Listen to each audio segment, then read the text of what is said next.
good enough for George Lucas. It's good enough for you. Boo! It's goblin ass. Just like me. Sorry, I just saw a message from Lottie and she's a dork. Oh. Did you forget that cis men existed for a second there, Dax? Yes.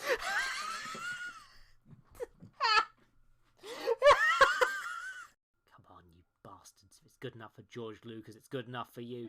Boo! Oh. Did you forget that cis men existed for a second there, Dax? Yes.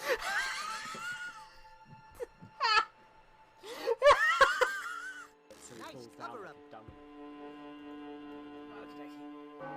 It's a cutscene. That means he's gonna die. Oh yeah, by the way, this man is a toeman. No, footman. Damn it! God. No joke!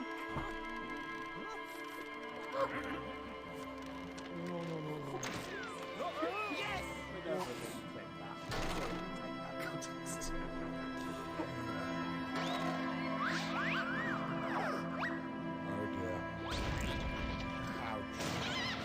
Predictable. How inconvenient. That would do it. Yeah, again, by being a clunkier game, it's a kind of a better stealth game. What the fuck? Never seen that one before. Don't worry. Sorry, bud. Don't really want to deal with your shit. I'll be honest. It's just so, you know. There we go. Problem solved.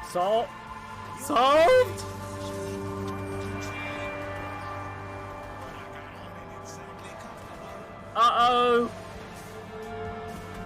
Uh-oh. What was that about the glitch making this game better? Because, it definitely is. Holy shit. Bad day for a hangover. Bro, you have healing powers. And what? Get your filthy fucking claw off my trailer. It's time! Pizza dick! Oh yeah, you can just change the eye expression. And it's toe options. You have to go to the main menu and Oh no!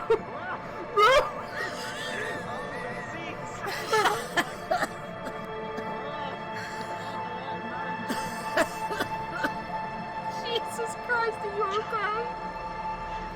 Are you okay? Anyway, bye. I'm not deep. Maybe I'm cool. Yes. I do love that you do things like, yeah, let's just a capsule full of animals here. Why not? Hey, buddy, are you okay?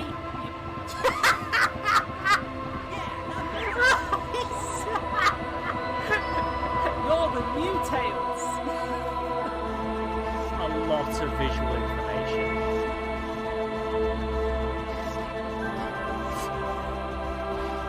It's...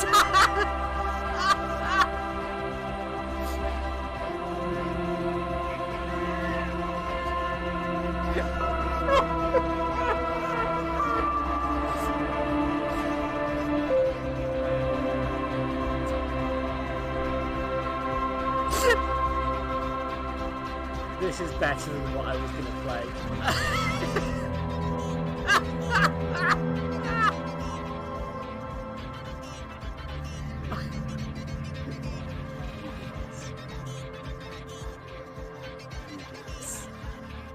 I fucking love this. This is so cute.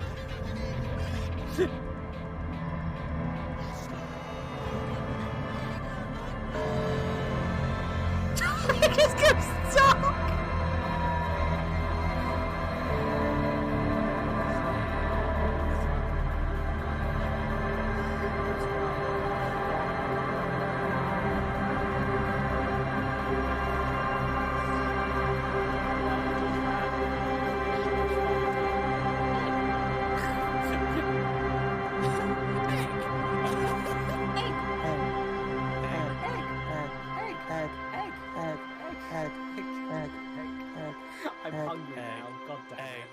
I've saved the gaze. Can I offer you a delicious egg in this trying time? Egg. The chat is just egg now. Egg. Fuck. Egg. Egg. Egg. Moon. Egg. Egg. Egg. Egg. Egg. Egg. Egg. A Egg. story. Oh no, the egg is taking over. Egg. It wasn't me. The egg man.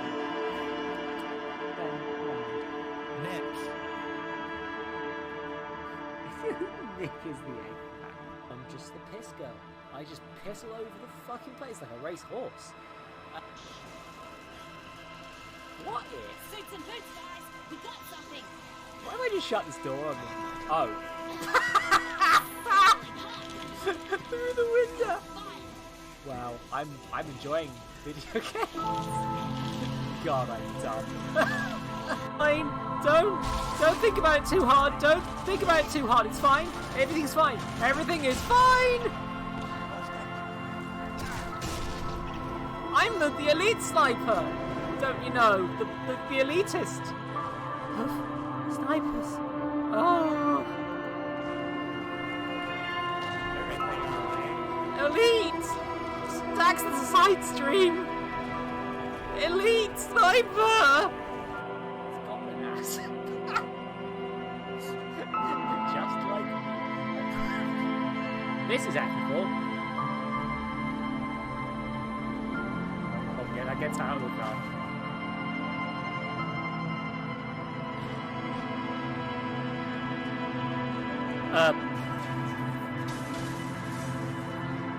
I'm noticing some minor glitches in this version that weren't in the original.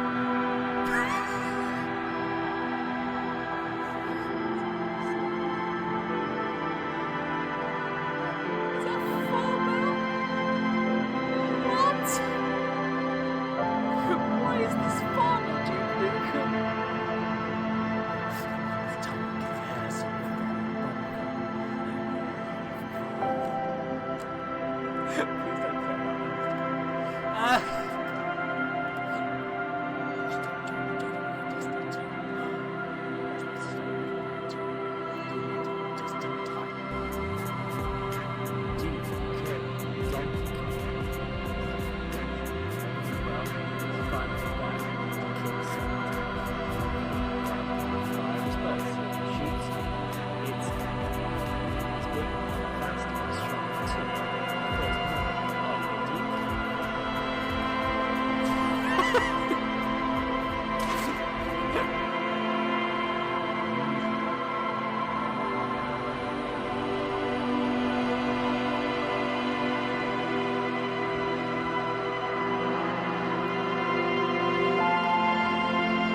Don't think about it too hard. Don't think about it too hard. It's fine. Everything's fine. Everything is fine. I'm the elite sniper. Don't you know? The elitist. Snipers. Oh. Everything alright? Elite. Stacks as a side stream. Elite sniper. Egg. Egg! Egg. Egg. Egg. Egg. Egg. Egg. Egg. Egg. Egg. Egg. Egg. Egg. Egg. Egg. Egg. I'm hungry now. God damn.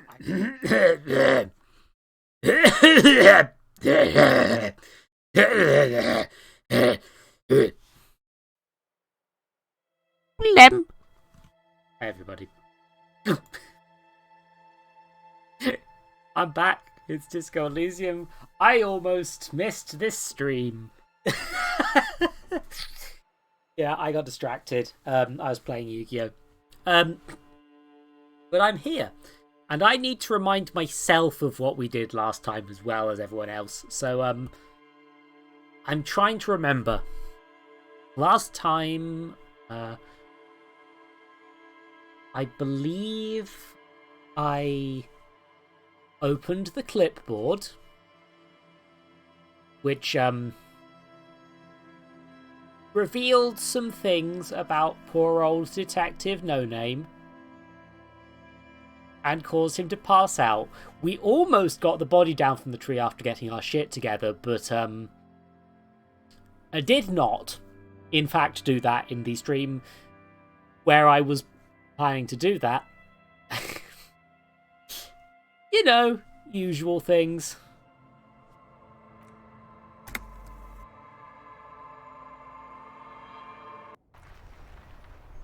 Yes, here I am. I literally just got up from being passed out.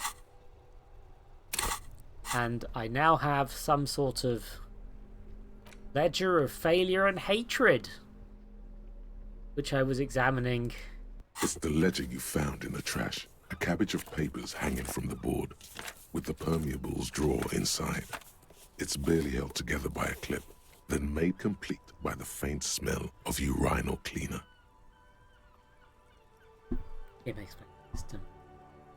That.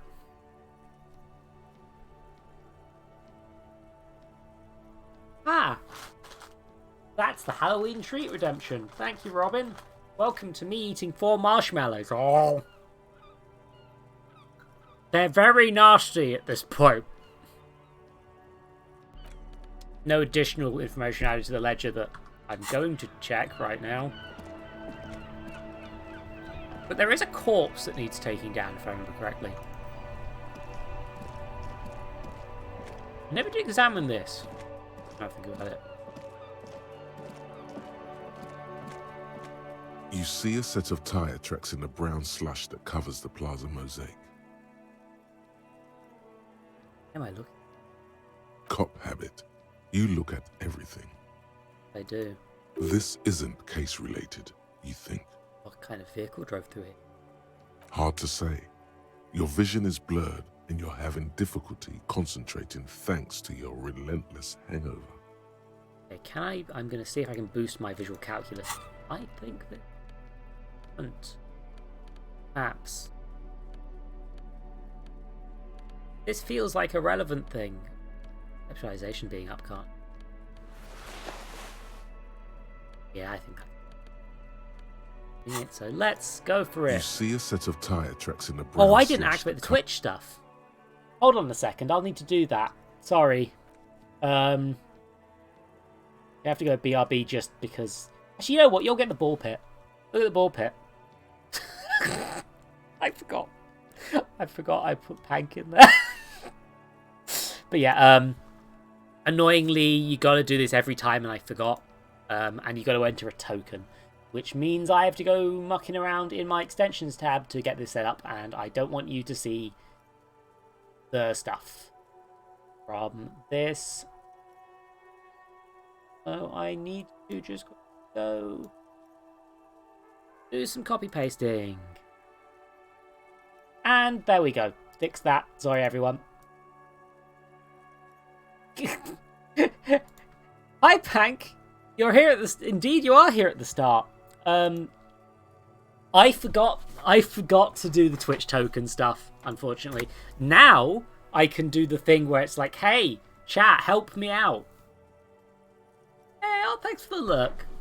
Cannonballs into the ball pit. Oh, well, Robin, if you want to be in the ball pit...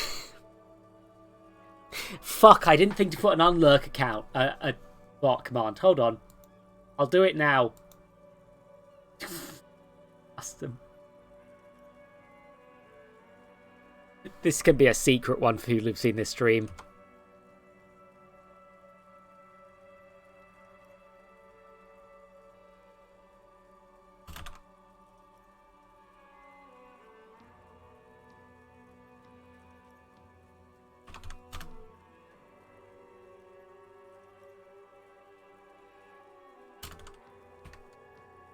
There we go. Let's just test that works. God damn it.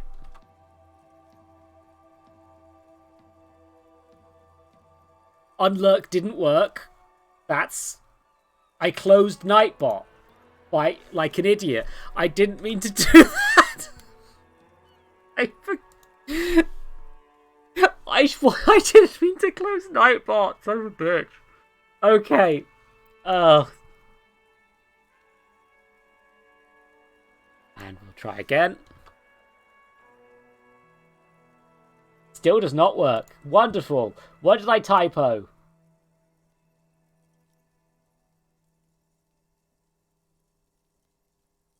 I just apparently did not add it.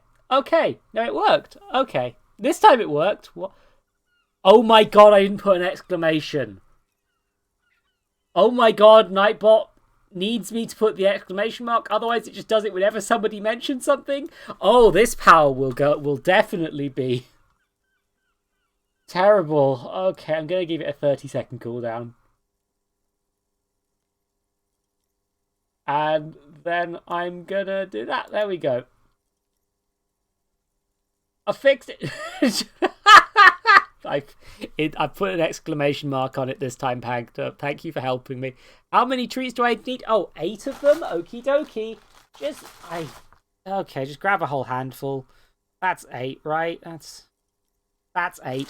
Oh.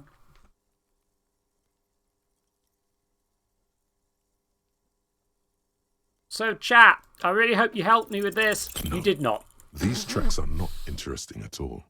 Let the street sweeper just sweep them away. Yeah, I saw that, I believe.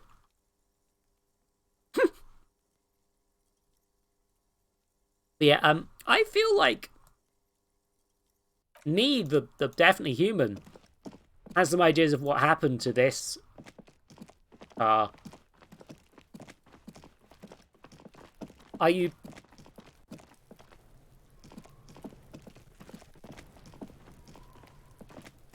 I think the yellow ones only show up There when are you have high several enough footprints in the perception, mud. actually. Interesting. Yeah, there is a corpse in a tree, and I think I should probably deal with that. That's... The man before you is naked, but for a pair of underpants and white boots. His skin is marbled, with the material I'm just- delicate and fragile. These are clearly not boots. They're armor. Possibly the cadaver Yeah, not slowly taking took that the off. hangman's knot, Industrial. like in a Yeah. circus. When the circus leaves town and they tie a black-spotted giraffe, No. the cadaver hangs from Yeah, the cargo belt. I think I've done everything here. Limbs limp. His eyes Keep are up- dark brown apart hair. from- Underneath the curdled meat there is an expression. Not carried on his features, but below, inside. Oh. An expression of pleasure. This man was experiencing joy at the I've moment still not of his looked in the death. mirror, no. Why do you think so? I deliberately opts not to. It's an intuition. Okay.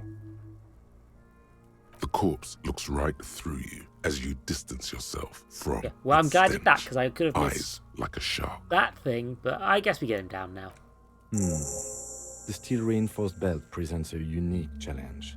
I brought chain cutters, but I don't see a good angle of approach to the belt. The cadaver is a good 1.2 meters up. Neither one of us can reach the belt without assistance. And even if we do, there's the question of cutting it. We could saw the branch. Climb up there and saw the branch? Yeah, There has to be a less risky way, with less falling down of trees. Hank, what are you doing over here? I'm losing complete track of what's going on in chat at this point. What, can someone else do it? Someone else? You mean like the police? Yeah, point there. Sadly, yes. The whole RCM is out there right now, doing the exact same thing we are. Are we in a rush to help them? Not with this on our hands. Obviously, I know it's hard, but I assure you, the others won't come to help us. And we have a growing sanitary concern here. We need to get him down, fast. ask help from the harbour? I was really hoping we wouldn't. The Union appeared to be suspect in this case. It seems like a dangerous route to go down. Yeah, let's reconsider. But what other options? The corpse twists on the belt, like chicken on a skewer. Maybe we could... Yeah! Bang bang How? I don't know, you just, like, shoot up there, shoot the belt, the bullet will break it. It absolutely will not, officer. That's not how physics work. It will maybe cut one thread loose. Damn it, Pank. Oh dear. Okay. Well, that's not how physics. Yeah, now we're talking. Entertain the Kuno with some shit. They'll miss. The pigs will miss Kuno. The lieutenant is undecided. On one hand, he wants to shoot some gun. On the other, it's an awfully stupid idea. Say nothing. Let him shoot. Silence. With his elbow sharp, the lieutenant unzips his jacket Oh, come on, hey, Kim. and produces a lightweight firearm. He drops a paper cartridge in the barrel, separates the scouring stick, and gives the cartridge 5 tugs. Kim about to do something stupid. Do it, Kim. He then steps back and assumes the fellow's desk position, taking aim. The corner of his eye twitches. His finger is on the trigger. I am not saying anything, because this will make him miss. He's gonna fucking miss. The kid's voice is drowned in a shrill blast that echoes off the walls of the surrounding tenements. A cloud of smoke slowly parts in the air as the lieutenant steps back and says to himself, God damn it. he feels bad about it, about his eyes mostly, just having bad eyesight, probably from a young age. Whatever you do not console him. Fucking idiot. Mookabat asshole. Kuno could have hit it easy, but then Kuno's not fucking handicapped, is he? Try again, maybe? No, we are lucky as it is. We didn't break anything, and the victim remains uncompromised. He looks around, the windows overlooking the yard. Any more mistakes could put us in an unfortunate position with the locals. We have eyes on us. I didn't do us any favors with that. Kuno's sorry too. Kuno feels sorry for the Beano Cloud. A punch, you child.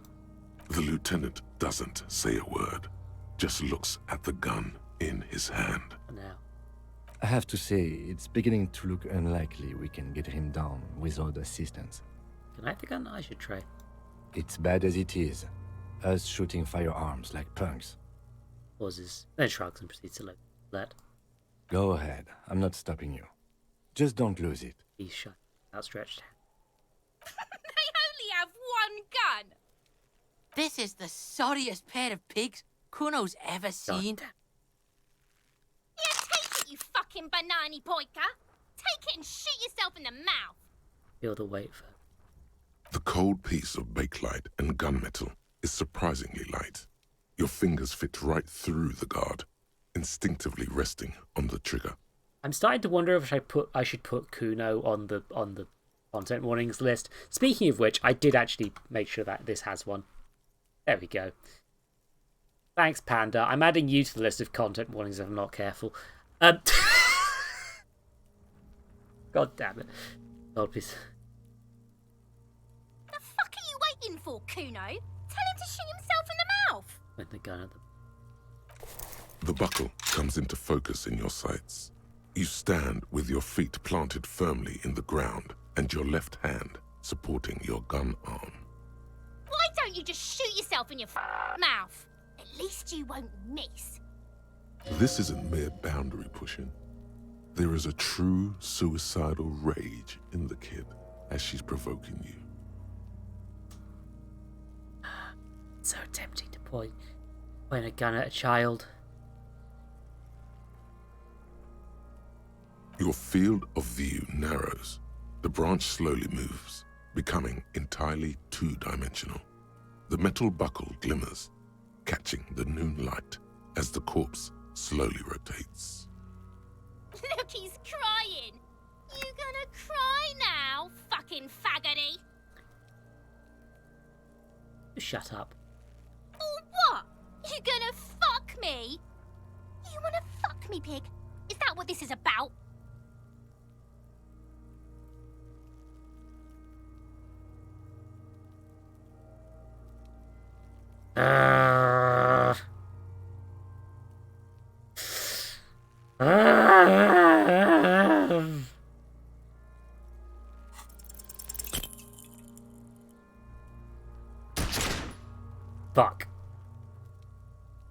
plume of smoke erupts from the barrel. Your hand goes numb from the explosion. With your ears still ringing, you lower the weapon to see what happened. You missed the belt, but hit the corpse straight in the chest. Bits of ribcage protrude from the skin. No blood, only a murky sludge dripping down his belly. The sudden stink makes your eyes water. Oh my god, he's gonna fucking cry! I knew it! What a mulko! Start crying. Sensitive. I don't. You know, I think I am gonna start crying. It feels dry. Nothing comes out of you as you stretch and bend your face into a crying shape. You're too furious to cry, apparently. Harder. Cry. The lieutenant watches you jerk some tears, your shoulders shaking and your eyes dry. The gun begins to slip from your fingers. Malota! Can't even cry! Drugs so I don't die from not being able to cry. The lieutenant gently picks his gun from your hand and holsters it. We still need to get him down somehow. Bone is growing tired now. Eventually he's away from the corpse. The bad way. The way I didn't want us to. By asking the harbor for help. They have the tools and the men. If they put him up there, they can take him down too. Inside the harbor. From the gates. By negotiating or fighting. Or we can try the secret route we found, where your cloak is. It looked doable. Oh, thank you for following. Vizudiakil. Woof.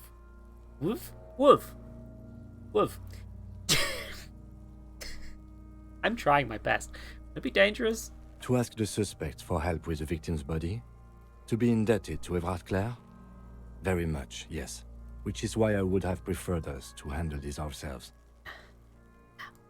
Clearly we can't. Suck my dick, bitches! Jesus. Let's get to it then. Oh, no. Bad about being indebted to him. I have my level up. There's all. I could maybe.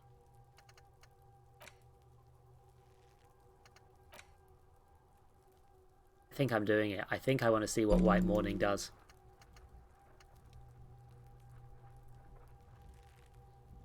I read this last time and one feels. Anyway, I guess I need help getting the body down from somebody else. Terrific. Oh, I see that.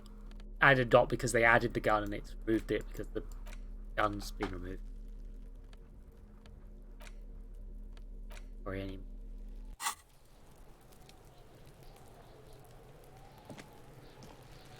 You okay, Kuno?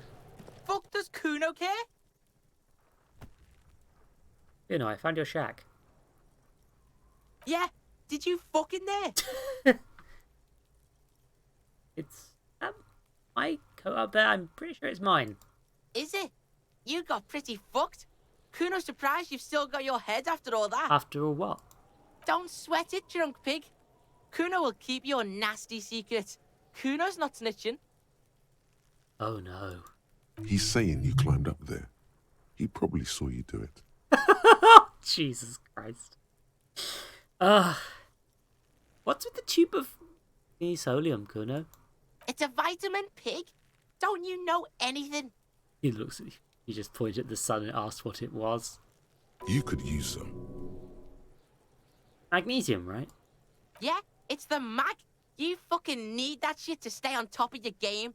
Kuno goes through like a tube a day, rips mag like a motherfucker, and you could use a bottle. Oh, don't teach him, Kuno! He's gonna use it against you, Kuno! About magnesium, I rock it all the time. You're not getting this, pig. It completely takes away the hangover. It's like you didn't do anything. Like you stayed home playing with your choo-choo. Looks at you, eyes bold. Fuck you, pig! Don't do mag! You're gonna OD and you're gonna fucking die. What's with the pig head? Oh, that? Kuno decapitates pigs. That's just a Kuno demo tape. Yeah, I got one too. I got one too. This one. Put your head. It's shit. What?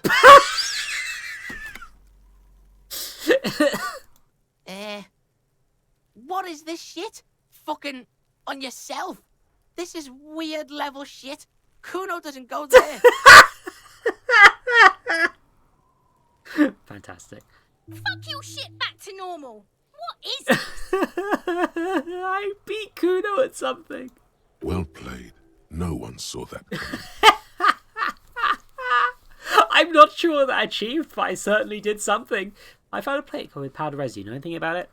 That's where Kuno gets his daily hit of electric. Kuno Shazam. Kuno rides the fucking lightning in there, pig. Ah, this kid's doing cocaine. Got it. Bet you'd like to ride the lightning too, wouldn't you?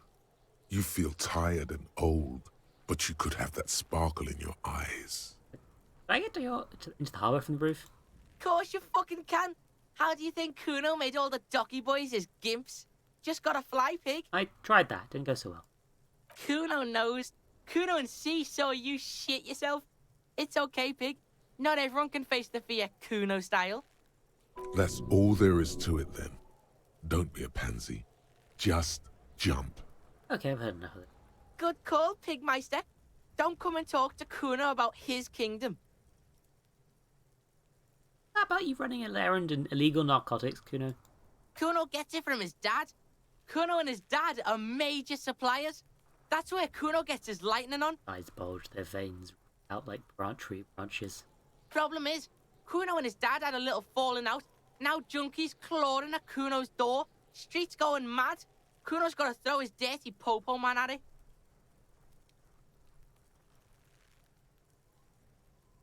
Dirty popo man is you. In there is Kuno's violent dad on steroids. Kuno's dad does steroids and speed. If you can take him, you can have half of the speed. Who is your dad, Kuno? Kuno's dad is a fucking monster. He's the most violent man in Revachol. He doesn't give a shit about a single thing. He drinks too. Proudly. Are you sure you can take on the most violent man in Revachol? In your condition? What are we talking about? Like half. Half of what? A baggie, but like in this vial. That's not very much material at all. Fuck you talking about half a G? This shit is giant grade A shit. So clean you can barely see it. You can barely see it because there's barely any. I've made up my mind, Kuno, and this is what's going to happen.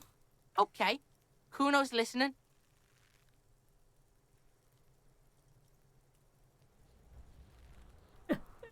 Going for justice, I'm not Kuno. No, I didn't need speed.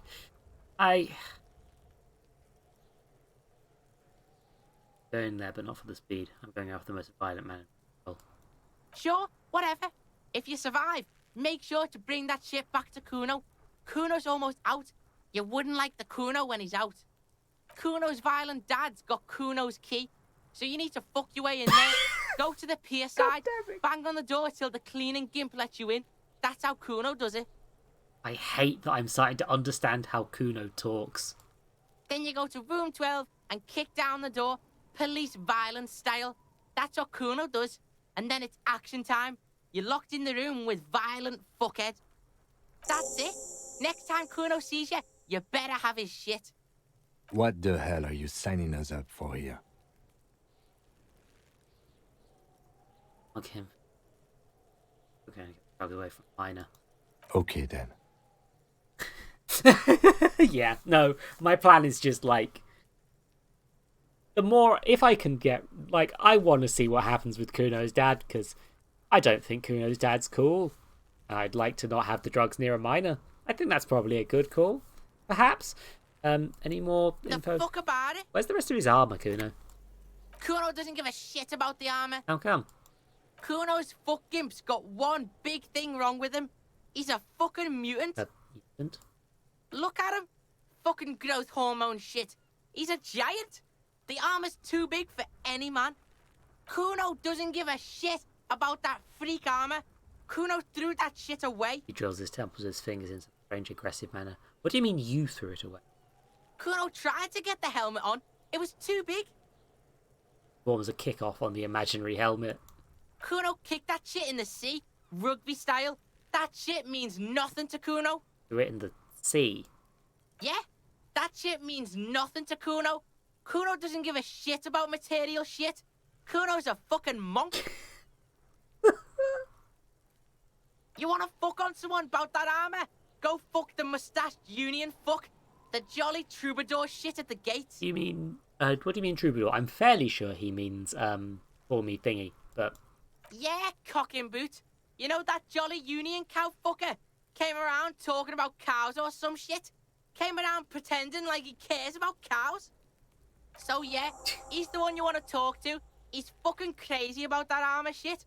Coming here pretending like he likes cows. Trying to catch a peep at Kuno's armor. Go to the gate. Ask him yourself. Curious, my liege. Why did Kuno feed you this information? You're just telling me this out of the kindness of your heart, Kuno.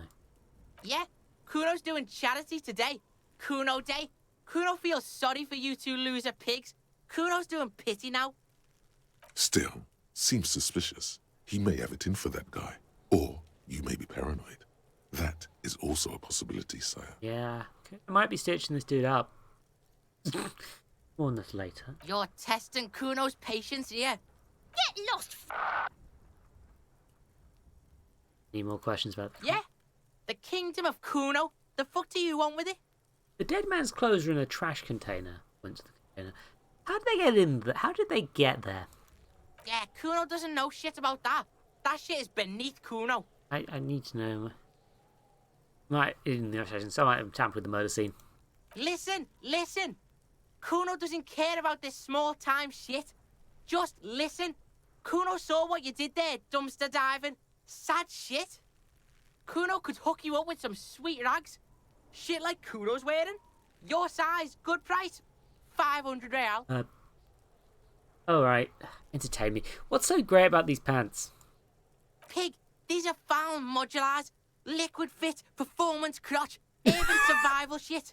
Made in Mirova by scientists. Pants scientists. Believe it, you need this shit. He unzips his jacket to give you a quick peek at the plastic wrapped pants. They are graphite black and look brand new.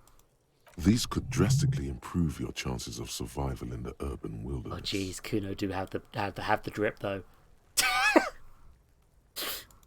Coach Physical Instrument endorses these pants. They are tartan ready. They will also make you into an idiot. Hey.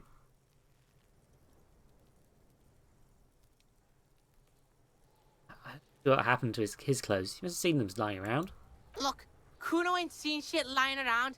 Except for that up there. Now you want performance gear or not, Grandpa? The lieutenant remains silent, but his expression couldn't say, "I told you so," any louder. I might be interested in the pants. Let's talk about this later. Alright, Pico. Shit's rolling. Don't do business with the pig, Kuno. He's gonna steal your money, Kuno. As you can see, Kuno and C don't trust you. Why is that Can't do a business mission without trust. There's more to his distrust than being a pig. He feels threatened by something obscure in you. What that is, however, remains a puzzle for now. There's also a... God, no, do not show the child the racist mug. Oh, God, no. Glad I ever climb it. Look at that fucking shit. You're trying to get Kuno killed. So you would say the ladder is unclimbable? Fuck does Kuno know? Kuno's not a fucking acrobat. The lieutenant takes a quick note in his notebook. Elf? Kuno is not an acrobat. It's a trap, Kuno. Don't climb it, Kuno. What's in the greenhouse? Dunno. Kipta's gardener used to work there. What do you mean by kipped? Look it up in the library. Kuno's not a fucking dictionary. Fucking small brain. Kuno means the gardener, alright? The gardener used to work there? Yeah, that's what Kuno said. She couldn't handle the heat, so she took off. Kuno can take it. Shit's nothing to Kuno. You mean that young woman by the whirling rats, that gardener? Look, Kuno doesn't explain shit. Kuno just says shit. Looks at you in the eye and nods as if agreeing with himself. Yeah, her. Yeah, I'm not Yeah, showing whatever. you a racist Kuno doesn't give a thing, shit. and I am not spending $15 on the... Oh, those are quite nice track pants, though. I mean, those do look quite good, though. I don't trust where Kuno got them, but Kuno doesn't fucking care. like, those do look like good trousers, though.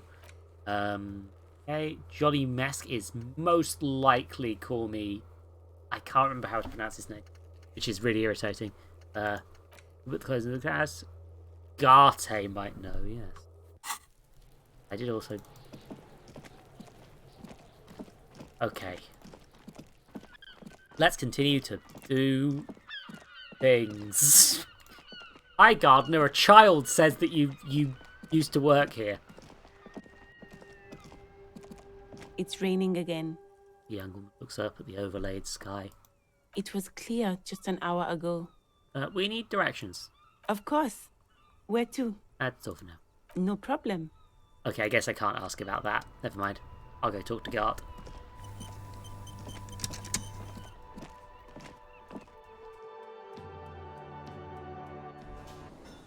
Oh, there's more and more people showing up here. Interesting. Maybe I'll be able to sing in front of a Can big I crowd. help you?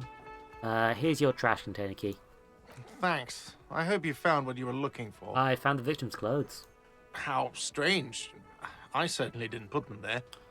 Could someone in your staff have put them there? Sylvie had the keys before I got here, and I can vouch for her. I can vouch for all my staff. None of us would tamper with the crime scene.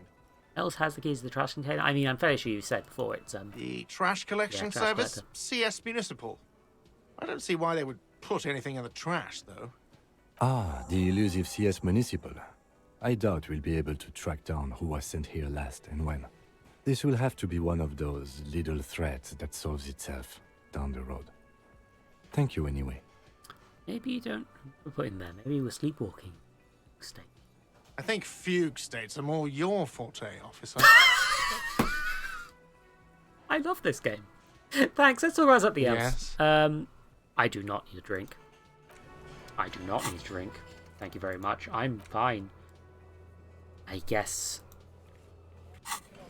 Probably something that helped me.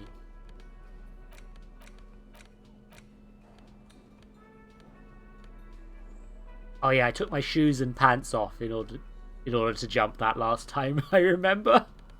Oh god, that means Kuno saw me take my pants off. Jesus Christ. Okay. Okay. Oh, actually, no one. I should take some more morale drugs. I'd rather be on like 2 rather than 1 right now.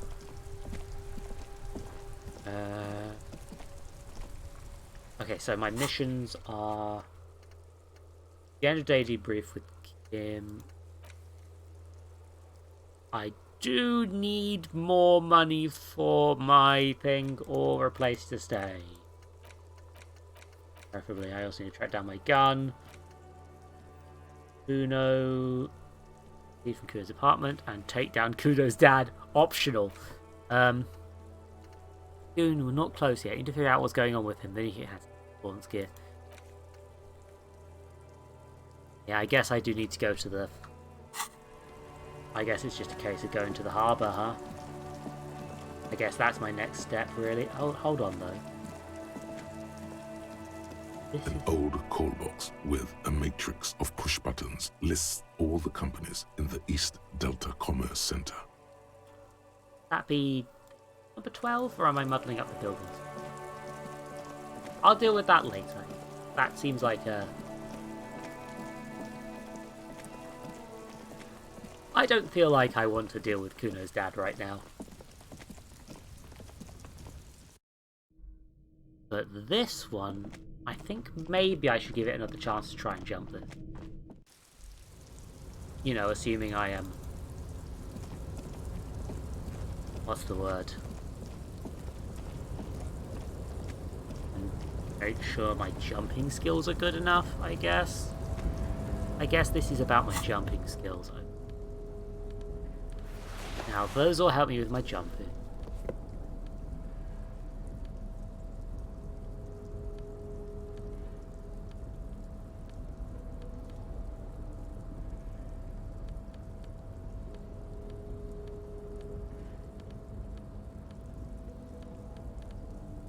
I guess this is probably the best we're gonna get, huh? A tarpaulin cloak with possible RCM markings Okay, is chat. still caught I on need the you to help railing. me with this one. Come on. I need to make my jump. Let me make my jump. Jump time, everybody.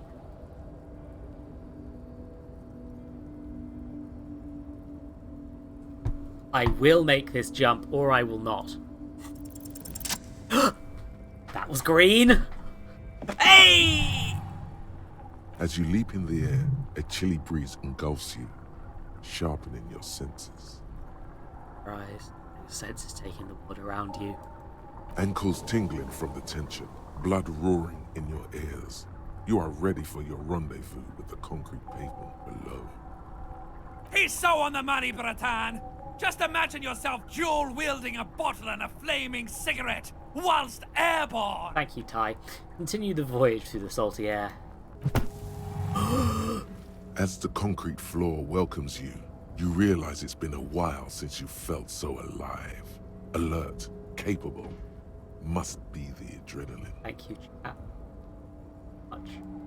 I knew you could do it. My climbing down might not have been as disco as your jump, but at least we can explore the harbor now. Sounds so proud.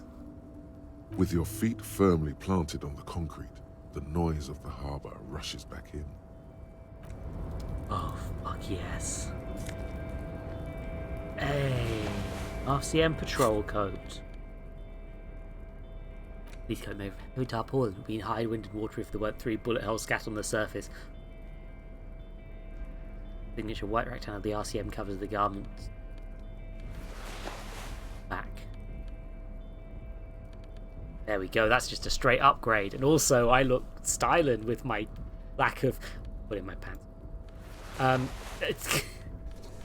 yeah, straight up, my blazer is just worse than this. Hell yeah. I'm in the harbour now, boys. Collecting rainwater. Now, I'm fairly sure if I go through here, I will be able to unlock a slightly better way of getting back in again. Transmitting strange buzzing sound. An imposing combination of a punch clock and a payphone is looking down at you from the wall. A note on the side says, tokens unavailable due to strike. Use change. I have no phone. Ooh. Book. Email number. Volume 1. What are you? Leading intellectual organ of Martinez communism.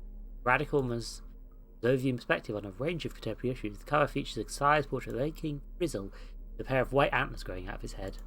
The front of this quarterly journal features a large satirical portrait of the late King Frizzle. From the sides of his head, a pair of white antlers spread to the corners of the cover. I've just realised I forgot to join the stream voice chat. Oopsie.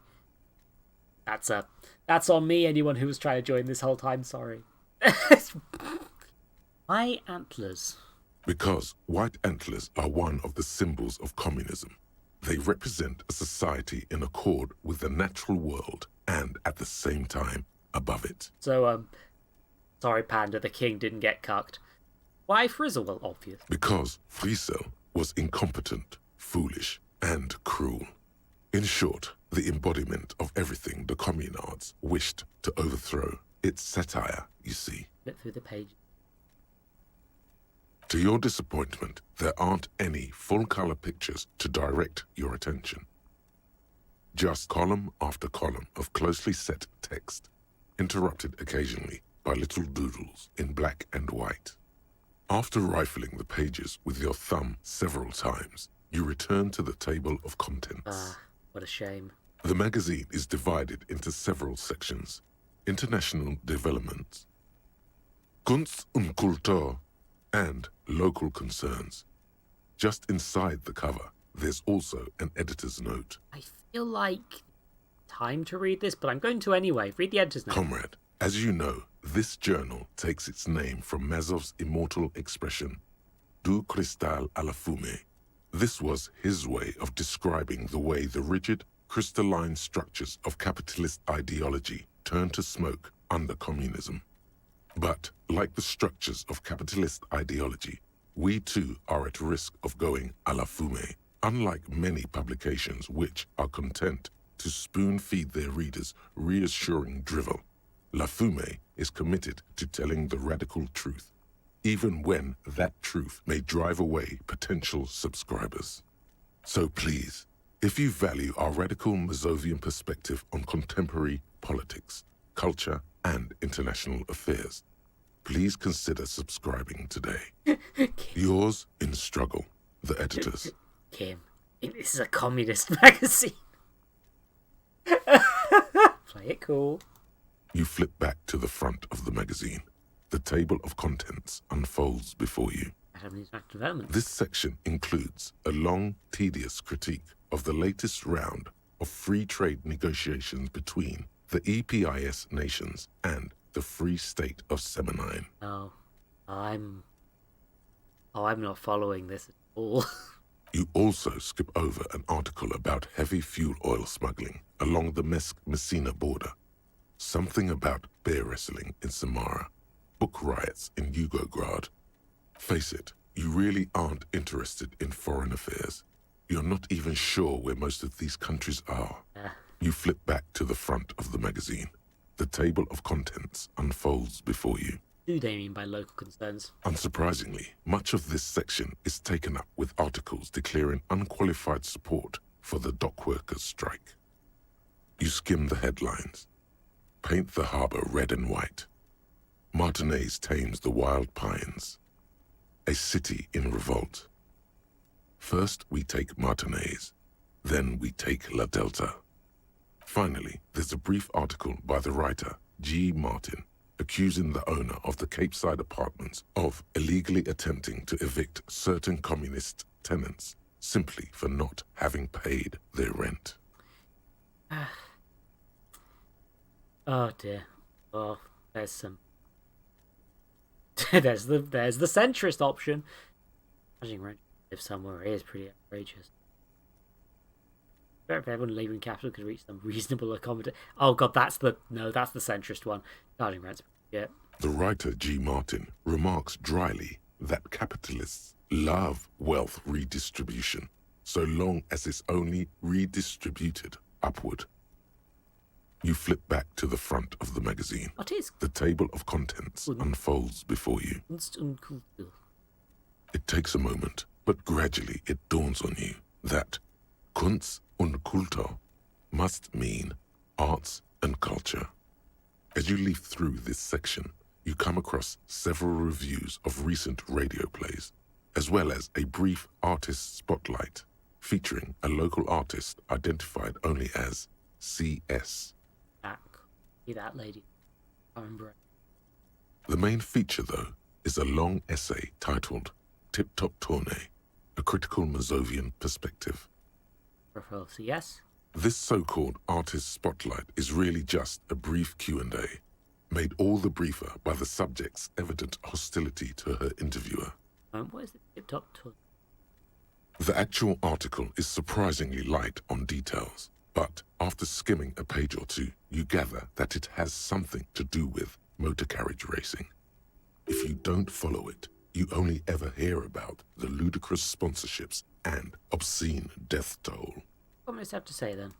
You think you're settling in for a relaxing recap of the most recent season, maybe sprinkled with some nice anecdotes about a few of the more colourful drivers.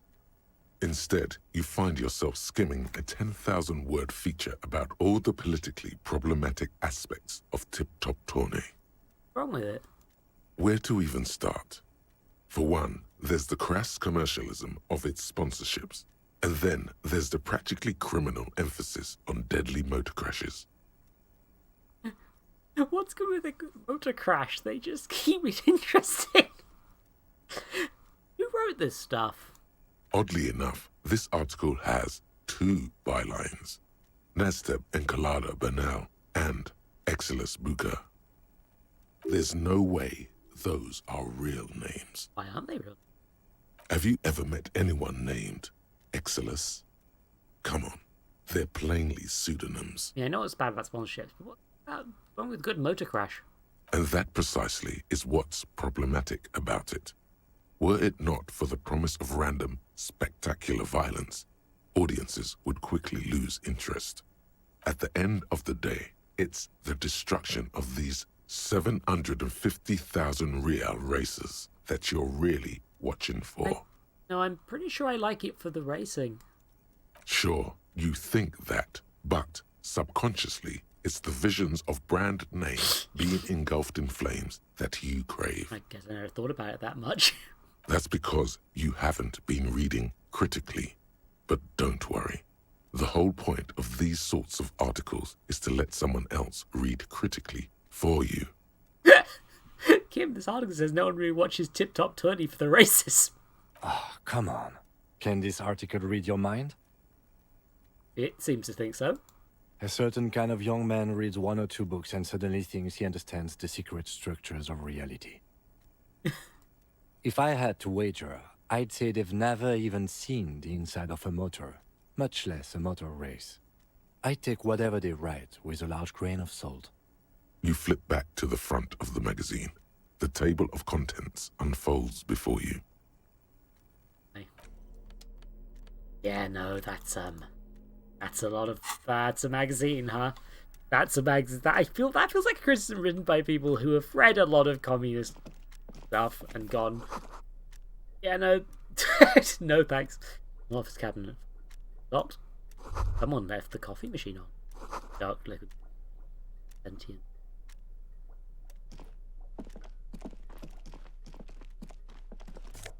Hey, magnesium! Just mag. And glasses. Office shade. This stuff where the doctor is using this. They're perfect for scribbling down paperwork when the sun goes into your eye. Good for staring down suspects too. Oh. Now they do reduce my drama. I'll probably have to take them off at some point, but I mean, look at my style though. Look at it looks so bad. What's that book? Detective? Postcard! Laminated postcard offers a glimpse across the river. For more than a decade after the war, the bank is already fully renovated. It's lush with gardens and residences. Parked a small beige airship by the fountain. This postcard will sell for a pretty penny. Good to know. This is a Dewey typewriter at the moment. Every worker equals member of the board is written on the top of the flyers. At the bottom, the union logo and demand democracy. The door is locked. You can't be open inside without a pass card. Oh. I guess you have no choice but talk to the union leader. Ah, I guess I can't get out, huh? Well, I guess maybe it was a bad idea to jump into a place.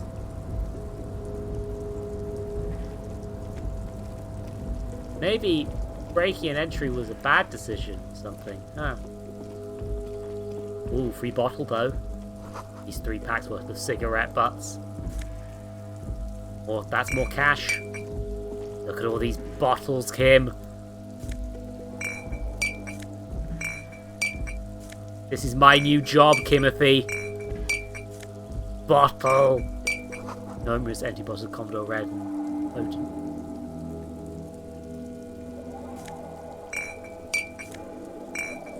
They're mine now, Kim.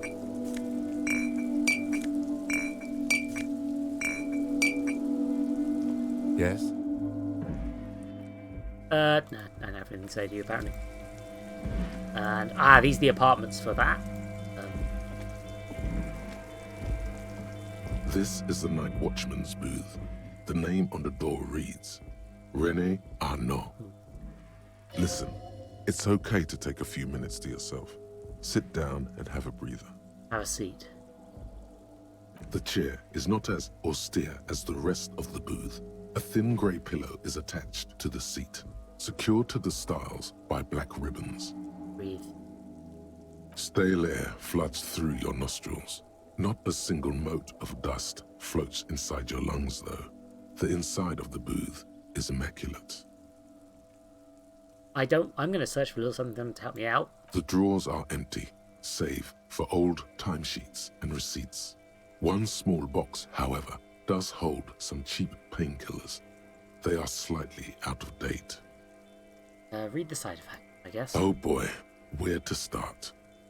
Elevated risk of dementia, mini strokes, prophet's disease, sudden death, hair death, erectile malfunction, critical flatulence, watery blood, black mucus, uncontrollable weeping, increased sensitivity to La Opera, inoperable joint disorder, total spinal collapse. Things. Maybe this was a bad idea. Yeah, would you mind if I help myself with some meds? I'm not here to tell you what to do, detective. You take the painkillers. They are yours now. I mean, I'll need them, let's be honest. You stand and exit the booth. Look inside. If you must. But please hurry. We are pretty easy to spot up here. Nothing incriminating catches your eye. The cabinets are clean and their sparse contents meticulously organized. There's a framed photograph on the table. Get the picture? It's a black and white photo of a young couple out in a street fair. The man is young, dark-skinned, and dressed in a Royal Carabinieri uniform. The girl is smiling playfully at the camera. The young man looks happy as well. He's about to smile. Right after this moment, frozen in time. You're sure of that. Why did you take that? I'm a cop. It's essential to collect evidence. Fine. But let's move. I don't want to be seen snooping around here. Black and white. Back, a very steady hand is written in Revachol Fair somewhere. I would like to put the photo back now. This is the night watch. I would like to put the photo back now. This is the night watchman. Uh-oh. I guess I'm not putting the photo back now. Well, I'm going to take a quick break because I'm going to take a quick break to think about what I've done. Because there we do a save. And I am going to take a BRB because I am feeling. And also because the ads are going to start playing and I've run out of snoozers. I will see you all in a little bit, 3 minutes or so. I'm going to just go, I'm going to go stretch my legs. But I will be back. And then I will probably have to talk to people. Bye for now. Oh yeah, you can just change the eye expression or something with that. And it's toe options. You have to go to the. You have to go to the main menu and. Oh! Oh no! Wow. No! Oh, the seats! Oh, I'm not enjoying this. Jesus Christ, are you okay? Oh. Are you okay? It's a good. Shadow T Hedgehog, and I'm here to say, suck my hedgehog penis. That's right, I've got one. My Gerald Robotnik gave me a hedgehog penis. I don't know why he did that, but he sure as fuck did. Bad day for a hangover. Bro, you have healing powers. Everyone? Get your filthy fucking claw off my trailer. It's time! Pizza dick! Yeah, again, by being a clunkier game, it's a kind of a better stealth game! What the fuck? Never seen that one before! Don't worry. Sorry, bud. Don't really want to deal with your shit. I'll be honest. Just so, you know. There we go. Problem solved.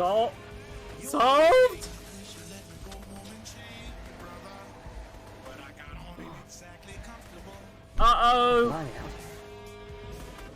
Uh-oh. What was that about the glitch making this game better? Because, it definitely is. Holy shit. What if? Suits and boots, guys. We got something. Why don't I just shut this door on them? Oh. Through the window. Wow, I'm enjoying video games. God, I'm dumb. It's goblin ass. Just like me. Fine. Don't think about it too hard. Don't think about it too hard. It's fine. Everything's fine. Everything is fine. I'm the elite sniper. Don't you know? The elitist. Snipers. Oh. Everything alright? Elite. Stacks the side stream. Elite sniper. He's a farmer. What? Why is this farmer Duke Nukem? It's time to kick ass and farm bubblegum. I'm all out of farm. Please don't clip that. That was terrible. You're stuck doing the dirty work of Destiny 2. I was supposed to slay an evil being too, but it threw me into a distant time. Sorry, I just saw a message.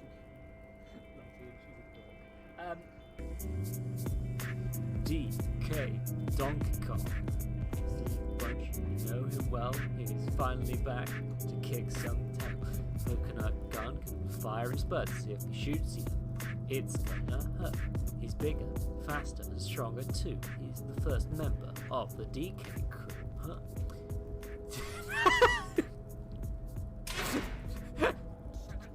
A lot of visual information.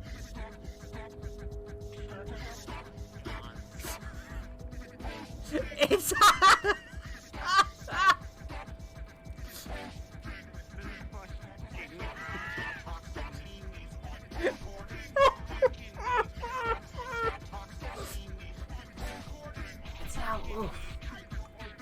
Oh, you ready for more Elysium, everyone? Probably not. Fuck it, though. Here we are. Oh, dear. I'm also noticing...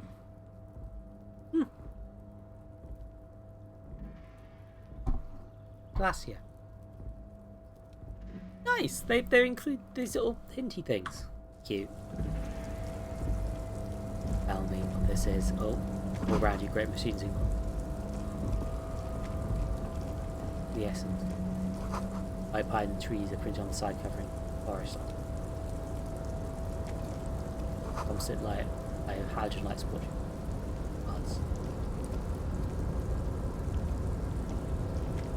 I think I did get in here in the previous run I did, but it was more, I did more punching. Measurehead crushes all. Yeah, no, I just didn't, it was Measurehead's fault. Don't worry about it. A rusting control panel with several knobs. 2 buttons marked Marsh and Arrête are faded with use. It seems to control the large crane above. A container is attached to its hook block. Marsh. On. Arrête. Off. Nah, I'm not fucking with that. No reason to. Role-playing is the thing that I've been thinking about a lot. This game is role-playing. I've got to play the role of this blurry-faced creation and rob as much as I can. Don't worry about it. I'm real desperate for cash, you understand. I should let you get the platform. House.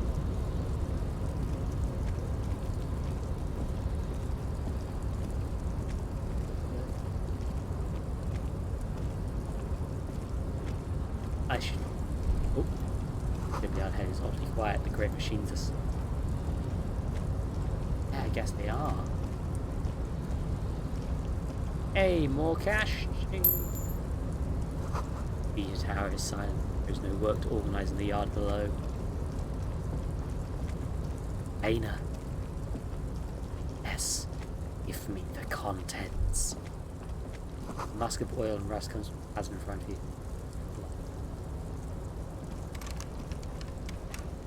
Oh, I can't open that? Well, I have a solution to this problem, you understand.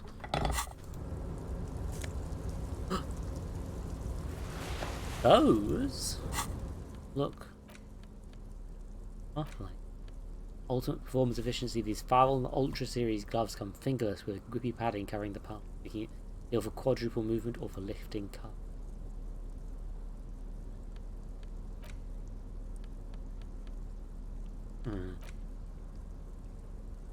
Armored gloves. Now let me try them on quick. They look good, but like,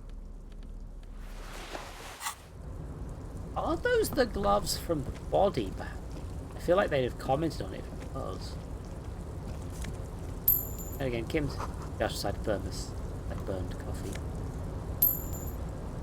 Oh, cash.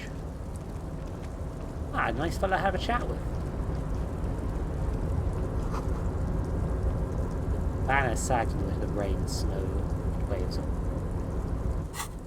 What's already checked that.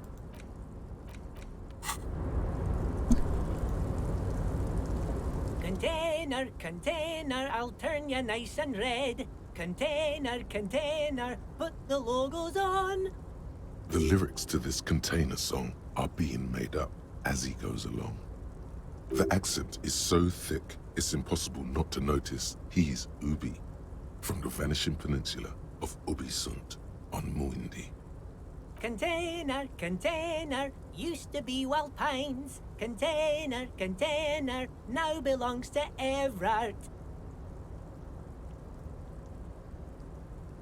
Hi. Everard, Everard, Everard, he looks after everyone. Huh? Well, hey there.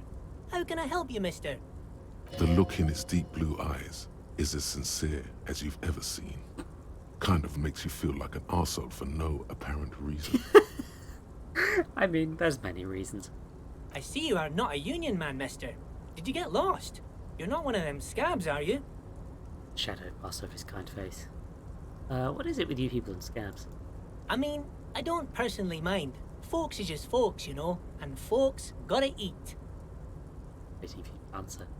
Just some of the other guys don't look too kindly on the scabbing kind, if you know what I mean, mister. But you're Ubi, right? Oh, yes. Born and raised in Arish, mister. Mum had to leave my dad after he got a bit violent. Took us here to the new world. I was about 10 then. Too old to lose my accent then. People say us Ubis are up to all sorts of trouble with sheep and other animals and whatnot. I just want you to know there was never any of that where I come from. No, sir. Those are just nasty rumors. Thank you for clarifying that, sir. What are you doing with the containers? Oh, I'm just making some covers for them containers here. Yes, I am. Yes, I am. So it's easier for the crane operators to spot them. On here. Everything is so pretty and red. You and Leo look like brothers as you glance around with similar childlike wonder. Wow, red is much prettier than drab old green. Sure is, mister. Sure is. Really livens up the place. Yes, it does. Yes, it does. I had to break this bonding moment. But the red containers mean they are replacing the company livery with the union livery, which means this strike isn't gonna stop anytime soon. Do you work here? Yes, yes. Everybody needs a job, and this is mine. I'm Leonard, by the way. Leonard Bellick.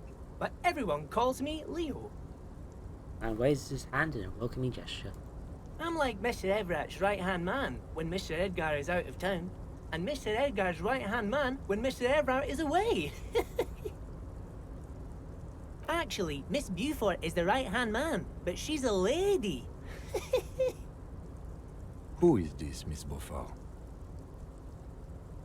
A real pretty lady with a skin like those Douai Sucre candy bars my missus likes so much. Them are real nice to suckle on once the dinner is done and me and the missus sit down beside the radio. But I can't listen to the radio all the time. There's so much to do around here and I'm always busy keeping things running here. Yes, I am. Yes, I am. Good for you, man. Oh, Lizzie, she is a real sharp tool. Mr. Everett put her through some fancy school and everything, east of the river. 4 years she was gone, and when she came back, she was all fancy and lawyerly. But she's a real nice girl. Grew up in this here neighborhood, knows everybody and gets along with everyone. Real pillar of the community one day, I'm sure. I don't remember when Panda posted Suckle on that skin, but I feel like this is the reason there's only one person watching this now, Panda. I feel like this... For a fraction of a second, there's sadness in his eyes. If me missus and me was to have a child, I'd be real happy if she turned out like her. But she can't have kids. Dr. Lemaitre said so, and she knows about such things. Been a doctor for almost 50 years, she has. Eyes silent, watching you meet. So Everett trained a lawyer named Miss Buford. Interesting. You're doing a great job around here, Leo. Yes, this place really seems to run like clockwork. Keep it up, Leo. How's it? Well, thanks a lot. Coming from you, it means a lot, really. Well, but the smile becomes even wider. Sometimes I feel some of the guys don't really get how much I bust my ass for them here. But you guys are alright. The white rectangle on your clothes might not mean an awful lot in Martinez, but the recognition from an authority figure made Leo's day. What's container over there? There's a crane arm. Oh, that one. That should be empty as far as I know. Lots of containers here have nothing in them. They're just waiting to be loaded up. I'm looking for the leader of the Dockworks Union. Oh, you want Mr. Everett then? He's an awfully nice fellow, he is. Him and his brother are both nice fellows. They've lived their entire lives in this here neighborhood. Obviously. Guys like Mr. Everett and Mr. Edgar, his brother, are real good guys. Made Martinez what it is today. Mr. Everett and Mr. Edgar and I went to the same school, we did, when we were boys. Yeah, Leo, I should find him. Oh, Mr. Everett is usually in his office, of course. But you gotta be quick if you want to see him. He leaves around 10 p.m. Points to the two joint container. Right. Okay, thank you. Bye-bye now. That's a nice fellow.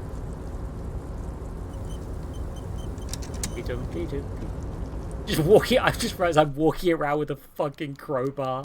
Maybe I should put my crowbar away. Perhaps. Maybe that would be a good decision. Coffee in the giant thermos is still lukewarm. A stair made of pallets leading up. I probably want to make sure I have a save before I talk to this fella, because I remember some things going wonky when I last talked to this fella. Accidentally fish that tells time. Awesome. Hi there, Mr. Everett. Before you is a walrus of a man seated behind a large desk. He looks up from his work, not the least bit surprised to see you. With great effort, he straightens himself up in his chair, yet says nothing. He simply stares at you. Are you in charge of the dock workers? Welcome, Mr. Dubois, Mr. Kitsuragi. It's good of you two to stop by. Please, have a seat. I need giant desk. I'm Everett Clare, head of the Debarders Union here in Martinez. I'm trying to remember which one of them was supposed to have the lazy eye. Because Edgar and Everett are identical. We discovered a few episodes back, I believe. But I believe it was... I thought it was Edgar who had the lazy eye, but maybe I'm wrong.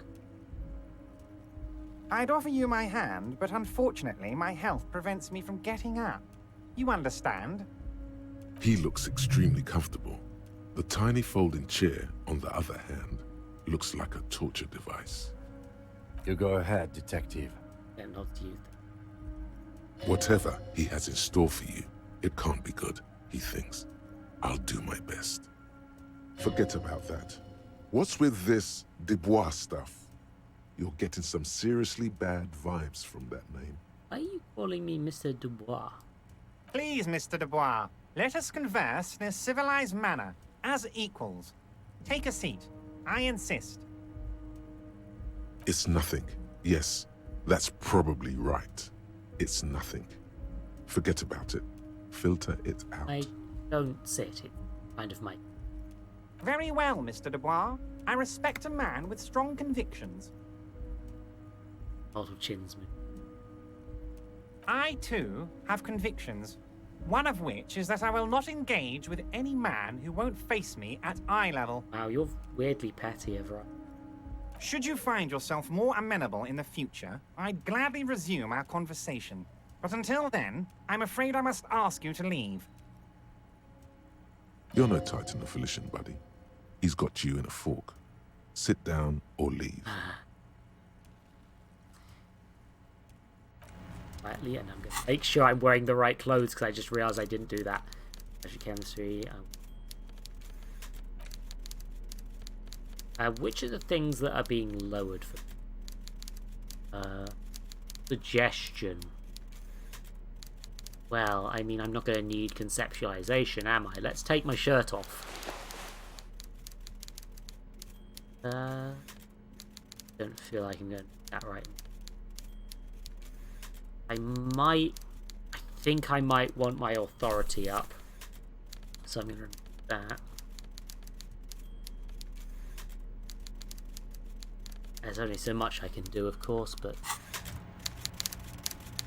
Let's just... Mr. Dubois, I hope time is on your side this time. Please, take a seat. What a bastard, man. Time to sit. Time to take a nice sit down with my shirt off. Excellent, Mr. Dubois. I can see that you're a reasonable man, and reasonable men can be of great use to one another. Remain seated. So tell me, how can the head of the Debarders Union help a representative of the Revachol Citizens Militia today? The chair you're sitting on has got to be the most uncomfortable chair in the world. It's violating your backside. Oh, by the way, I heard you got a rather rude reception from a certain Lawrence Gart. Some people have no manners, it pains me to say. This should take care of that nonsense. Points to a giant novelty check on his desk. Absolutely comically huge. It should be sufficient to cover your expenses for a few days and patch over your differences with a cafeteria manager. Go ahead, take it. I mean, I've already sorted that problem. Wow, that's 25 real. That's good money. You need it. I'm good. I'm good. Okay. I respect a man with principles. No handouts, then. Cross his arms and further into it. Now, I'd like to set your mind at ease about one other matter. Your lost gun. Let me assure you, Union people are on it as we speak. I've got my best hounds looking for that lost gun. His slug-like lips move, but all you hear is an echo. Lost gun, lost gun, lost gun. The world is swallowed by a black hole of fear. Only 2 words escape its gravitational pull. Lost and gun. How do you know? Gun. I know everything, Harry. Right now, I know that you're worried. Don't be worried. Everything's going to be all right. It's not like you left it loaded. You didn't lose a loaded gun. Local children aren't out there playing with it right now, pointing it into their own mouths. It's in a safe place. I just know it. I have a feeling everything's going to be all right. It affects Luke's. Him? Officer, we will deal with this later. We don't need Mr. Clare's help with this. I wouldn't be so sure about that. Oh no. Oh, good. Oh, chat, would you like to help me, chat? Chat, would you like to help me, please? Chat? Oh, God. Oh. Chat.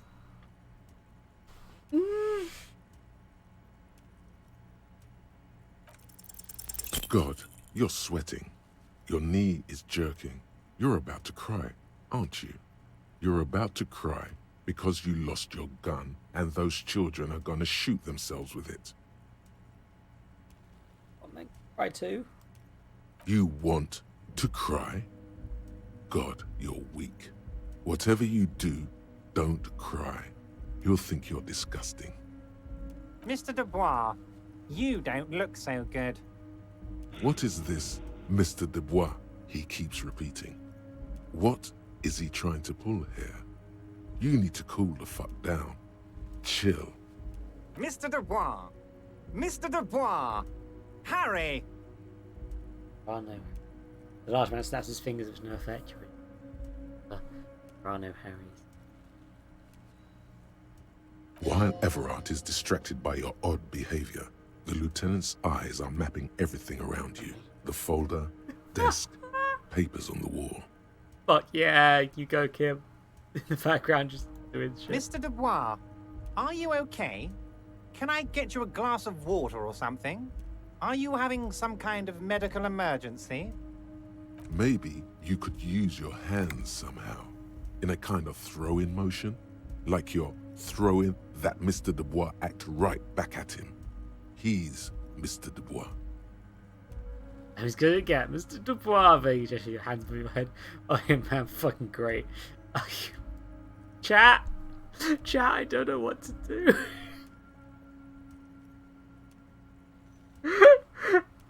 Chat, help me. Chat. Chat. No, my hands. I'm melting. What an odd demonstration of... you got me, Harry. I don't even know what. As entertaining as it was, I'm afraid we're wasting our time. And I'm an extremely busy man, as I'm sure you are too. It only gives you that much time, I'm afraid. I'm sorry. Okay, enough. We are here to ask you some questions pertaining to a murder investigation. Quick, here's your window. Get yourself together and ask him questions. Police officer questions. You help me get a dead body down from a tree? You might have noticed there's one hanging on a tree behind the hostel cafeteria. Oh my. Don't take this question personally, but why would I get involved in this matter?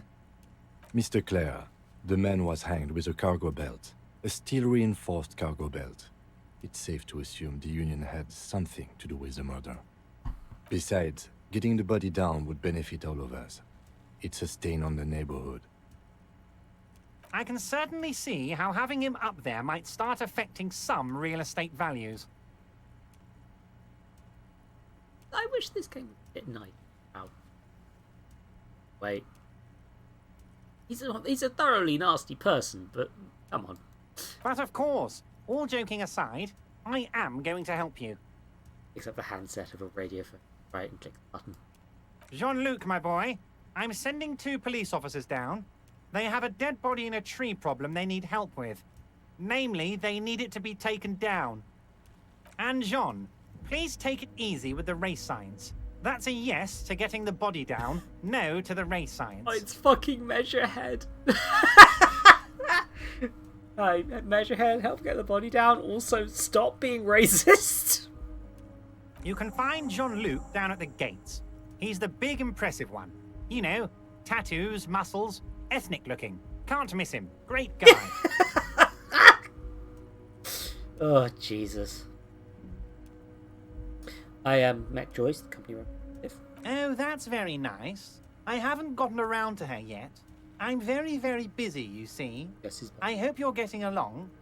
One thing I want to make very clear, Harry, is that this is not some kind of union versus corporation situation. Everyone is just pals here. Just pals? We're all trying to do what's best for Martinez here. Don't feel like you can't cooperate with her because you and I are such good friends and I'm helping you get that nasty body down from the tree. I'm not a jealous guy. Whoa, that's so nice of him. Suspiciously nice. What happened to the previous negotiator, the Gomon? What do you mean, Harry? Nothing. I let him go. He made concessions. As with the company improved, why did you let an ally like that go? He's an old man, Harry. I wanted him to spend more time with his family. God knows how long he's got left. You called him a midget. Harry, I have little people in my organization. I would never call someone a midget. What is this? Honestly, I'm beginning to think you're a midget, Harry. I'm only kidding, Harry. You're not a midget. No one is. We're pals. Jesus Christ. Are you sure? I find it a little odd. I'm just a nice guy, Harry. I wouldn't be where I am now if I wasn't nice.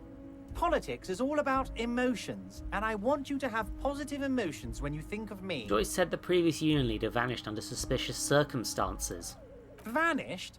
Harry, the woman left her casserole in the oven and couldn't make it here in time for the voting. Oh, did I leave my casserole on? Better go home and check. The election can wait. When she got back, the whole thing was over. Wait, there was no mention of a casserole from Joyce. Harry, Harry, Harry. Do not fixate on this little matter. Maybe it was a rabbit stew, or a hairdryer, or an iron. The point is, her heart wasn't in it. Mine was. Shit. That much is true. His heart truly is in it, though you wouldn't think so by looking at him. Interesting read, Wayne. If it's spilled blood you're looking for, then there certainly isn't any in his expression or demeanor now. So, I don't... my character doesn't think he's lying, but... Joyce says that Union is lowballing her. Yes, yes. Low-balling, of course. This isn't a casino, Harry. Real people, real livelihoods are at stake here. But everything's a casino for those rich types. His expression makes it clear. This is childish and irresponsible behavior. Bit confused whether they mean his behaviour is childish or irresponsible, or whether he thinks she is. But, you know what? I'll say both. Both is good. Why haven't you let her in to see you? If she actually wants to see me, she will find a way. Any good negotiator would. And I just don't have anything to discuss with a bad negotiator.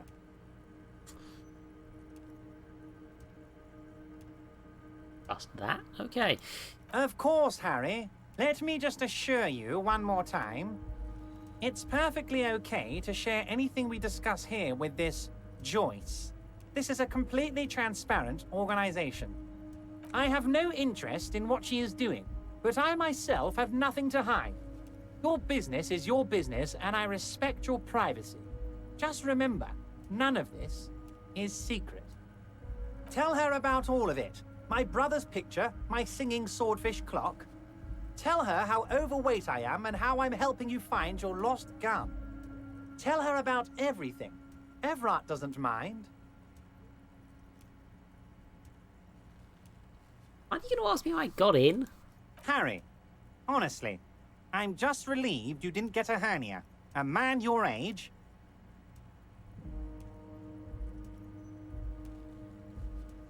What are you implying? I'm at the peak of my abilities. Yes, yes, Harry. You are obviously in peak physical condition, and I salute both your initiative and your physical prowess. Very impressive, Harry. Very impressive. Anyway, I assure you, I am a very well-informed man. Information reaches me before I even get the chance to request it. Again, why do you call me Mrs. Dubois? Of course. Let us dispatch with the formalities. You call me Everett, I call you Harry. That's what the hanged corpse called you. Harry. That's right. My God, so it's true. I didn't want to believe it, but you are a fantastic science fiction amnesiac cop, aren't you? What are the odds of that? Shrugs with expression. I think the odds of that are very low. It's true, my memory's a bit hazy. I assure you, there's nothing to be ashamed of, Harry. You're among friends, and the good news is... Folder in front of him. I have a big fat folder on you, Harry. I'm sure you have a lot of questions to ask. Maybe I can help you out. I'm sure you had some concerns you thought I might be able to address. And you were probably right. I can. Are you trying to tell me you've gotten hold of some of our documents? Mr. Kitsuragi, would you mind? Me and Harry are talking about his lost identity right now. Don't just jump to the folder. That's not smart. Shows you're on the edge. Do some probing first. Where did you get that folder? Ah, this? My friends in your organization gave it to me, Harry. Yeah, no. Voice acting's pretty good. Like, sometimes it's kind of clear that the voice actor was hired for, like, 1 or 2 lines and wasn't really equipped to do all of them, but, like, it's generally pretty great. I find that very suspicious. May I have a look? Yeah, I mean, especially, like, Kim's voice actor is doing fucking great, which I'm glad because, you know, he's one of the main characters. If Kim wasn't here, wasn't good all the time, that would be a bad. I'm afraid this is meant for union eyes only, Mr. Kitsuragi. I'm sure you understand. Please continue, Harry. Drama, Kate. What? Do you know anything about my family? Do you have a wife? Do I have a wife or kids or... Family? Harry, you're not a family man. There's not one peep of family in here. Unless you think you're a family man. Do you strike yourself as a family man, Harry? I think I do. I'd be a wonderful father. Well, yes. I'm sure you're going to make one little boy or a girl very happy and proud one day, Harry.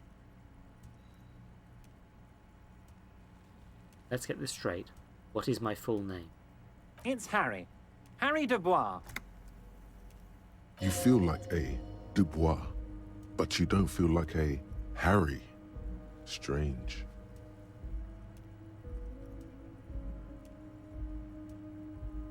Dubois, but not like a Harry. Something longer. Sure, okay. You're Harold. Harmon. Haroldamus. But that's not what the record says. The record says Harry Dubois. A real man's name. The lieutenant covers his face and sighs audibly. Mr. Kitsuragi doesn't seem even slightly empathetic to your memory loss, Harry. I, however, wish to help you any way I can. What kind of op does it say? Well, Harry, if I were to sum you up in one word, it would be apologetic. I'm sorry? Yes. You seem to be. A lot of the time. But right now, there's no reason to be. Let loose a little. Be you. Yeah, Robin. Yeah. I'm trying not to do that. I'm trying not to get into that reading, but here's the thing, right?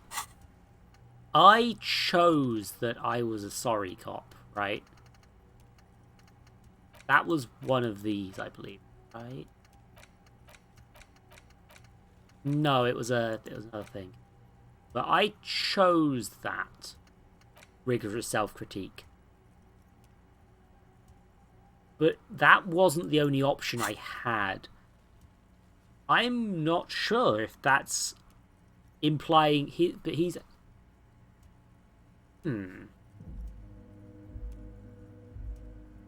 See, I suspect something here. I've started the timer. I should have said I'm started the timer before I start the timer in future. I'm really bad at remembering there's a delay. Fuck. Okay. Yeah, no. Thank you, chat. Because I suspect something too. As you look at the folder, Everard covers it with his hand and pets it. Is he trying to hide that it's not a real RCM folder? It certainly doesn't have the RCM stamp on it. That's not. Okay, Harry, you got me. This is from the Census Bureau, not the RCM. Those Census Bureau people are absolutely corrupt. You should do something about that. He got the name from the Census Bureau, and everything else from your actions here in Martinez. Hey! Yes! Oh, I called it. I worked it out. I actually worked out a thing. That's neat. I'm feeling good about myself. I engaged with the material and realized that, like, yeah, no, the sorry cop thing came after the folder. So, like, all this information comes later. Yes, Mr. Kitsuragi from the Census Bureau. Like I said, now I'm actually a very busy man. So is there anything else I can do for you, Harry? That means he doesn't really know anything about you. Jack shit about me. Like, also, I'm trying to remember if I'm doing this based on spoiler information, but I do like the thing like Harry's like. I feel like my name's longer. Maybe Harry isn't his name. A pity. The mystery of you will have to remain a mystery for the time being. Census Bureau system. Yes, that's what I said. Try to keep up, okay? Let's move on. Told the union is involved in a local drug trade. What? Harry, how could you say that to me? You know I appreciate a joke as much as any jolly fat guy, but I can't take slander. Are you actually investigating this? No comment.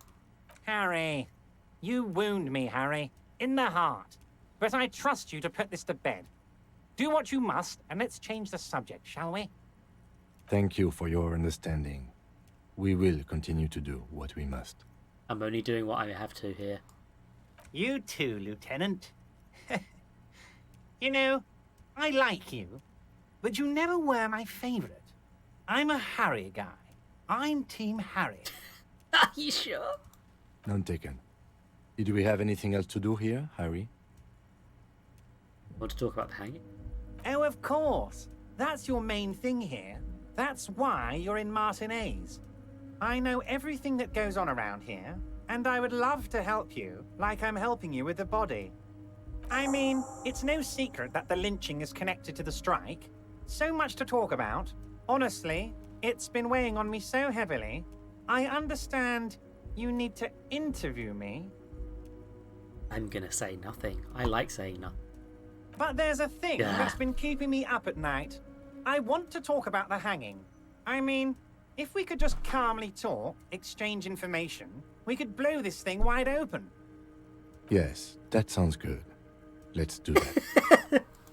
But I can't think straight with this thing weighing on me. You're police officers, aren't you? I have a crazy idea.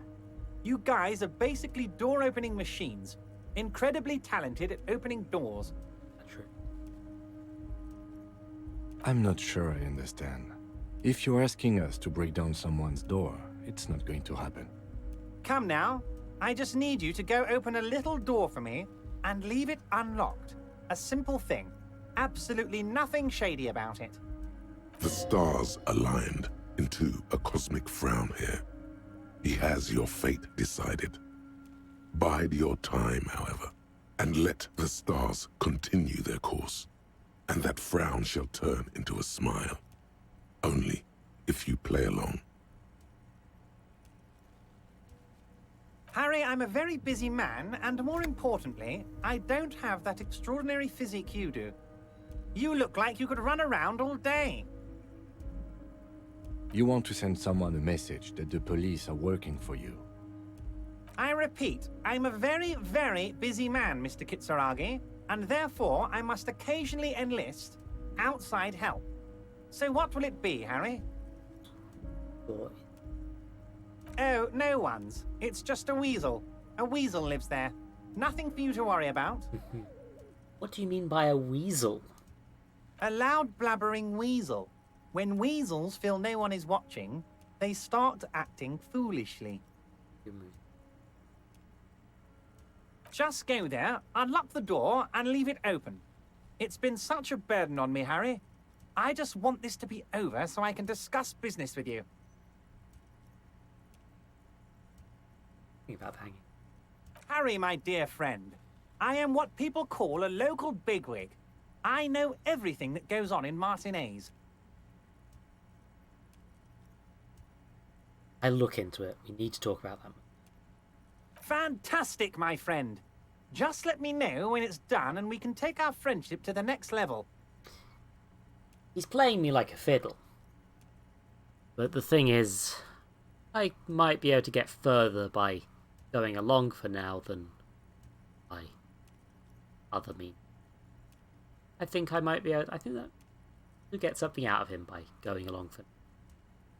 You can get the key from Manana. He's down by the gates. Manana's like a free agent in the Union. Special operations. Hardened socialist. A real free thinker too. He'll tell you precisely where the door is. One last thing, Harry. Just open the door. You don't need to go in or anything. I just want that weasel to come home and see the unlocked door. Talk about my lost gun. Yes, your lost gun. My best men are on it. They're turning every stone, searching every playground, asking kids, grandmas, everyone. Your gun will be found, Harry. Let me assure you of that. It's just a matter of time and effort. The only way to find it seems to be working with him. He might even be holding your gun hostage. Oh, did he hold my gun hostage? Who knows? Only one thing is certain. If you work with him, you're going to get it back. And working with him might be the only way to do it. Wait, okay, you know what? I'm going for it. Going for it. Gun might be brought by board. Your men factions that in? Yes. Thank you for the hot tip regarding your lost gun, Harry. My men have indeed factored in that you pawned it. Jesus Christ. Now, please, let the professionals do their drugs. job. Kick back, Harry, relax. I have great guys on this. You focus on what's important. Building our relationship for the good of Martinez. It did not come as a surprise to him. He might actually not be bullshitting. Yeah, he might. Does this mean if I do things for you, I will get... Damn it, Harry. That's exactly what it means. I'm only kidding, of course. Of course. I understand. We help you, you help us. Yep. That's it. I'm gonna leave now. We'll talk again later. Wait. You need this to get in and out through the gate. Ah, great. Wouldn't we get stuck in here? Here. You're one of us now. A real red and white Union man. Take care, Harry. Hey, I've joined the Union, I guess.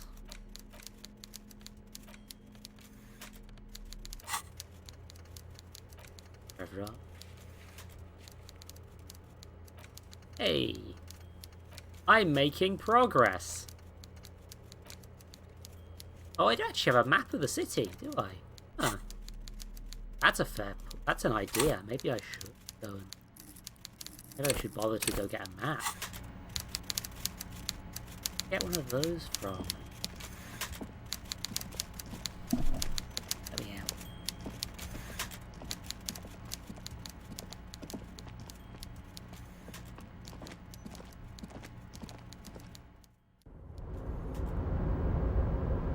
Also, I'm going to put this back in my hand. And maybe I think I'm putting my shirt back on at this point. I'm a bit cold. Keep me having to add Yes. for that? I still can't. That.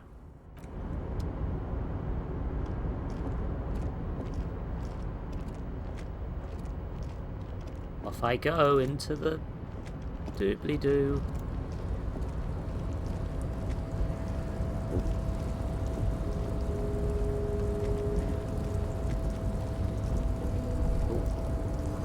Ice smells means whale fuel, not.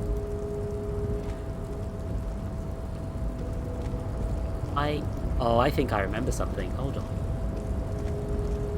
Hold on a second.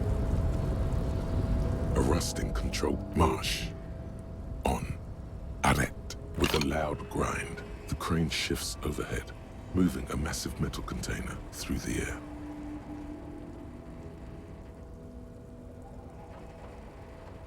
There we go. Pop the container down. There we are.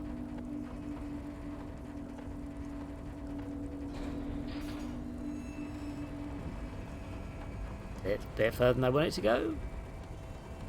Bit further than I want it to go.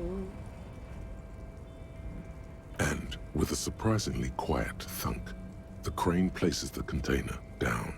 This crane was built with a purpose, which has now been fulfilled. To move this container. What's inside the... Who can say? All you know is, it's special. I can't see how that was worth the records, except for seeing the crane in action, which I admit was satisfying. Correct. The crane does not return to its original position. It does not move at all. I've turned it off.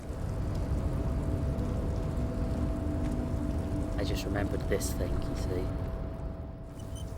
I've said I'm not scave scumming. Before you stands a cargo container. Just one of many in the yard. Lieutenant, I think there's something special about this container. Is this like your thing with that wall again? Maybe? I can't tell. I think we should investigate further. You do? Because I don't. What? Why not? There are a million containers here. Why are you fixating on this one? Maybe there's contraband. There may very well be, but we are not here to look for that. We are not here to interact with containers. We are here to talk to the Union, right? Knock on the door. No reply. Open the door. You attempt to turn the handle, to no avail. The doors seem to be mechanically locked. To your left, the lieutenant considers your actions with some puzzlement. This is a rhetoric check, and I do not have the rhetoric to do this. Unless... I think my rhetoric might...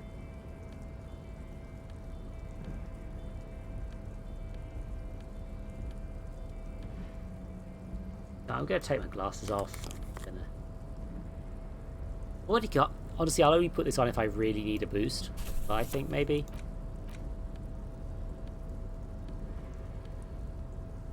Yeah, that's my outfit. But there's nothing I can do here. You're back before I mean, of course, I could. Its drawer has not ask lessened chat to since help you were me. last here. If anything, it seems to have grown slightly.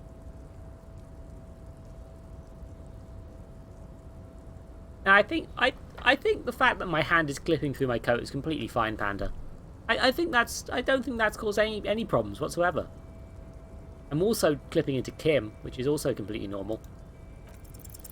Why are you even trying to open a door with rhetoric? Yeah, why am I? Why are you what? Anything at all. Now is not the time to get philosophical, detective. You can do that after hours. Nothing more then. Okay.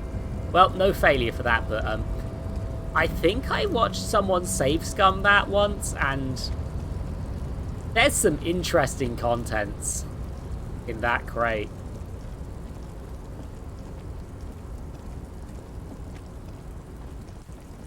I will make a save so I can, if I want to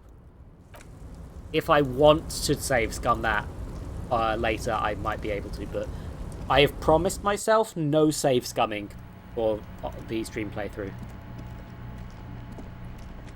On second glance, someone has forgotten to properly close one of the drawers. It's unfortunate for the Union to just leave their paperwork lying around like this. It's quite unfortunate. Let's see what's inside, he thinks. The drawer opens smoothly. Inside is a well-organized selection of brown folders. Browse through the phone. Hundreds of documents containing logistical data. Two kinds of transactions stand out. Materials coming into Revachol from the outside world, from Muindi, Grad, and even Ilmara.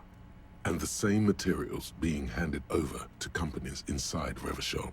Kuron, Coal City, La Delta, and Jamrock are listed among the many districts where the imports are being sold. Interesting. It's hard to make sense of this thicket of company names, dates, quantities, and percentages. You try to focus, but the lines are getting blurry. Think volition. The drawer slides I shut. can boost if I remember correctly.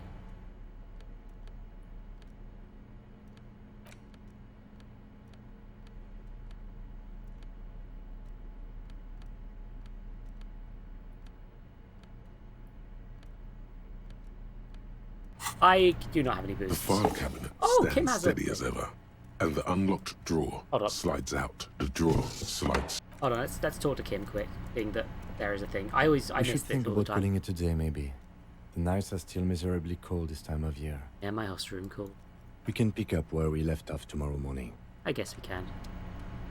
But before we do that, The file let's cabinet stands just steady give it a as shot, ever. eh? Look how blurry all the lines on these papers are. How unwieldy your own willpower is to yourself. You're like an absurdist Samaran monk, focusing through not focusing. Hermeneutics was almost within your grasp, but now only vague letters float before your eyes. Less meaningful, but aesthetically more pleasing. I actually focus through not. You're a police officer, not a spiritual healer. You can focus the normal way by turning your attention to something and not letting go. I let my eye go completely out of focus. All the tapes start melting. Is that what you're doing with those folders over there? Yes. Right. This is probably not relevant to our case. After all, we're not investigating an accounting mystery. Come on. Whatever's hidden here is hidden well. Concentration isn't enough. Only a trained accountant with a background in logistics would be able to really make sense of it. However, there is a little handwritten note stuck on the side of the drawer. It appears to be a to-do list written in large, uneven capital letters. Remember, Leo, Everart's shoes, special whirling borscht, water Everart's plants, sweep office floor, more banners. Leo. Hey. All items on the list have been crossed out, and the note itself is crumpled. Look him. A to-do note with a list of errands for Everard. One of his aides must have left it. Nothing incriminating here. Remember, Leo, Everard, all items on the list, the drawer slides. That's some potential, isn't it? You know that Leo's being a lot of shit. Anyway, we'll get the body out of the tree tomorrow because I don't want my poor boy Kim to buy it. And also everyone's gone to fucking bed by the looks of things. Look at this. Oh, hello. Oh, are you a bottle? Are you a bottle? Bottle? No, you're not. Boo. Corn shop's even... Is the corn shop going to be open? I should just quickly toss some money in. Machine. Sorry, Kim. The tear machines. Your bottles clunk into the machine, and the money appears with a set. Hey. I think it's because paper cups aren't pick-upable. Doors closed. Winter. You're still out here? It's raining again. It was clear just an hour ago. So late, you're still here. I'm a nighthawk. What can I say? Odd. There's a little meanness in that smile. Oh, she's up to something. But she's not the gardener anymore. I think she's up to something. I do not know what yet. Ooh.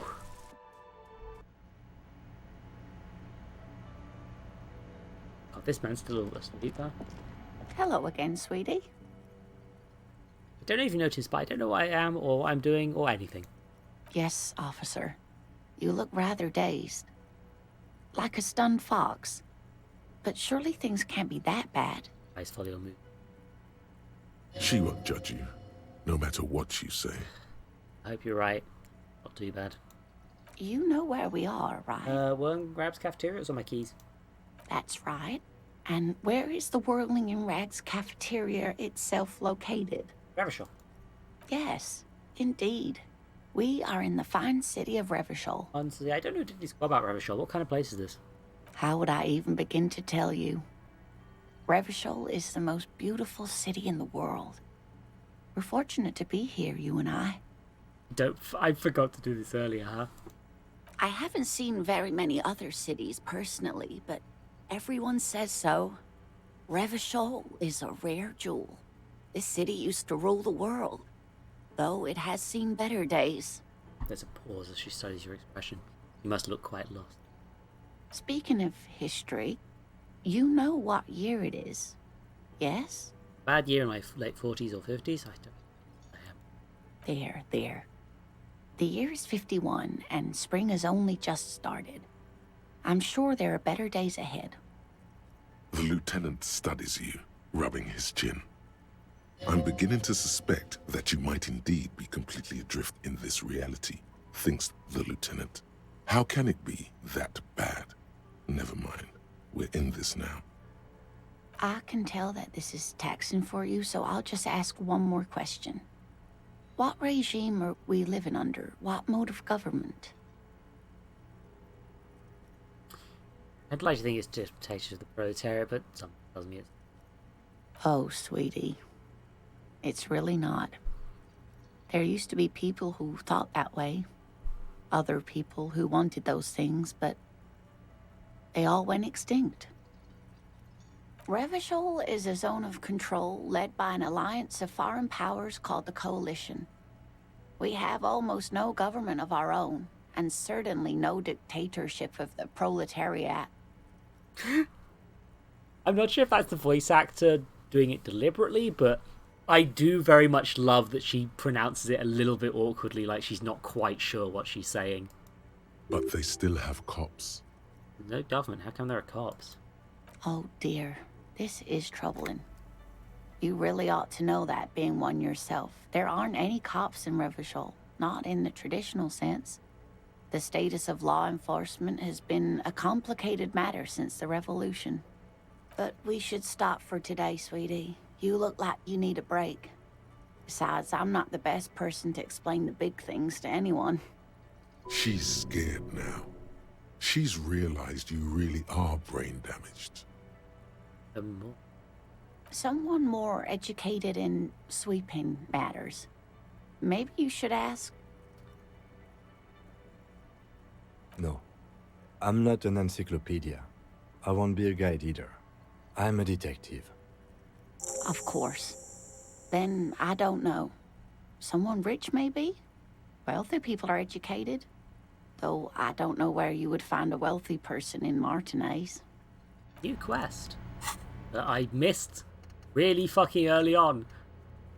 Talk to a rich person? Okay. I mean, okay. Yes? When end of day debrief.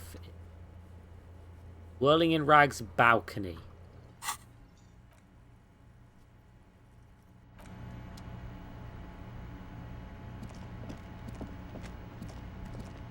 Can I help you?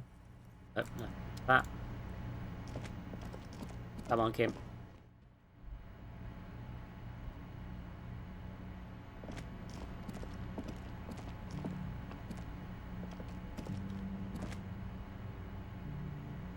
This is the door to the room you redecorated.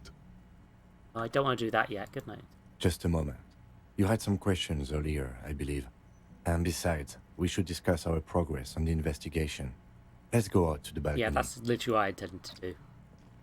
I guess the game just gives you that one, in case you lock into it by accident. The air outside is brisk. The lieutenant is silent for a moment. He listens to the traffic hum. Then... Where shall we begin? We should talk about the investigation, first and foremost. But I also remember you wanting to discuss the RCM? I have a cigarette every night when I go over my notes. It's something of a ritual. Oh man, he looks so devastatingly cool with that cigarette. How did you get... You mean this? This isn't cool. It's an unnecessary trial of will, and unhealthy. Light a cigarette loop. The ash. Keeping the habit within the parameters he's given himself takes a lot of focus. It would be easier to simply quit. Right then, deep. Yes. It's been a long and eventful day. Where do you think they went? Well, we inspected the victim's body, so that's good. It was not easily approachable in that state, but we did it. I would say our initial inspection was very thorough, and we have solid leads to follow up on. Then you shot him in the chest, which wasn't alive, and we still have to get him down from the tree. Being sober tends to help with precision. But moving on to the interviews. We conducted an interview with Everard Clare. He wasn't particularly forthcoming with useful information, however. I was intimidated by him. That's stuff on. Well, we will have to work through that. Claire also helped you, how should I say, remember your name? That's a relief. I want a different name. One I haven't ruined yet. You can look into the process of changing your name after we finish this investigation. Kim must have had doubts about his name at some point too, but deliberately discarded them. Have you ever wanted to change your name, Kim? Change? No, not exactly. But I think all of us at some point imagined what our lives might have been had we been something else. And then we feel trapped by the names we've been given as symbols of the intentions and expectations of others. Even if I were to change my name now, upon hearing any syllable that sounds like Kim in the street, I turn to see who was calling me. But let's talk about Joyce Messier for a moment. I don't like her. Or her for that matter. I have a feeling that she knows how dangerous the situation really is. We have to get her to talk to us. Above all, though, today was exhausting. What's with all the running? You run a lot. Is that a standard Precinct 41 practice? I don't waste time, you know. And mine moves fast, the rest of us try to keep up. It's impressive, especially for a man your age. And in those hills. He nods. Nice shoes, by the way. I like the green. Goes with the orange. Pictures, miles. What exactly are our powers exactly? RCM. They're quite limited, actually. The power officers of the Revachol Citizens Militia exercise most frequently is imposing fines of up to 1,000 real for offenses, in accordance with an interdepartmental schedule.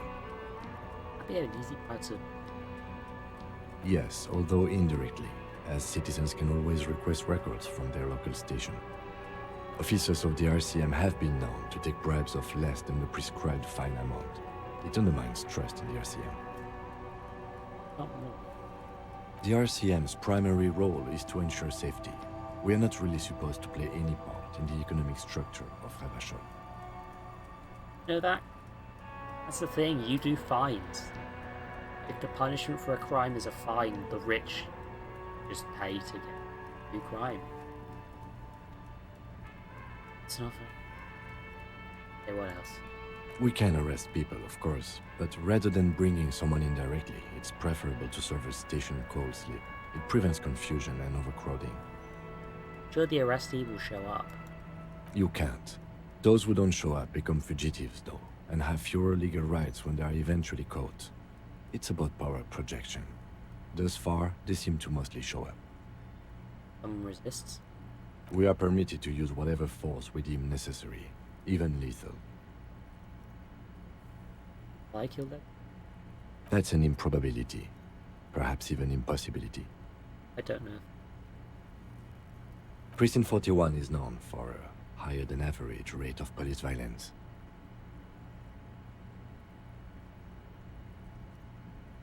Yes. The last time was 4 years ago. He says it matter-of-factly and moves on. So fight duty.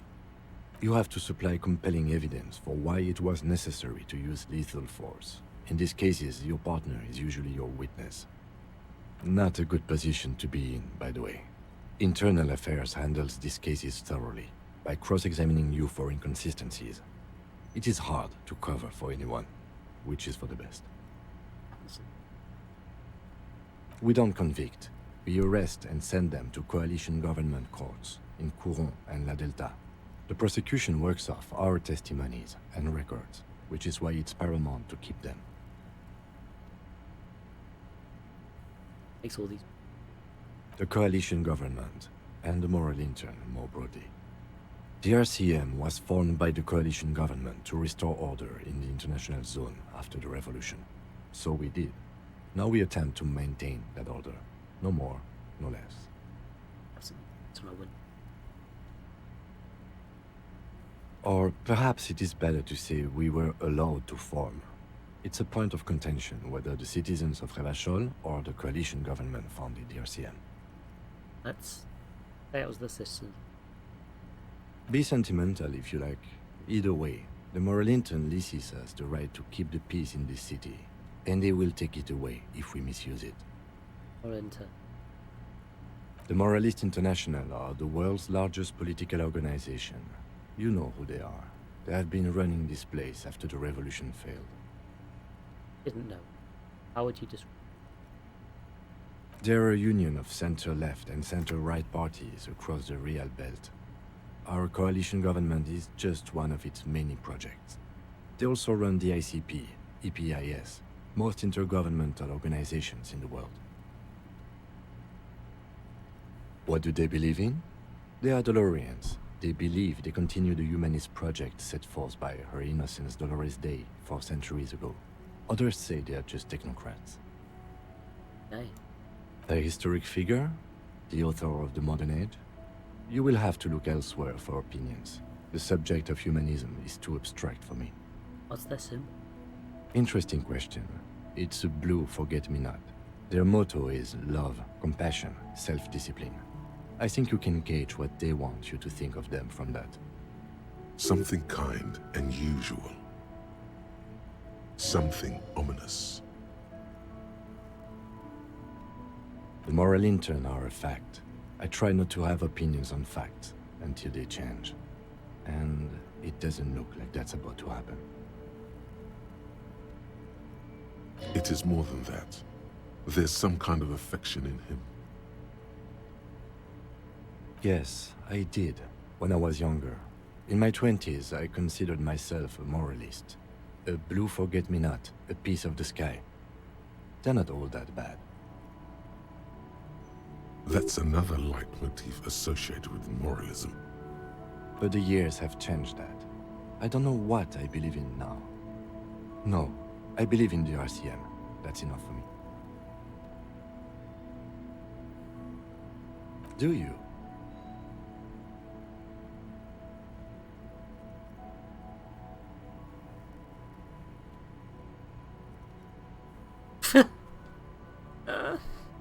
Yeah, right. Okay, so our options are: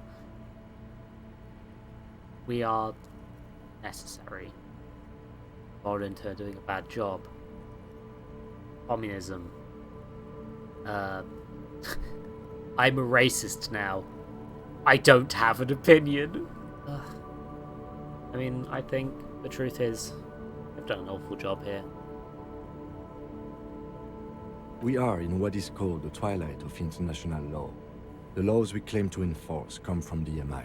Without them, we are simply vigilantes. Maybe we should make our own law. Spoken like a revolutionary, not a cop. But hypothetical aside, in Martinez we already are vigilantes. At least the Union thinks so. I expect our job here to prove quite challenging. Nothing. The dying lights of the city shimmer below. Slowly, like luminous clouds, they pass on his lenses. The lieutenant looks at his slim cigarette, contemplating the next drag.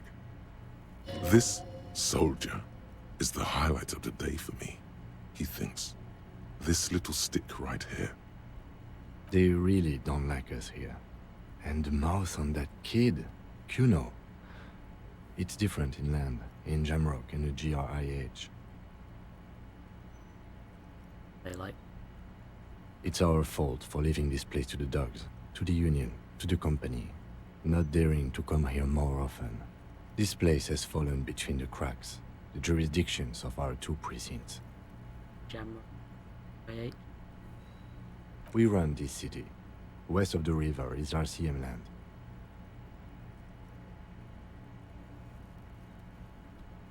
It's incredibly hard. Human beings are... But we are in control, and it's worth it. the organization works, our systems work. If they didn't, the city would disintegrate. Night. Captain Ptolemy Price steps into the yard. A piebald horse waits by the motor carriage, chewing oats out of an oat bag. Seagulls fly overhead. The sky is black. Captain Price wears a black suit and a standard patrol coat as he mounts the horse to head home. Rows of houses on either side, hunching over the sidewalks, and Precinct 41 with its dome roof growing distant. Around him, the streets are silent. A kid on the corner waves at the captain as he takes the turn on Petition and Main. The horse neighs. The captain nods back. Thanks, kid, he thinks. He's grateful. Investigation will help. Situation. I'm good. Me too. But I wouldn't count on any drastic changes in our lifetimes. Thank you. Yeah, it's getting very cold now. Let's go. That was stuff.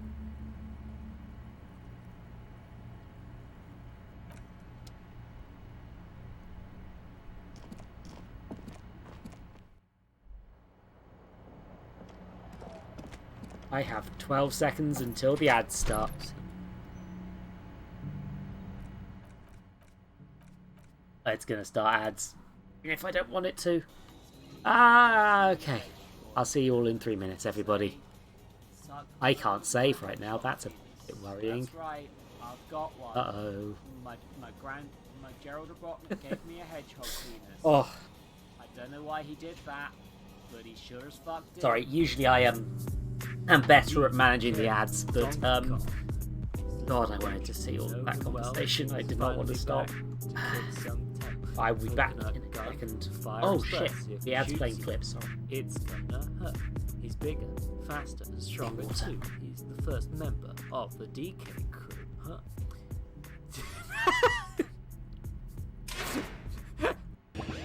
Anyway, bye. I'm not doing you. Let me unfold. Yes. I do love that they do things like, yeah, there's just a capsule full of animals here. Why not? Hey, buddy, are you okay? Yeah, not bad. You're the new Tails. Come on, you bastards. If it's good enough for George Lucas, it's good enough for you. Brew. He's a farmer. What? Why is this farmer Duke Nukem? It's time to kick ass and farm bubblegum. And I'm all out of farm. Please don't clip that. That was terrible. You're stuck doing the dirty work of Destiny 2, huh? I was supposed to slay an evil being too, but it threw me into a distant time. Oh yeah, you can just change the eye expression or something with that. And it's... toe options. You have to go to the... You have to go to the main menu and... Oh no! No! Oh, the seats! Andy, you're lucky if you can't see the ads. Okay, I'm gonna... Oh, it says there should be ads for another 2 minutes, but... I don't trust it. Twitch's ads are a right friggin' nightmare. How they actually work. I try, of course, to make sure they only go when I'm on break, but... I don't think it succeeds half the time. And also... if you can find an ad blocker that works on Twitch ads, I have no problem with that. But also, if you can just subscribe, to be fair, if you're willing to give Jeff Bezos money, and if you're not, donate, by the way. I'm saving up for a capture card, and the problem is, there's already £60 towards it, so I can't just change it out and be like, give me a capture card for Christmas at this point. It's locked in as a stream goal, so I can't buy it myself. Which is really bloody annoying because it's just like... I have this brainworm about that where I'm like... if it's specifically... yeah, no. That's the thing, Panda, like... the fact they aren't playing is even weirder. What the heck? Like... I'm playing them every time there's breaks, and, like... that's really fucking weird. And that's just, like, the one thing Twitch needs to do is send you advertisements when I want you to. And it doesn't... Like, my bitch ass has to deal with all, like, 6 minutes of ads every time I log in to watch a Pank stream or whatever. Meanwhile, they just... I mean, if they didn't want ads next to suckle on that skin, they really shouldn't have given me affiliate. Like... like, maybe they should have reviewed my content at any point, if that was the thing. But yeah, I got my water. I'm also kind of in two minds. I thought that the clip player would randomize them a little bit more, but it feels like it's playing the same clips over and over. Honestly, if I could set up like a proper video to play during BRB screens instead. Thanks, Robin. Okay, it's not letting me save, which is worrying because I wanted to save. Oh. Empty cassette case? Apparently I can take that.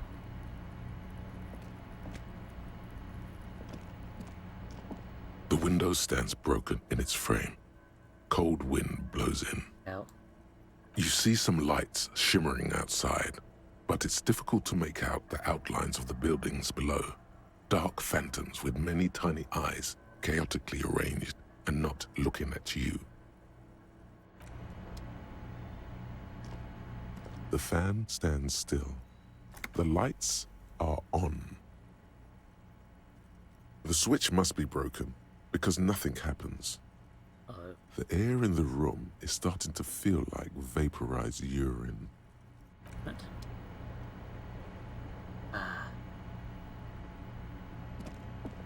The bed is cold and not particularly inviting, but it's yours. The sheets look awful. The option to go to sleep becomes available every night after 9 p.m. All of these bottles in my room get cleared up. Won't let me pick up this one for some reason, but that's...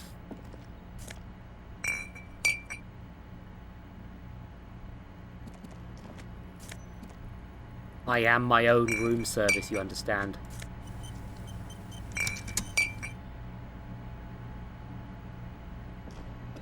A mirror hangs on the wall, covered in steam. You cannot see yourself, just the outlines of a man. You have no memory of the face that awaits you there, underneath the soft vapor. I do it.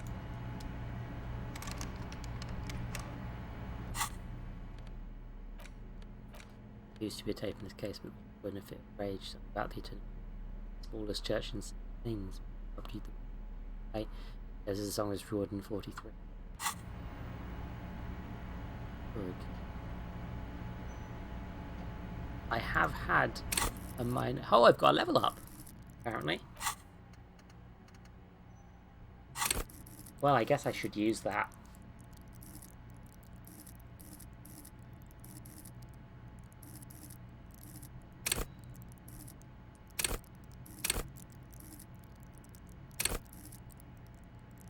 Drugs.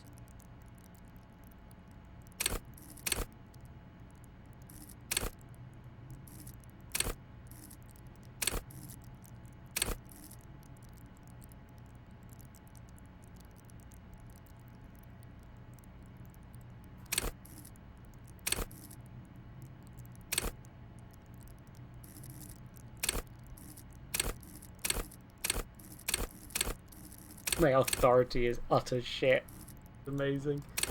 I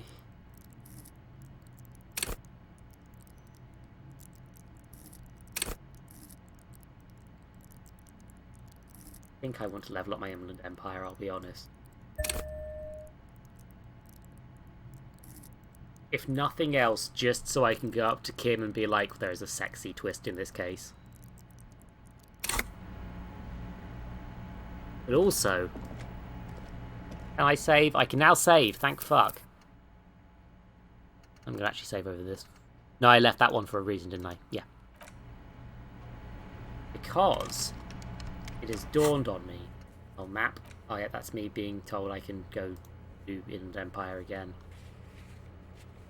No. But the thing I'm gonna do is...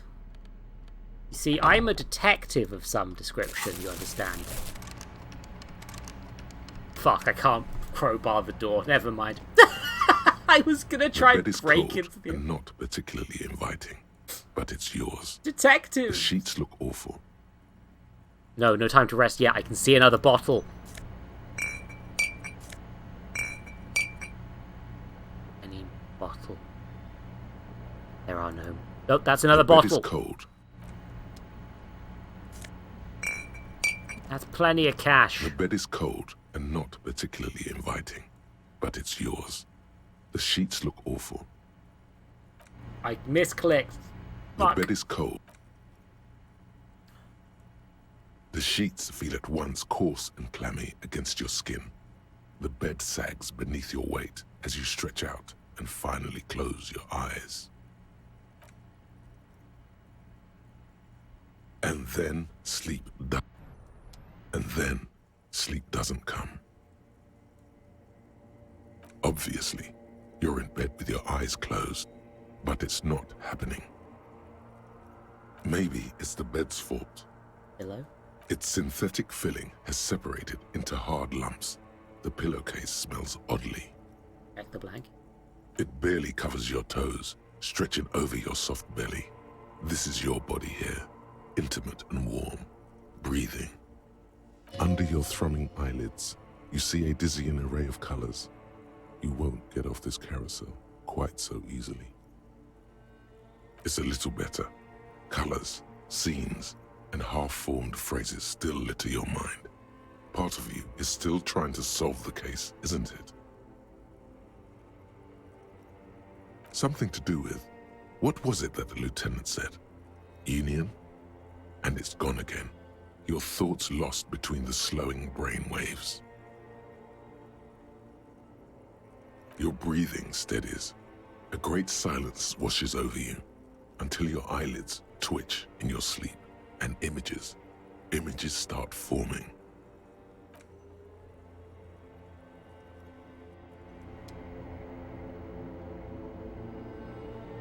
Uh-oh.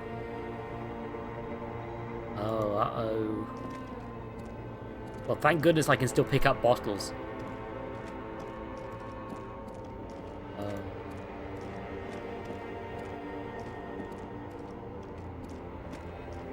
I feel like I'm about to have a... Oh. Okay. Hi.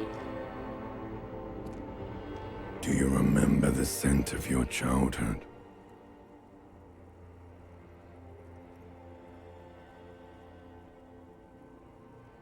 What it says on the can, Harry. Answer the question. I remember. Do you remember your wife's hand on your face? Tell me what this is. I'm not answering. Tell me who you are. You know who I am. I'm the bad day. The one where you ask her, and then later in the streets, wandering. It's the worst day of all time, Harry dear. And it's coming. She will hear about it on the phone. Reality will turn into a grotesque nightmare. This will be the last thing you did to her. Tell me, do you remember the love of your life? Do you remember the warmth of her thighs, between her legs and in her mouth? That's right, funky baby. And you just stood there, one hand on the bottle and the other on your dick, watching her go. Let it all be dragged away from you. Yeah, Robin, Yeah. Yeah. Tell me, where are your friends? Human beings have friends, Harry boy. Where the hell are yours? Don't want to go. They were only cramping your descent into the abyss.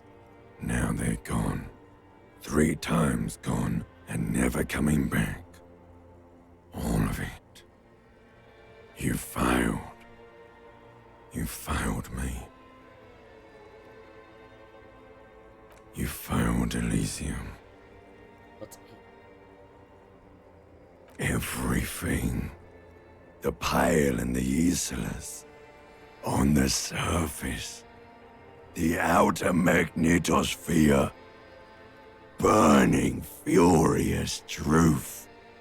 8,000 years of written history. You really dropped the ball, Harry. 4.6 billion people. And you failed every single one of them. You really fucked up. No, Harry. You were just talking to yourself. That's all you ever do. Even in your dreams. And the act is wearing thin. The spots of the disco ball fade around you. You'll be back in those cold snakeskins in no time. Sweating up the bed. Stinky boy. I can come back from this. I can come back from my limbic system calling me a stinky boy. You're not coming back from shit. Thrashing around in that high conductivity state of yours. Bumping into things and acting like a clown. Who are you kidding? Trying to solve this case. You're trying to what? I can't hear you. This is just a word dream now. Jumbled up garbage. The pictures are gone. The bed rises to meet you. A thin, sleep-like state. More glass than velvet, grinding in your head. So something is wrong. Sleep shouldn't be this bad, this dry, this unnourishing. There's something wrong with your thoughts. Some kind of new type of hangover. The nut type? Oh yes, party boy. And it's worse than the one before. Just think of the shit you saw. Here it comes too. So soon already. A silent alarm goes off in your head like clockwork. Barely let you sleep at all. Time to get those clothes on, Harry. Time to go to work in the shit factory.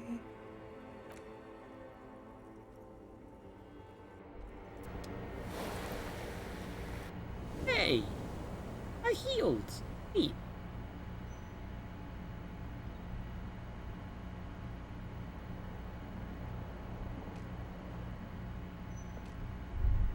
Good going, buddy. Oh, just a dream. You have ones like that all the time. You feel even worse this morning than you did last night. You mean, why are you so tired? Too tired and down to even think? It is worrying, isn't it? You can't be a detective like this. Detectives need to be able to think. Not yet. Really, That's not really true. Your heart has finally pumped all the speed out of your system, Buster. Time to get some more. Don't do that. Stay strong. The hangover will wear off. You don't need to keep doing this to yourself. What is speed? Speed is a potent central nervous system stimulant. It kept you propped up all day yesterday, despite your debilitating hangover. How else did you think you even got up from this floor? You got up from this floor because of a holy vow you made 16 years ago. With me. To wake up exactly 7:30 every morning until the day you die. Don't be silly. There was no vow. You were high on speed. That was the only reason you got up. You can't detect without it. It's that simple. Take this. Not going to go looking for speed. Are you sure? Ready to live as this pathetic shell of yourself for days? Basically, a week. Let's be honest, 2 weeks. Maybe 3. You won't make it. Half the town will be dead by then. You will be fired. Allah. Suit yourself, slow, sad shell man. See how you do without your spark. Drugs. Harry. Yeah. Oh, the tape recorder's still spinning. There's still wine on the floor. And I don't know it. Mirror. Okay.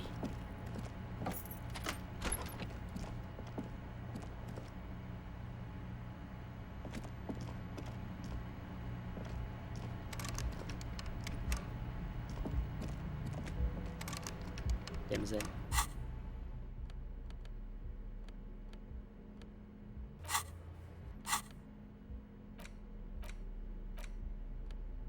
I won't lie, I'm terrified, and I haven't got this far before.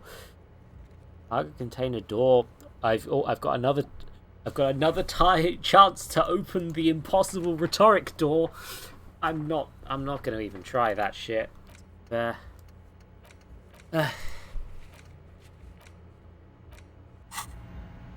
the plus side, at least I got my shit together. Oh, hello. Tim wants to talk to me in the UK.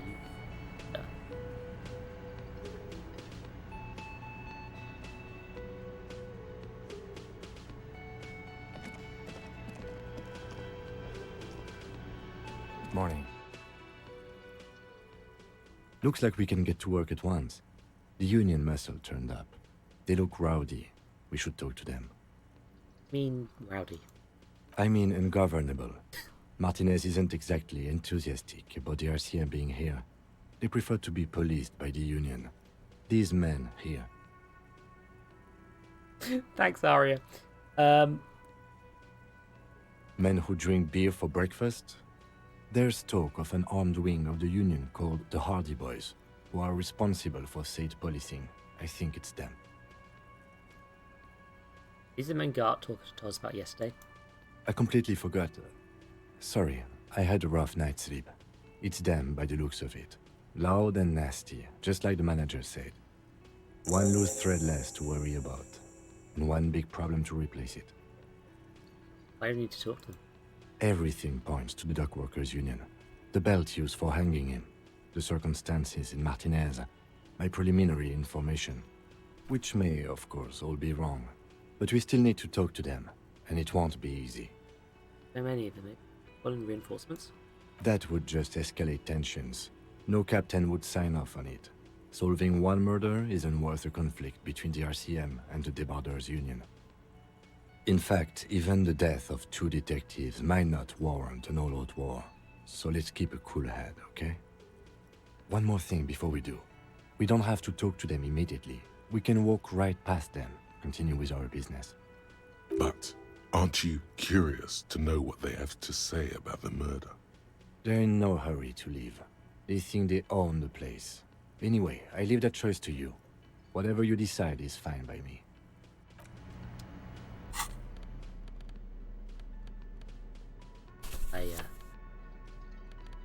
I just am holding that right now. I feel like, okay, hey. Can I help you? Okay, not dealing with that yet. Hey there. Just a moment. The woman turns back to the cafeteria manager. And there's no public phones nearby? The closest phone booth is down the coast. Sorry for the inconvenience, ma'am. Manager appears genuinely apologetic. It's fine, I understand. Thank you anyway. Turns back to you with a whip. I'm glad to see you again, dear. The lady is distressed. Perhaps something more upbeat might cheer her up. Good day, man. Everything alright? Please don't trouble yourself about me, sweetie. I was just hoping to make a call, but the Whirling's phone line isn't working. The Union office probably has a phone, but I can't really get there. Or to the phone booth down the coast. And Gary's phone is dead too. Oh. What? Hello. The manager was vague about it. Why would he be vague about phone problems? This is something to look into later. Ask God, maybe. Why did he be phone anyway? To let the young woman who's house-sitting for us know that we may be delayed. Morel, my husband, and our friend Gary were supposed to get back by Monday night, but they're still missing, and I haven't heard from them. I was also hoping she'd heard from Morel. I'll bite. Okay, I'll bite. Has your husband gone missing before? That's just it. This isn't like him at all. He always plans his expeditions so carefully. You have more important things to worry about. Your husband is some kind of scientist? Oh, yes. A zoologist. A cryptozoologist, to be more precise. Is cryptozoology? It's a pseudoscience that attempts to legitimize research into mythological beasts and urban legends. And it sounds unimpressed. That's one opinion, yes. And people are entitled to their opinions. My apologies, ma'am. I did not mean to undermine your hobby. It's not a hobby, dear. It's a subfield of zoology, one specializing in animal species that are so exceedingly rare that many assume them. Searching for such species called cryptids is difficult and often thankless, and frankly, many scientists are too lazy to do it. Universities these days are rarely interested in supporting real research. She's completely internalized her husband's struggles. They are her own. Expedition. Just some field work, sweetie. Morel is a highly trained scientist. He and his assistant Gary are studying an extremely rare species of insect. But they should have returned by now. They were just going down the coast across the waterlock to set a few traps. He said they'd be back on Monday. What could be keeping them? The waterlock. That was broken. Could this be it? The waterlock on the other side of the coast is broken. They're probably just stuck over there. Oh my. What happened to the waterlock?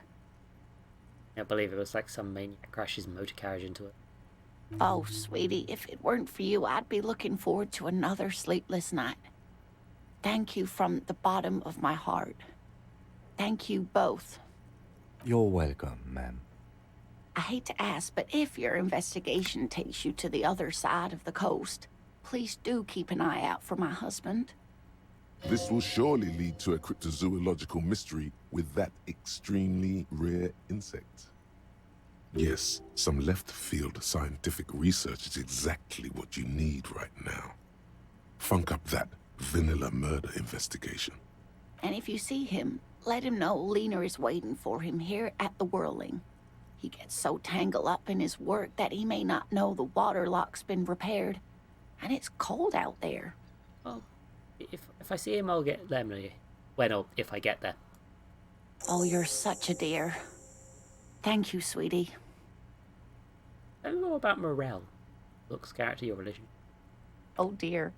I'm not sure where to begin. Be married. We'll be celebrating our 16th anniversary this autumn. Not the most numerically satisfying anniversary, but I like the less obvious milestones even more somehow. You look like? Well, his expression is slightly grumpy, but his eyes are always bright and curious, like a small boy's. And his palms are quite coarse from all the field work, but he's quite gentle. It's always a challenge to describe the person you know best in the world. That's good enough. Let me ask you something else. I'm sorry, sweetie. I'm afraid I'm not very good at this sort of thing. By a dating agency, I'm ashamed to say. I was looking to get back into the scene after recovering from my accident. and he'd just divorced. We hit it off, and, well, here we are. She's skipping over some important parts. Perhaps you'll find out more later. You have the information. Move on. I hope I've been useful. I feel like I have a suggestion-related item boost, but I'm gonna just... Yet again, I must min-max by removing my shirt. It's very important I take off my shirt in order to... I need to know about the cryptid, so I've taken my shirt hello, off. Dear. There you are again. What is the rare insect species your husband's looking for, actually? Oh, sweetie, it's fascinating. But I shouldn't bore you with entomological minutiae. The lieutenant gives you a sideways glance. Oh, I want to hear about the insect. Well, it's a phasmid, technically, but... Oh, yeah. Here comes the interesting. Where other phasmids imitate sticks or leaves, this one's a living reed. It disguises itself among the reeds here on the Insulindian coast. Hence its name, the Insulindian phasmid. Perhaps you'll end up co-discovering the phasmid with us, officers. I knew it. We're gonna be chasing made-up insects with cryptozoologists. Kim, don't be mean. It's not made up, officer. I can assure you. It's simply elusive, so much so that most establishment zoologists doubt it exists at all. What makes you think the phasmid is around here? Well, some teenagers making out in the reeds saw one. They didn't know what it was, of course, but there was a brief article in a local newspaper about their encounter with a ghost insect that looks like the reeds. Gary sent us the clipping. So, newspaper clipping is all the evidence you... Of course, most phasmid sightings turn out to be false alarms, but their description matched the Insulindian phasmid perfectly, and they didn't even know what they were looking at. Not at all. Why else would it hide itself so carefully? Have cool powers? Yes, it can blend in almost perfectly among the reeds. It's how it stayed hidden all these years. Centuries, even. Is it valuable? Oh, I doubt it. No one gets into cryptozoology for the money, sweetie. Oh. What's so special about this stick bug? Oh, dear. I'm afraid I'm not explaining this very well. It is very special. Face flushes with embarrassment. Morel can explain it all much better. I wish you could hear him describe it. Then you'd understand, I'm sure. And now I'm going to ask about cryptids. Maybe... There's really no point in manipulating anyone. She'd be only too pleased to tell you about her work. Go on and ask. Elena, I'd like to hear about some of the cryptids you've studied. Could you just tell me about a couple of them? Oh, I'd be delighted. Truth be told, I could really use the company too. One cryptid, not a couple. One. This won't turn into some kind of cryptid extravaganza. Okay, Kim. Just one cryptid, promise. He nods and assumes a waiting posture. Ooh, tough choice there. What's the biggest? That would be the giant of Kokonur. She says if it was common knowledge. The giant lives in the most arid parts of the vast Kokonur Desert in South Samara, casting a strange light across the barren wastes. Means strangely. Mirage or psychogenous luminance. It's not elaborate and let's just loom further. Just how big is it? No one knows for sure. It is like an awful mountain appearing from below the horizon and expanding to cover almost a third of your field of vision. The towering luminosity of Kokonur is a bad omen in local folklore. Some say it's a fata morgana, others, fate unimaginable. Hooey. No animal can be that large. It's a mirage. That's what makes it so peculiar. A species surviving at the very limits of scientific law. The giant of Kokonur must be the largest animal the planet can support. There are limits, you see, to how large a metabolism an ecosystem can beget. Some say a gravity anomaly below the Kokonur Desert might allow the creature to grow to these gargantuan sizes. Great. This is great shit. You need more. Oh, but I said I'd only do one. Oh, I don't want to. No, I'm not letting Kim down. I can't let Kim down. Of course, dear. I'll ask about more later. It's fine. Don't worry about it. Oh. Can I help you? No. I was gonna ask about the phone, but you don't need to anymore. Oh, hello. You're one of the. Let me handle this. Crowd in the mess hall turn to you. You seem a little different today. Less hospitable. You are far from home, lieutenants. This isn't a district known for its love of self-proclaimed militiamen. I'm in no trouble. I'm here to do my job, that's all. Not a muscle moves in her face, but her eyes trace yours, stern and perceptive. She wasn't a gardener. You are looking for Titus Hardy, who you think has information on a murder the RCM is investigating. You want to interview him. Winston the man telling them. That's Titus. Talk to him. But know this. I'll be keeping an eye on you. No strong arming. Nothing official. The District of Martinez does not recognize your authority to make arrests. It doesn't matter if you recognize our authority. We will make an arrest if we have to. She says nothing. Her glare speaks for her. Could this be the Miss Buford that Easy Leo mentioned? The one Mr. Everard sent to law school?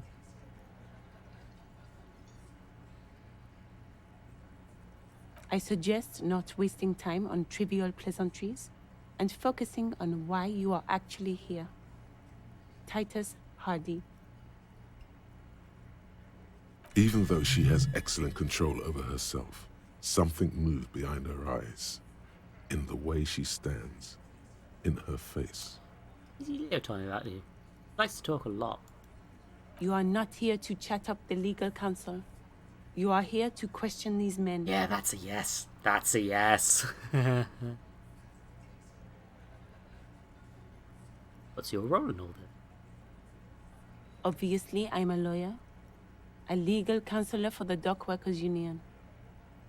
I would urge you to consider what you say to my clients. I should talk to Titus then. Oh. However. Rigorous self-critique. Here it is. Hard facts from the man you are. You once jerked off in the locker room and were caught. You held a young woman by the arm and kept her in your apartment for 20 minutes against her will. That's right. These are not flights of fancy. These are real deeds, Harry, emerging from the darkness of your past. You tried shooting a fleeing suspect in the foot, but hit him in the pelvis, crippling him for life. And, above all, you let life defeat you. All the gifts your parents gave you, all the love and patience of your friends, you drowned in a neurotoxin. You let misery win, and it will keep on winning till you die, or overcome it. Int and psych, reg check failures, heal +1 morale. Prison, most reg check failures, heal +1 health. Learning cap for plain threshold raised to 6. Oh. Oh, that's really good. Like, that... The bonuses are really good. Blimey. Being a sad sack piece of shit turns out to be actually quite useful. Huh.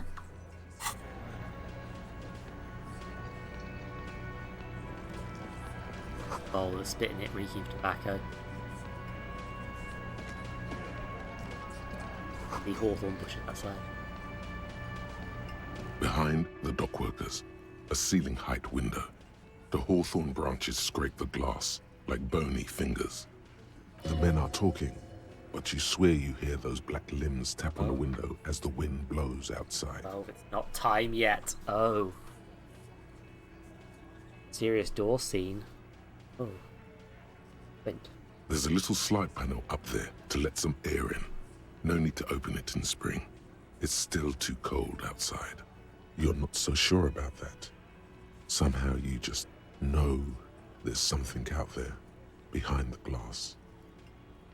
Yeah, your mother. I feel like she might be, yeah. Thanks, Shanky. Most men overalls toting guns and union placards and money. How's the tiny below profile? What, Kim? Kim?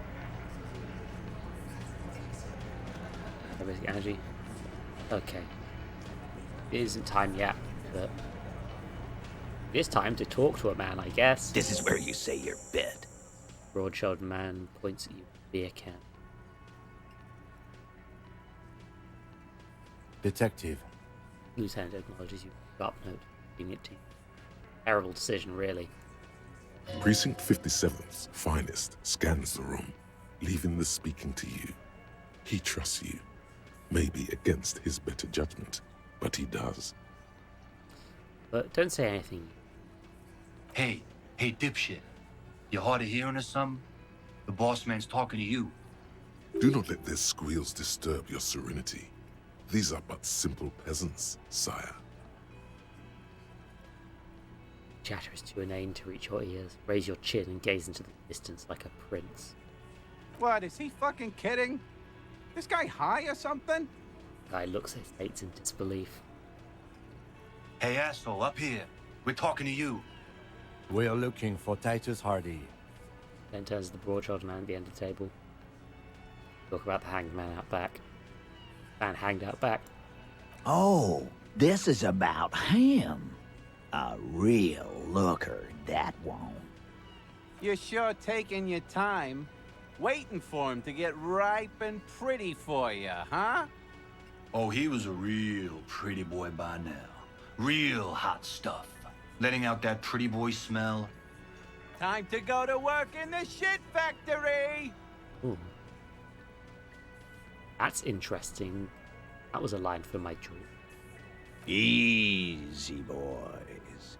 These janitors have a hell of a job cut out for them. I mean, I wouldn't go in there for $1 million. Slaps his forehead. You might want to start asking your questions now. It's not going to get better than this.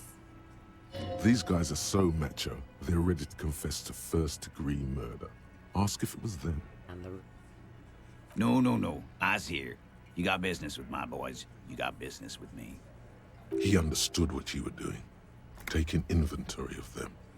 Now watch the other guys fuck it up by falling out of line. Yeah!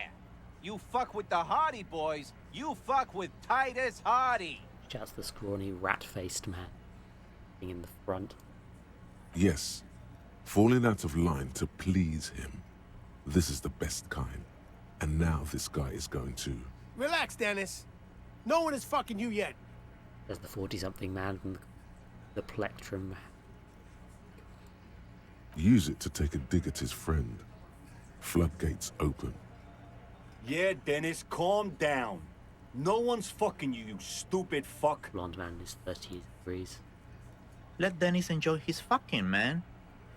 We don't mind. You notice gang tattoo. The man must be either Mesk or Samarisian. This one knows how to keep things going. He's a hothead, but not one to be taken lightly. The last one is a bit of a black sheep.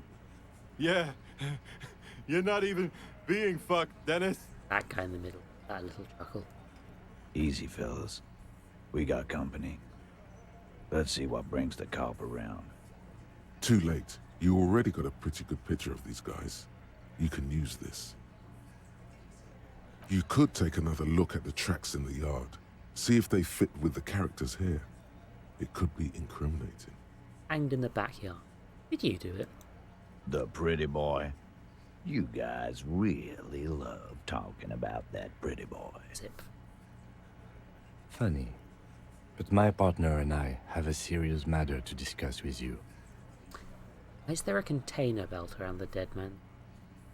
Container belt? Like we use in the harbor? Yes, why? Because we took it from the harbor where we work. Then we went out back and used it to hang him. We did this together, all of us, until he was dead. That's why there's a container belt around his neck. You just confessed to the murder? Just confessed to murder? Goddamn right. No. These 7 honest men have equally come forth. They told you what happened, so that you don't waste any more of your time. You murdered him just like that? No remorse? How many people have you sent to the Shays? Ever felt remorse for them? Or send them to Reunion to rot. For 20 years. For life. Worse than dying.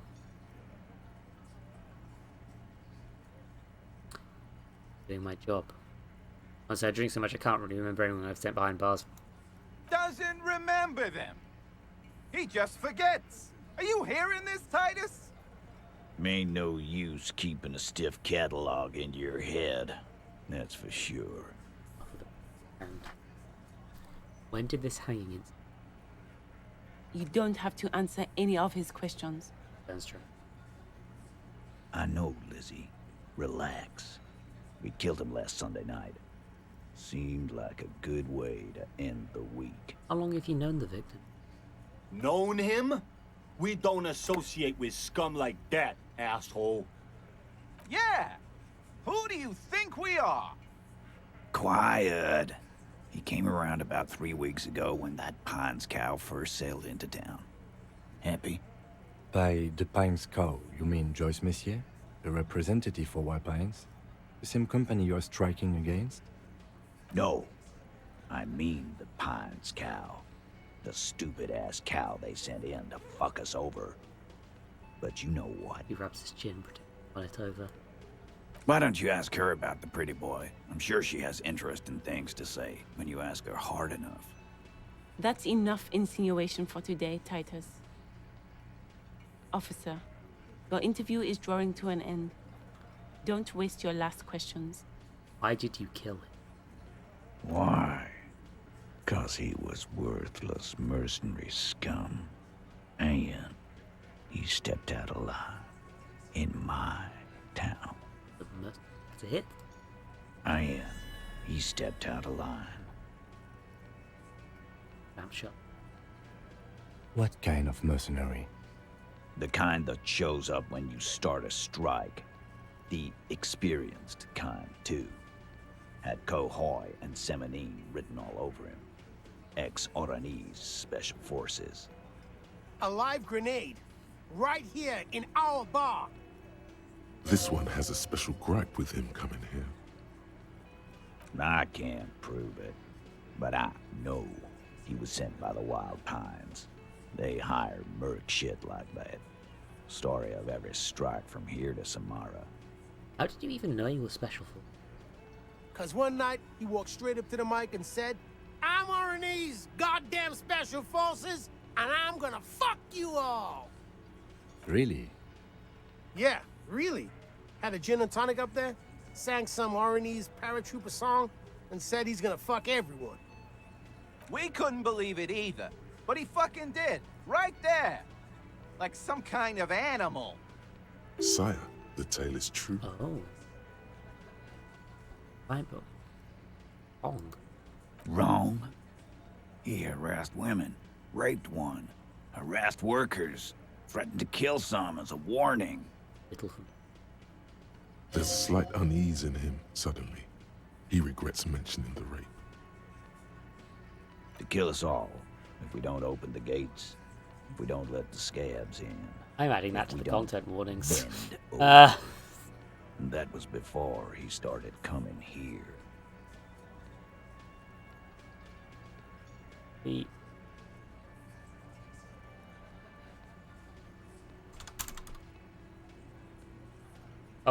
That's not supposed to be in cats.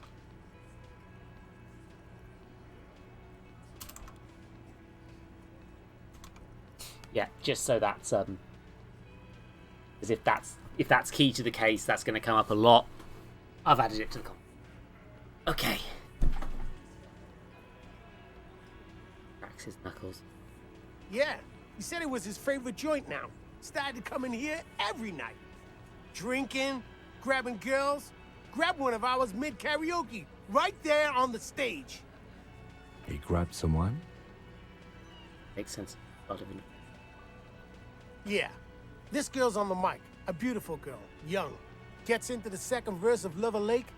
The fucker grabs her legs, starts screaming. Show me your cunt! Why don't you show me your cunt? Then, he gets knocked on the head with a wine bottle, doesn't even fall down. Same girl who was sexually assaulted. Aren't you fucking listening? My man is talking to you. He took care of it. They got the girl out before anything else could happen. Yeah, me and Eugene got her out. Aren't you fucking listening? There's something odd here. Right, but who did you rape then? Very serious allegation. No. You're not getting the name.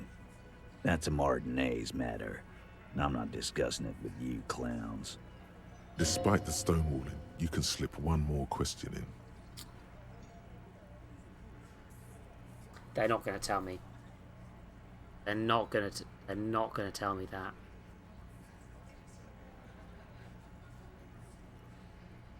I'm going for it. Need to know. Titus, do not answer. You have been forthcoming enough.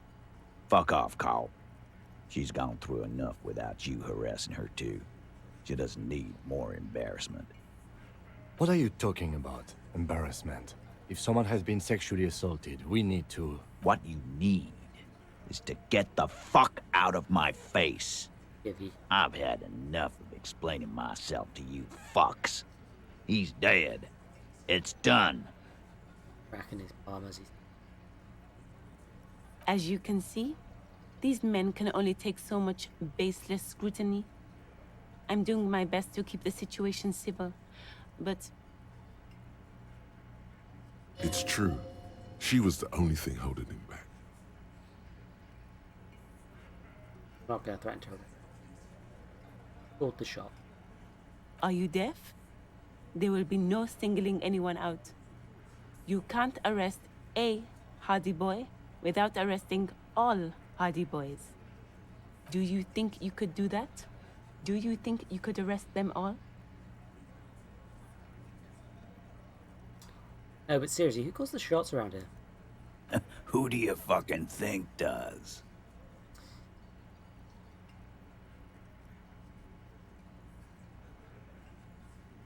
Oh. Wait, Everett Clare runs the unit. That's him, right? You keep him the fuck out of this. We have autonomy. It's all on us. Everard runs the union. I run the Hardy Boys. When Titus Hardy says he runs the Hardy Boys, he means that in an administrative capacity. On that night, everyone acted as one man. How did you? I mean, other than the obvious. We hanged him up by his neck until he got real still. Wasn't that obvious, copper? Didn't they teach you anything at the cop school, idiot? You're pretty sure you've had at least 2 years of cop school and many more of active service. Pretty sure. Can you give us a few more details? Did you muffle him? We haven't heard any reports of screams. Titus, you don't have to clarify anything. We overpowered him, dragged his unconscious body to the tree, put a noose around his neck, and hanged him till he was dead and steady. Then we left him for seagulls, maggots, and you fucks. A trained killer from Special. If yes, then how do you manage to overpower him? With numbers, asshole. How do you think? You're right, Lizzie. I've done enough explaining here. No, he hasn't. Not yet. When did this overpowering happen? Weren't you fucking listening? The fucker came to our bar. It happened right here.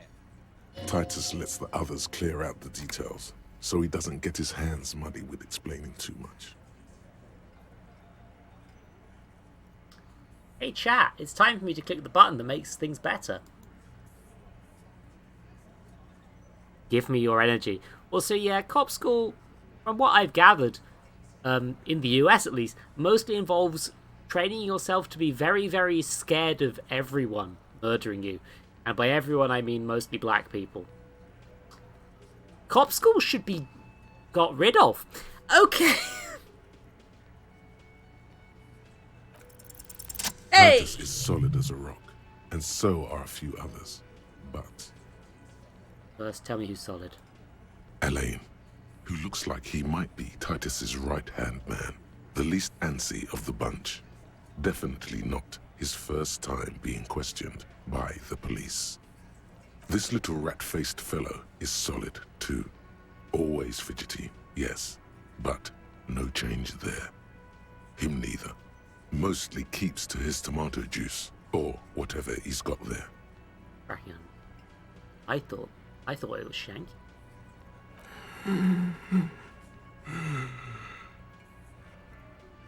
Well, that was this one.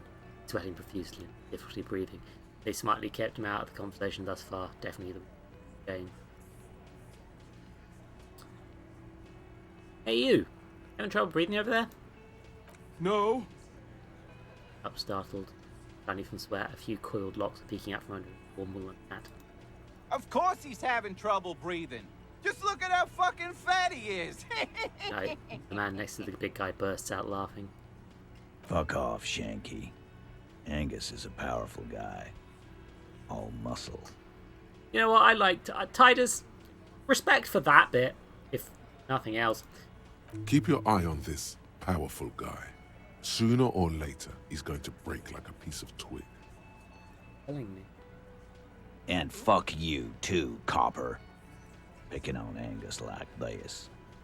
We're done with this schoolyard shit.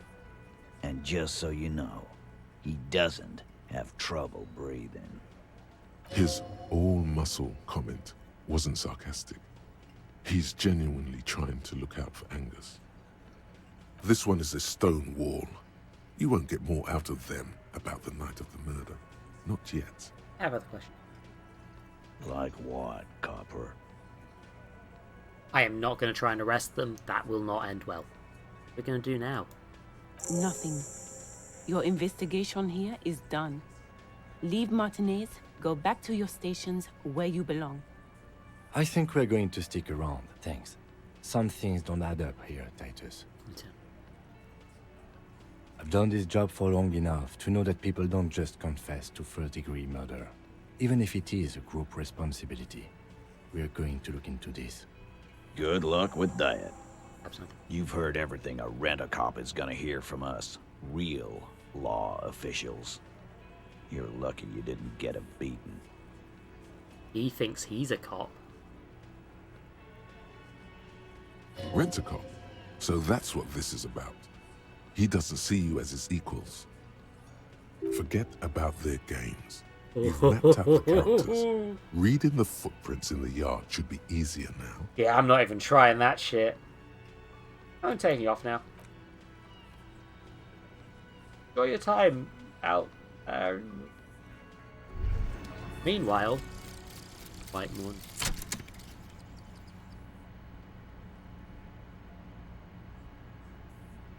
Oh no, voicing for the little guy gets smaller. Oh how see him out on in the snow, on the streets, in the shop, on the corner, and finally in the Matchbox house. Sitting by the window, white flowers on the window. You can smell them up here. Awful. White modern death. Divorce or something similar. All you can do is put more distance between you and him. Make him smaller. Make him less. 20% zoom out distance. All Motorix learning caps were raised. Okay. Okay. Gee, that's a really interesting one. I was not expecting able to zoom out more to be one of them. I have to prove myself as an authority to him, but that's gonna be tricky, shall we say. But now I have more information about the footprints. So that's... But... the problem is, in terms of authority, I am weak as shit.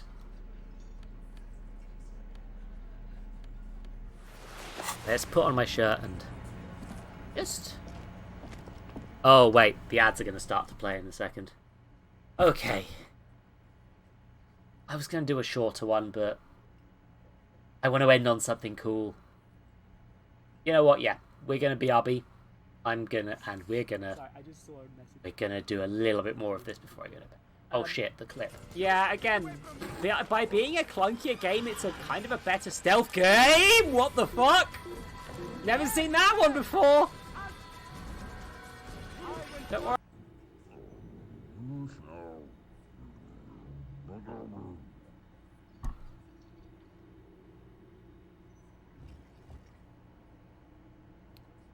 Hi, Death.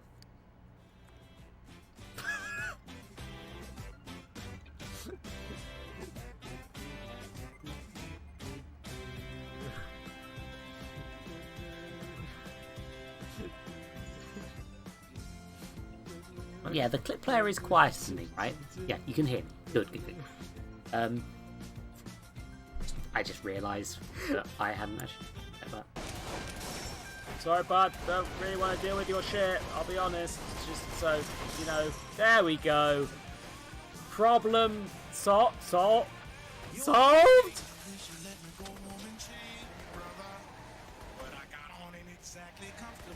Uh-oh. Uh-oh. What was that about the glitch making this game better? Because, it definitely is. Holy shit. This is ethical. Oh, yeah, that gets out of the car.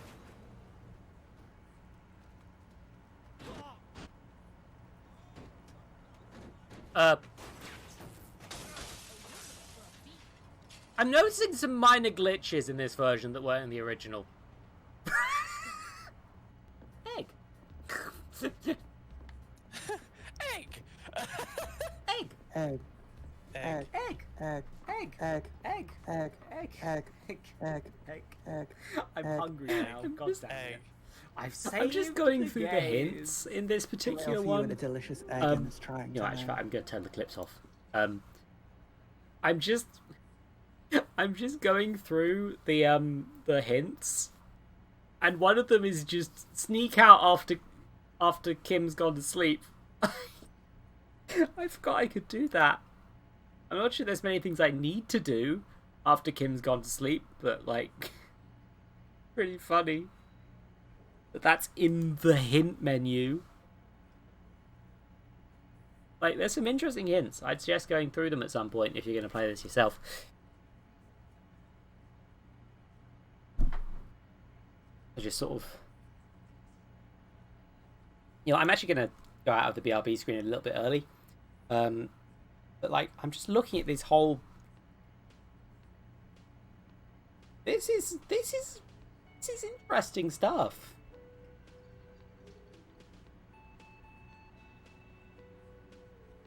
Yeah.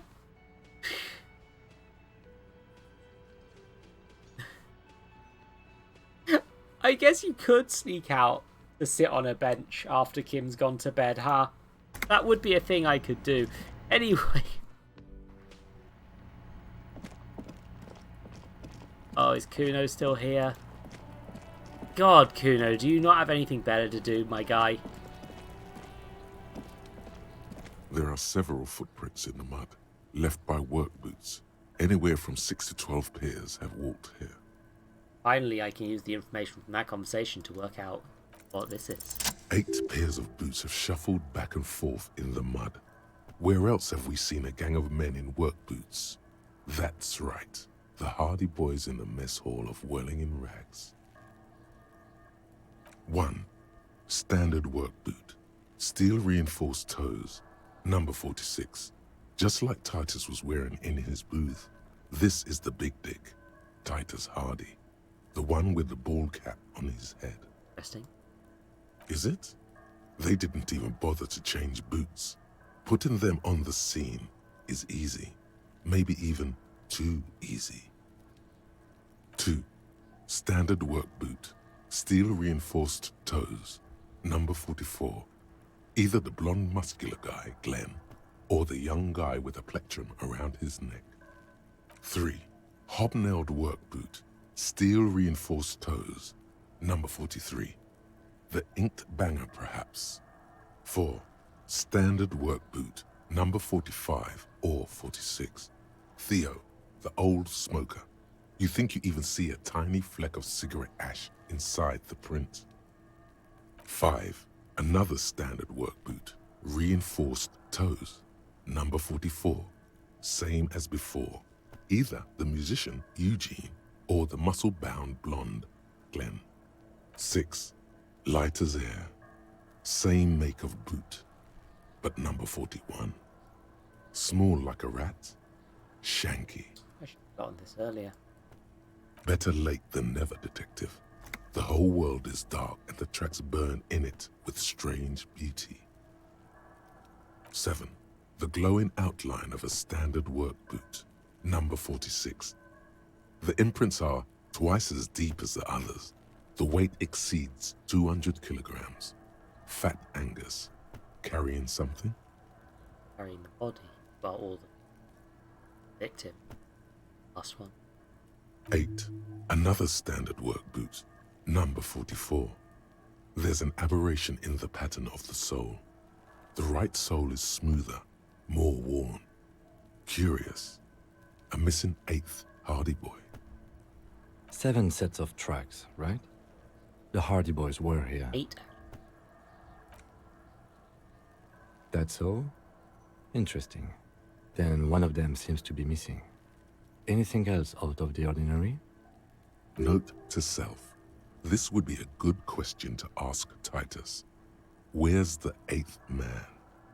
A leader like Titus doesn't let one of his guys out of sight easily, especially at a time like this. Wait, light step. I'm guessing that's the skinny Hardy Boy. The one with his front teeth missing. You mean the rat face one? Yes, well, he did look a bit like a rat. You're right. Do you think those prints belong to him? Yeah, I think that fit. I could still be wrong, but I'm probably not. 200. 200? This could be the combined weight of 2 people, one carrying the other who's tied up. Let's say a heavily built worker carrying a similarly built armored man. Maybe it was a fat Hardy Boy, the one sitting in the middle. He might be right. 200 kilograms of living weight is unlikely. Could have been one extremely obese person. The fat guy from the mess hall isn't that obese. He's more like a farm boy. Definitely not 250 kilograms on his own. You have to admit, he's the best fit we've got. Other people, but fine. Maybe it wasn't. There is real, palpable excitement in his voice at the prospect of it not being a giant. I was thinking it was the giant of coconut. It was. Man.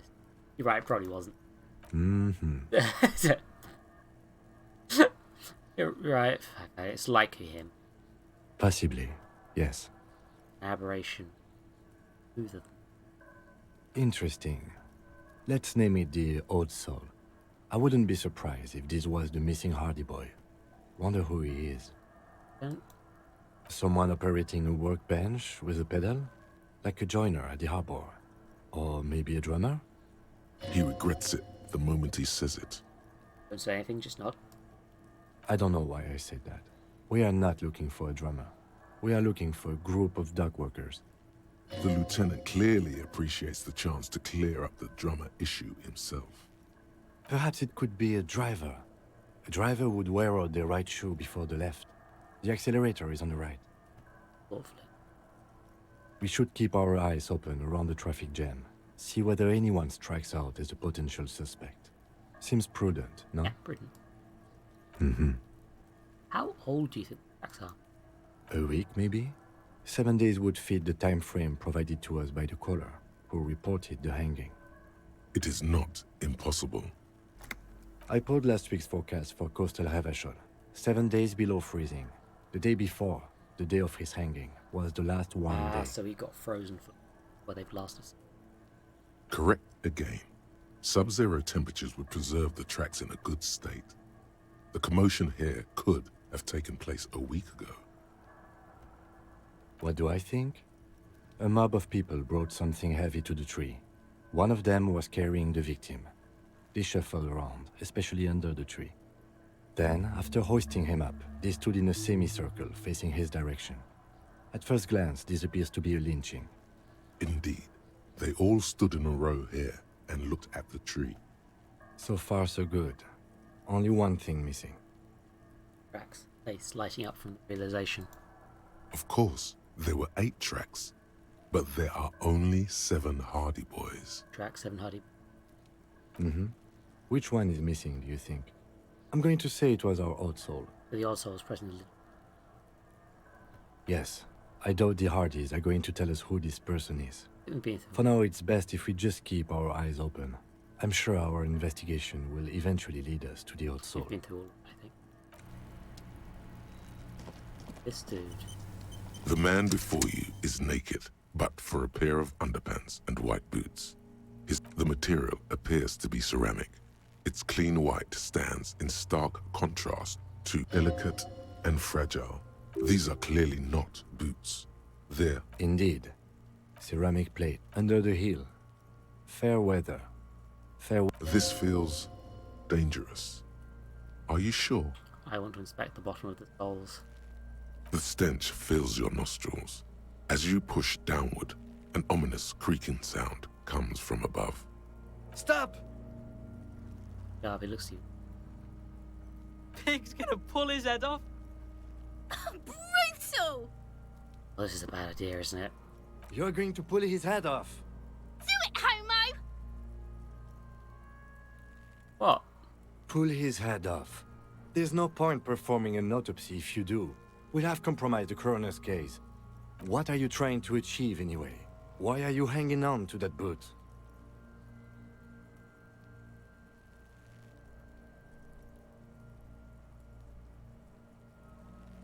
Sorry, I didn't want to take them off. I just thought I should try. Try what exactly? I do. Why? I just do things. No underlying reason. I don't think we should do anything just for the hell of it. Besides, there's no way you're getting them off. All the organic matter in his body has been flowing down into the boots. They are fused to his feet now. Why do you think the locals haven't scavenged them yet? There might still be a way to peel them off, but first, the body needs to be down. And second, it would probably be better if the lieutenant wasn't around. That'd be dishonorable. All right then. You can pay the hostel bill in honor points. How many honor points have you collected? There are honor points? Of course there aren't. Don't be naive. You still feel as though there might be some honor points. And if there are, you've surely earned one. Boots then. Processing will take care of them. With the situation in the morgue, it will yield nothing. But we must pick our fights. Should we continue? The cadaver slowly twists on the cargo belt. His torso covered in... Of course. You have questions. Come back later, Corporal. As you narrow your eyes, the monster before you blurs into a violent mess of green and pink. Only the lower extremities are pink with a dash of blue. His fatted hands, thighs, and his neck, just above the noose. The rest of the corpse appears dark green in the cold spring air. The cadaver slowly twists on the cargo belt, his torso covered in... As you narrow, only the lower extremities are pink. How should I know why you are squinting, officer? Hands are pink. Dude, the rest is greenish. Oh, You are trying to assess lividity. Fix your eyes. The monster comes back into focus, an explosion of color, coursing with dark marbled veins. His stomach appears pregnant with something. Black liquid streams down his thigh and onto his boot. So, what do you think?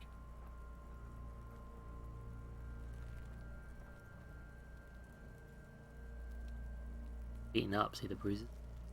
I do. Most of them are post-mortem. Maybe even all of them. The delinquents have made our jobs harder with their little sport.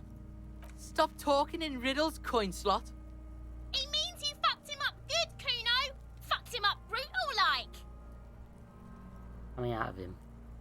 A pool of blood and feces has eaten into the frozen mud below the man's feet.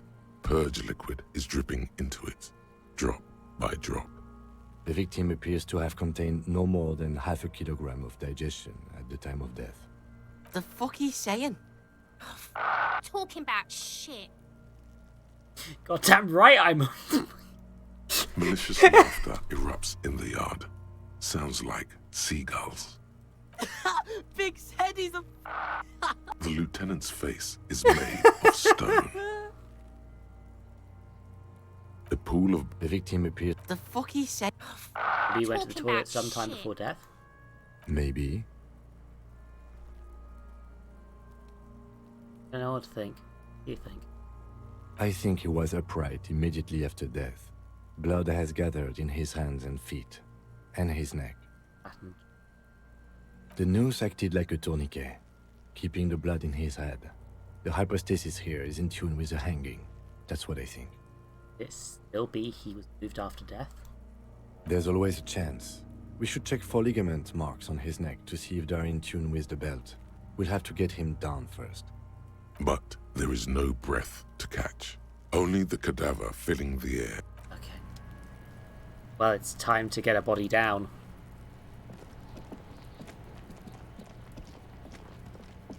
For that, I need... Oh, actually, I forgot I can level up. Ooh. Maybe I save this to try and get another one of these at some point, but... Like, I'm remembering one of the ones I usually end up doing is the gay thoughts, but...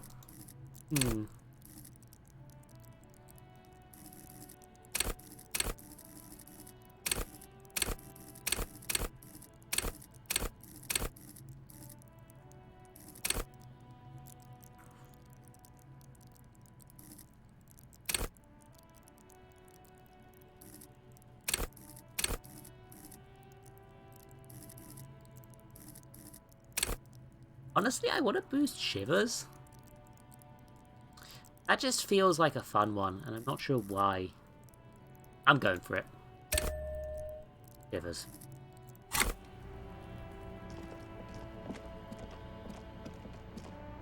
Kim, you good? You need to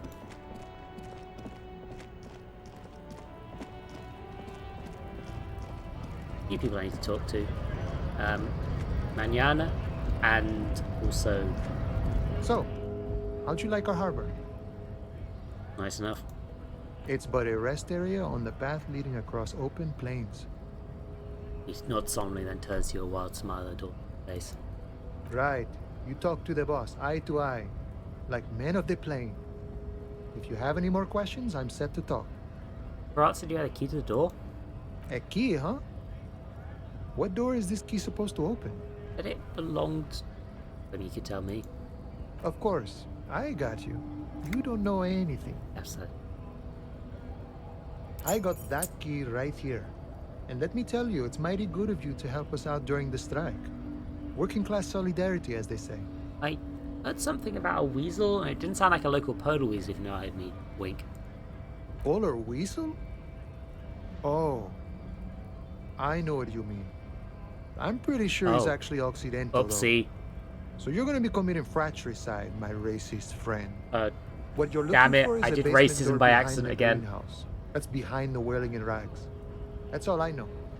Our organization is what you call compartmentalized. Means we keep out of each other's business. Okay, but where did you get the key from? The janitor gave it to me. Nice fella. We talked about life and things that really, truly matter. Gays ones. None of this mess we're in. This jiving and juggling. What's it for? To feed our children, I guess. Anything else you should know about this task, this weasel person? He'll be home. I'm more of a philosophical dock worker. I like to talk about the big picture stuff. Who I am, who you are, what we are fighting for. Big sick. Ask. Who he is and what they're fighting for? This is interesting. Actually, do you know anything about the Hardy Boys? Los Ardis? They're an independent militant group. A bit too high-strung, but it comes with the responsibility. They're sort of like you. Preserve the rule of law and all that. Except it's Everard's law. But really, they're just like you. Is he actually comparing you, an officer of the law, to some neighborhood vigilantes? There you go. The man whispers a jaunty tune. A coastal breeze ruffles his hair. Why are you striking? We're negotiating our share. Your share? Aye. How large a share would you like? All of it. However, right now we want all the harbor workers to be on the company's board, so they could take part in the decision-making process. Are you No. I don't think I'm a communist. Seeing something of value and saying I want it all to myself is a much older and simpler notion. No science to it at all. Even a weak child can think it. The only things holding someone back are I can't and I shouldn't. Stuff you do aligns admirably well with the World Republic. Why not call yourself a communist? I have nothing against communists. They are honorable boyaderos. And they have good analysis. But my own code serves me well. If my code starts failing, a code can fail a man as well as a man can fail a code, then I will have to submit to a new one, which may well be communism. It sounds like you're a communist who thinks he isn't doing enough to call himself one. See, I am primarily a lazy person. He looks very amused, if thinking about some private joke or mystery. What can you tell me about Everett? I think it's best you make up your own mind now that you've met him. In my eyes, he is a capable organizer and a decent businessman. What's in the Union entail, anyway? I guess you kind of get to be the village chief. He oversees the harbor, makes deals with the owners or other relevant parties, watches out for his own. By that, you mean corruption? By heavens, why would he not be corrupt? We live in a harsh and disordered world, see? And in this world, the old man is corrupt for our benefit, and we know it. Appreciate it even. He is, personally, not too lavish. That seems lavish to me. He is reasonably lavish, sure. That's his prerogative. It's not like you want a saintly demeanor on a corrupt motherfucker. That would be a manipulative illusion. Besides, there are no non-corrupt systems in the world anyway, and moralism is the most corrupt of them all. Not you, you would like to say. But then there's that weasel door. Spent a lot of time thinking about the political situation. Sure, I've had the necessary free time. Fortunately, there's always time. He has his arms wide, using the reach to show how much time he has. The look in his brown eyes conjures up an understanding. For him, having command of his time is the most important thing. It all comes together now. The way he speaks about scabs, his general attitude. He's a follower of a 500-year-old Franco-Nigerian Boyadero code, itself an appropriation of Vespertine cool. That of a noble peasant or a traveling herdsman. True to yourself, independent in your actions, loyal to your friends. Maybe I am a Boyadero. No. What if... No. The man sits on the railing, his hands reaching far and wide. Yet it feels as if he could, effortlessly, go even wider, if need be. An endless torrent of time. Hey, you're the man in boots at the gates. Kuna says you know about the armor? The little boy had the good on his promise. Promise? To get me into trouble. To sick the pigs on me, pardon the choice of words. Not mine. What happened? I was asked to look into that armor situation. Official Union probe, you know. Track it down, see who took it. Did you? At first I thought, why not? Maybe the pieces can feed the strike. Buy us a few more days under the sun, you know? So I went to this boy. He said he'll make me his prison bitch. He's got eyes everywhere, the cop's in his pocket, and he's the king of Jamrock. Serves me right for doing menial footwork. I dropped that probe right then and there, and it still got me into trouble. One bad move is all it takes. So, Uno uses us to what, scare you? It's a minor nuisance. It's all good. The probing into the armor, what did you learn? I learned that people don't want to talk to a drunk union man about some armor. What else? Not much. Technical stuff mostly. That was the interesting part. What sort of technical? I did some research into this armadura. Let's say I have friends at the library.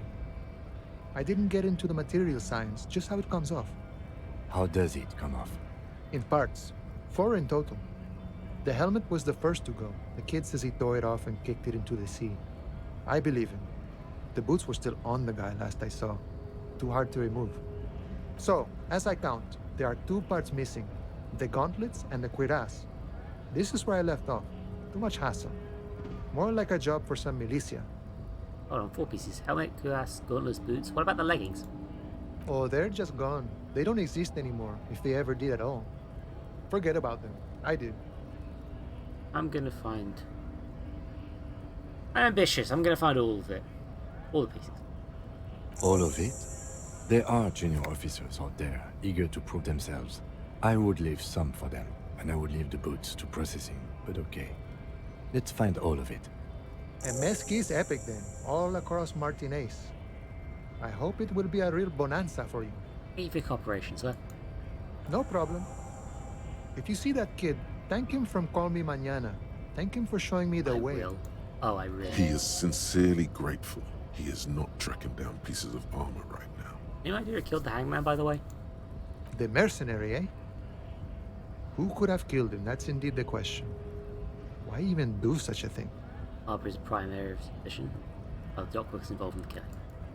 What a thought! Why would noble workers resort to such a thing? Unless they were pushed, of course. Oh. Your dead guy was an enemy combatant. Hold on, what's that mean? He was an agent of the opposition, attempting to undermine our honorable efforts. I ain't the murdering type, but that's just me. Large organizations like our union have all sorts of men, with all sorts of skills. He's not lying about not doing it himself. Understood. This has been of limited use. Still, thank you. No problem. I wish the best to you in your search. Good. Sure, I'm glad it's not my search. Talking to you. Better run. Literally. Jogging. Hey, Measurehead, I'm hiring you. Last we saw, your race was being superseded by the Seminese. The situation is serious. You probably killed a man. Enough with this begging. You should leave the stage of history with dignity by inviting the other races to a great world war. God damn it, Measurehead. Bring your troops to the Seminine Islands and to Boogie Street, and we will pulverize you. When you are gone, we will build a museum for you. The walls will be lined with bottles of Al Ghul, your beloved beverage. Inside, we will store the odes to homosexuality you call art, and your microcephalic skulls. Know anything about the mug? He does not so much as glance at the object. What kind of thing? Stop showing me your pathetic cup. I have no interest in it. He had nothing to do with it. He did not put the mug in the trash. I guess that's important. Isn't Everett, the union boss, white? Don't be vulgar. White or not has got little to do with this. The race enigma runs much deeper than that. Turns his eyes towards the harbor, seemingly bored with you. There must be some friction there. He's keeping it well hidden, however. Yeah, but you still serve him. How factor into your life? Mr. Clare is a man of vision and means. He has the will to confront international capital, which is something your race naivistic communists never did. Also, To serve is noble. It takes discipline. Your petulant individualism has only contributed to your race failure. It is lax and moronic. My jam is a mysterious fourth thing. Jam. Individualism. You have gotten these ideas from degenerate youth culture, have you not? You have picked them up from rock and roll songs? I got it from disco, actually. Offshoots of the Seminoles people invented disco while having sex under the influence of cocaine. It is a shame upon my race. But what is done is done. I am not surprised you enjoy it so much. This has happened to many of the side products of the inevitable cultural victory of the Seminoles race. I really don't know who the Seminoles are. I've recently experienced head trauma. I can see that. The Seminoles are the South Island race. Haplogroup A4A. The rightful masters of the Insulindian archipelago. We descend from the Areopagites of ancient Pericarnassus and arrived here 4,000 years ago. We are the future. That is all you need to know. So you were born and raised on the islands before you moved to Rajahal. I am a descendant. The narrow streets of Ulimbuir are with me in my genetic dreams. I see young Seminoles women walk into the grey mass on Ile de Fantôme, waiting on immaculate conception from the Pale. So you did not come from the islands? No. I have heard about it on the radio. He would be appreciative if you did not further chase this line of inquiry in front of the women. So you're not really Seminoles, you're just from Revachol. I'm from Couronne. And no, it is not just in Revachol. The city is central to the Seminoles strategy. Spreading through its trade networks, our culture will dominate the world. You have heard enough about our phylogenetic secrets for today. You have extinction to come to terms with. Think upon it. Why are you not with the Hardy Boys? I am not the first line of defense. I am the last. In addition, these so-called Hardy Boys are an effeminate clique of bodybuilders. Their company is spiritually great. He thinks they're too gay for him. Fucking nerd. You pick up on something artificial in his tone, like he's putting on an act. This is unlike him. He is usually more himself. More to it. What against them? Fine. They have recently fallen under the influence of a possibly sexually perverted female vagrant and a narcotics peddler. It's shameful. Find out for yourself, endomorphic blub. Interesting.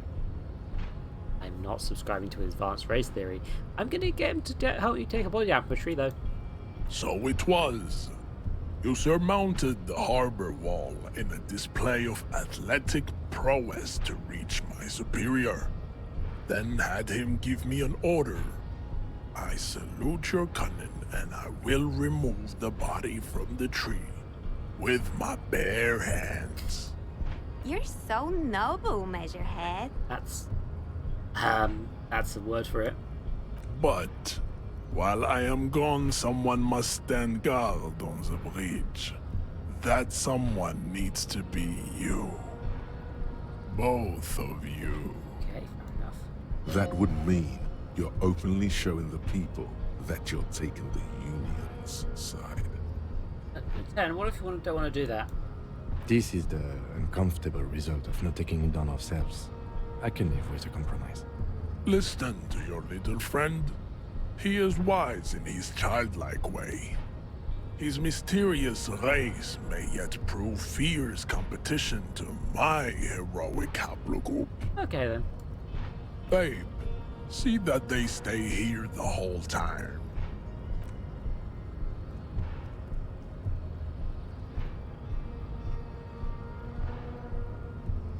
It's me and my girls on guard duty while a fascist goes and takes down a body from a tree.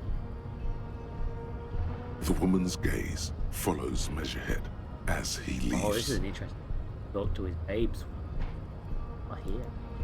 So, you guys are like cops or something? Why are you with Measurehead? Look at him. His craniometric perfection.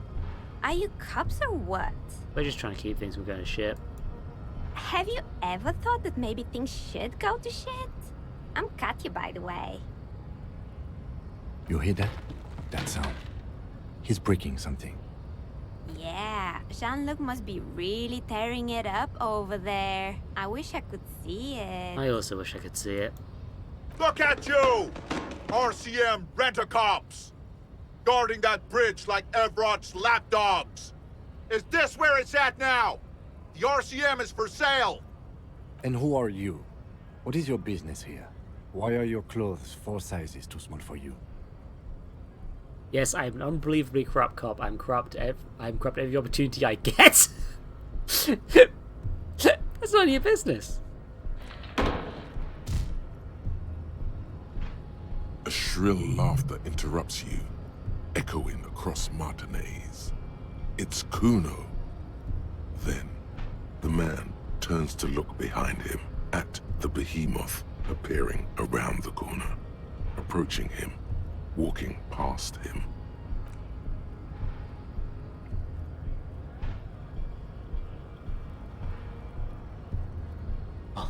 He's going through the landscape a bit there, huh? The corpse has been removed from the tree. Stand down and congratulate yourself. You have sided with Ray's victory today. And what you had to do was to become a Union man for all to see.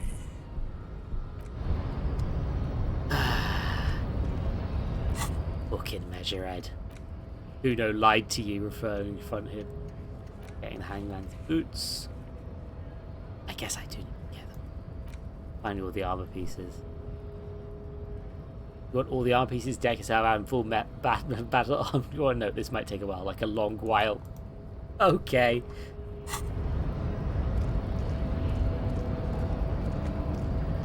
Come on. Time to jog.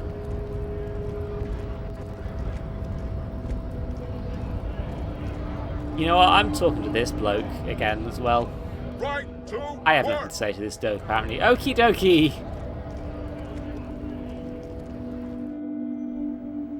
Let's sell some bottles.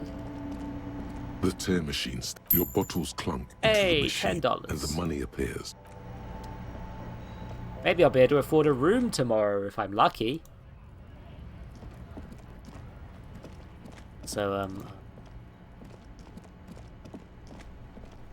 I'm just remembering I've got this van thing to deal with as well. I'm not too happy about that. Potential need to betray a man. You know what? Let's have a chat with Kuno quick. Oh. Somebody smoking on the balcony up there.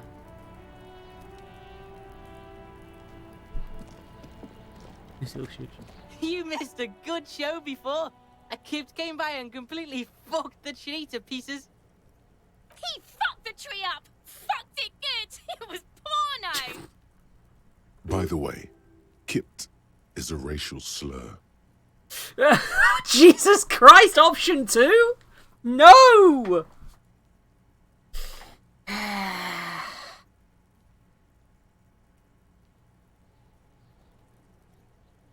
I want to tell Cluno to stop using slurs. but he's not going to listen. I'm just going to skip past this shit. I'm not dealing with Kuno's bullshit. Now I have some questions. Shoot that shit at Kuno, Pigonaut. I talked to Manana about the armor. So? He told me you promised to sick the pigs on him? Yeah, so? Kuno did sick the pigs on him. Kuno's a man of his word. Kuno sent your fat ass running around like Jello. Look, Pig. Kuno sent you to rough some people up. Kuno played you. That happened. Now you and Kuno should move on. Good idea. Whatever, kid. What is this? Trying to be cool with your new asshole? Kuno was just being nice to you. You got fucked bad. Now limp the fuck out of here. After this shit, you better have something real interesting to say if you want to stay in Kuno's face. Yeah, real interesting. Talk about your shack again. The fuck do you I want have with nothing it? to say Good about your call, shack. Pigmeister. Okay. Kuno doesn't... Ah, thanks, Kuno. The corpse lies on the ground among the remains of an absolutely demolished pinewood branch. It's gently laid on one side. Well, down. Mr. Measurehead has done a good job. Nothing is too broken or compromised. The victim is ready for a field autopsy. Field autopsy? Yes. 1. Investigation of the scene. 2. Initial examination of the victim. 3. Field autopsy. 4. Transportation of the body to the morgue. We are on number 3. The fuck are they on about? Cop's gonna cut his shit up. Have someone else to cut his shit up and... It's not about cutting. And no, you and I are detectives. The honorary rank of detective signifies our ability to handle the entire incident chain, from autopsy to cleanup to social work. Wait, honorary rank of detective? An honor and a burden attached to your rank once you've proven yourself able, usually after 5 to 8 years of field work. Mine is lieutenant detective. I don't... I'm a detective. You are. Your station would not have assigned you on this case if you weren't. Now... The lieutenant adjusts his glasses and takes a deep breath. Tell me something, dead man. Shoot, Looney Rooney. I guess I don't. Come back later, Corpo. Amuse yourself with my frank manners and my memento mori features. If possible, also, see me in your dreams. Stop being mean to me, body. Try to remove the boots. I thought we decided to leave it to processing. Let's not turn this into some kind of circus. Okay, I guess I'm removing when Kim's not here. What is a field autopsy? Come on, officer. You know what a field autopsy is. You've done 100 of them. Yeah, let's get into it in there then. There truly is a time for everything, even for yellow gardening Yeah, I've still got the gloves. gardening. However, they are lacking hygienically. I suggest you get in there in limited capacity. I don't know, what do you mean? I mean when I need you to. Until then, I should handle physical contact, and you should take notes. Just fill this in, right? Show him the red field autopsy form in your ledger. That's right. You knew it because you inspected your ledger. The lieutenant is relieved you know the protocol. Open your ledger to the autopsy. The dead man stares in silence as you crack open the ledger. The bright red paper is covered in boxes and lists, describing the condition of his skin and organs in 3 parts. Above those, an 11-field info form needs filling out first. It begins with 1. Assistant? That's you. What? The corpse is indifferent to your scribblings, just lies there. The next box says 2. Coroner's case. KK57-0803.0815. Yeah. Next. Name? NA. Next. Date of birth. NA. Age? Roughly 50. Right, roughly 50. the corpse looks ageless, like meat on a hook. 6. Race? Mondial. Yeah. The pudgy mess of curdled meat looks neither mondial nor anything other. Sex? the little monster energetically. Male. Pigs can have sex! Oh, I wish I could write fucky fucky. Oh, god damn it. Oh, I'm so tempted. Male. Nor does he look male, with his pregnant belly and indistinguishable face. Date of death. We're still going with March 4th, 51. Right. What else? 9. Body identified by is non-applicable. 10. Case number is the same as the coroner's case.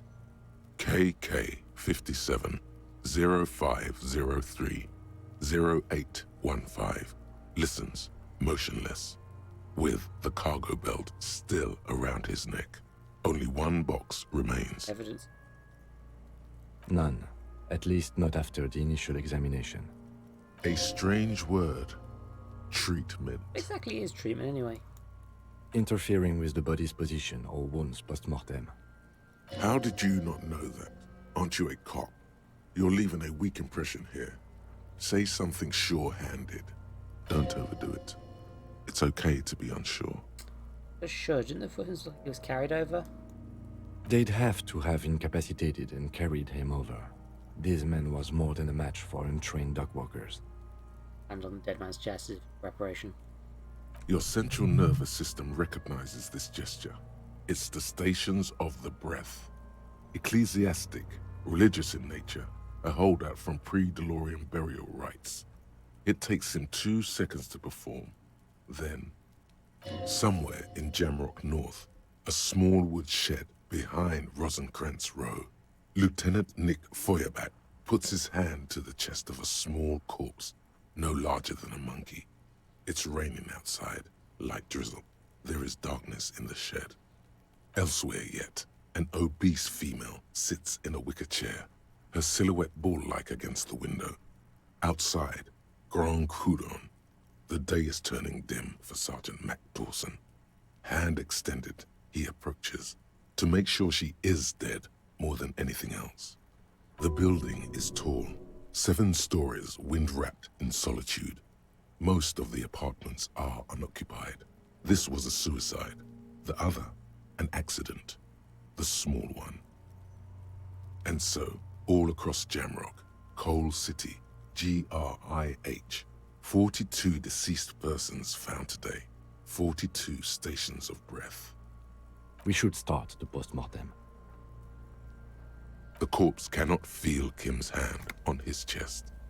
It no longer meaningfully interacts with its surroundings. A thicket of boxes and lists on red copier paper tries to answer why. Clothes. The deceased wears armored boots and white briefs. The make of the briefs is Babrodine, I think. Let's see. See, it's happening. Babrodine, yes. Inexpensive. Size M. Color white. The disappointment is palpable. The red-haired thing was expecting something more lurid. The rest of the clothes have been removed post-mortem by scavengers in order to get to the victim's ceramic armor. Officers are in search of the missing pieces. Removal of the boots is left for processing. It would be clever of you to omit the boots altogether, sire. If you are to keep them for yourself, as you ought to, you have deserved them more than anyone else. Patience. After the autopsy, before the body is taken away, there will be a window of opportunity. After the lieutenant has gone to sleep. I hope this has helped you, my liege. I don't want to let him down. Fuck. Write it down. The boot has a serial number. It's E50.100.100. I'm writing in pencil, it's fine. The lines between the plates are in the shape of the alphanumerical. The number is purposefully concealed by the design. Write it down. Tattoos. Stands up, feet underneath the body.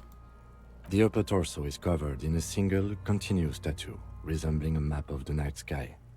It reaches from the right shoulder to the heart. The ink is blue and white. The assistant has a color photograph of the markings, to be added to the case files as document A1. The photo is taken on the scene using a Trigat Mini. The deceased has a cargo lashing belt around his neck, tied with a hangman's knot. Color yellow. Length 3 meters. There is a buckle on the other end. Damn. Well nourished, athletically built, measuring 1.8 meters. Generally consistent with age, about 50. Preservation is good. Ambient temperature below freezing. Body hair is light brown. Distribution is consistent with age. The deceased had male pattern baldness. Hair is combed back, short. Touch the corpse's hair before. The hair under your latex fingers feels cold to touch, wet. The stench is suffocating. Strands of dark brown hair start sticking to the latex of the glove, like thread off a rag doll's head.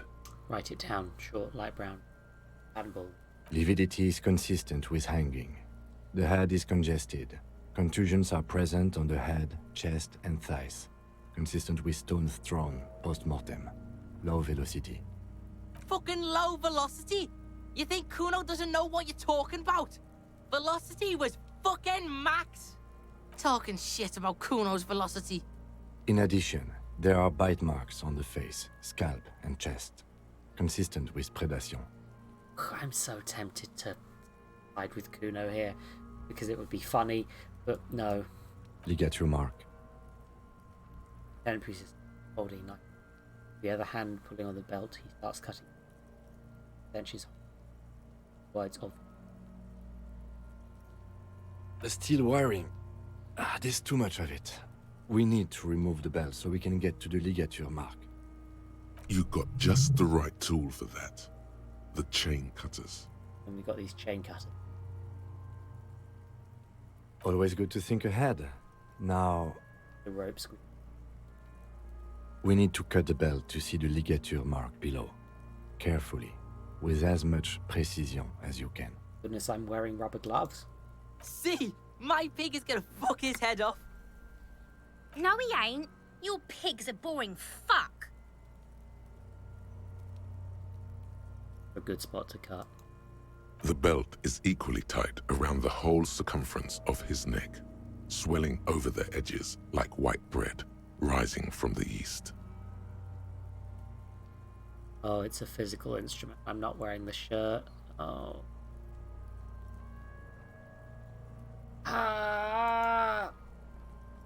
Chat!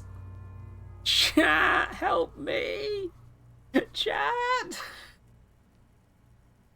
Chat!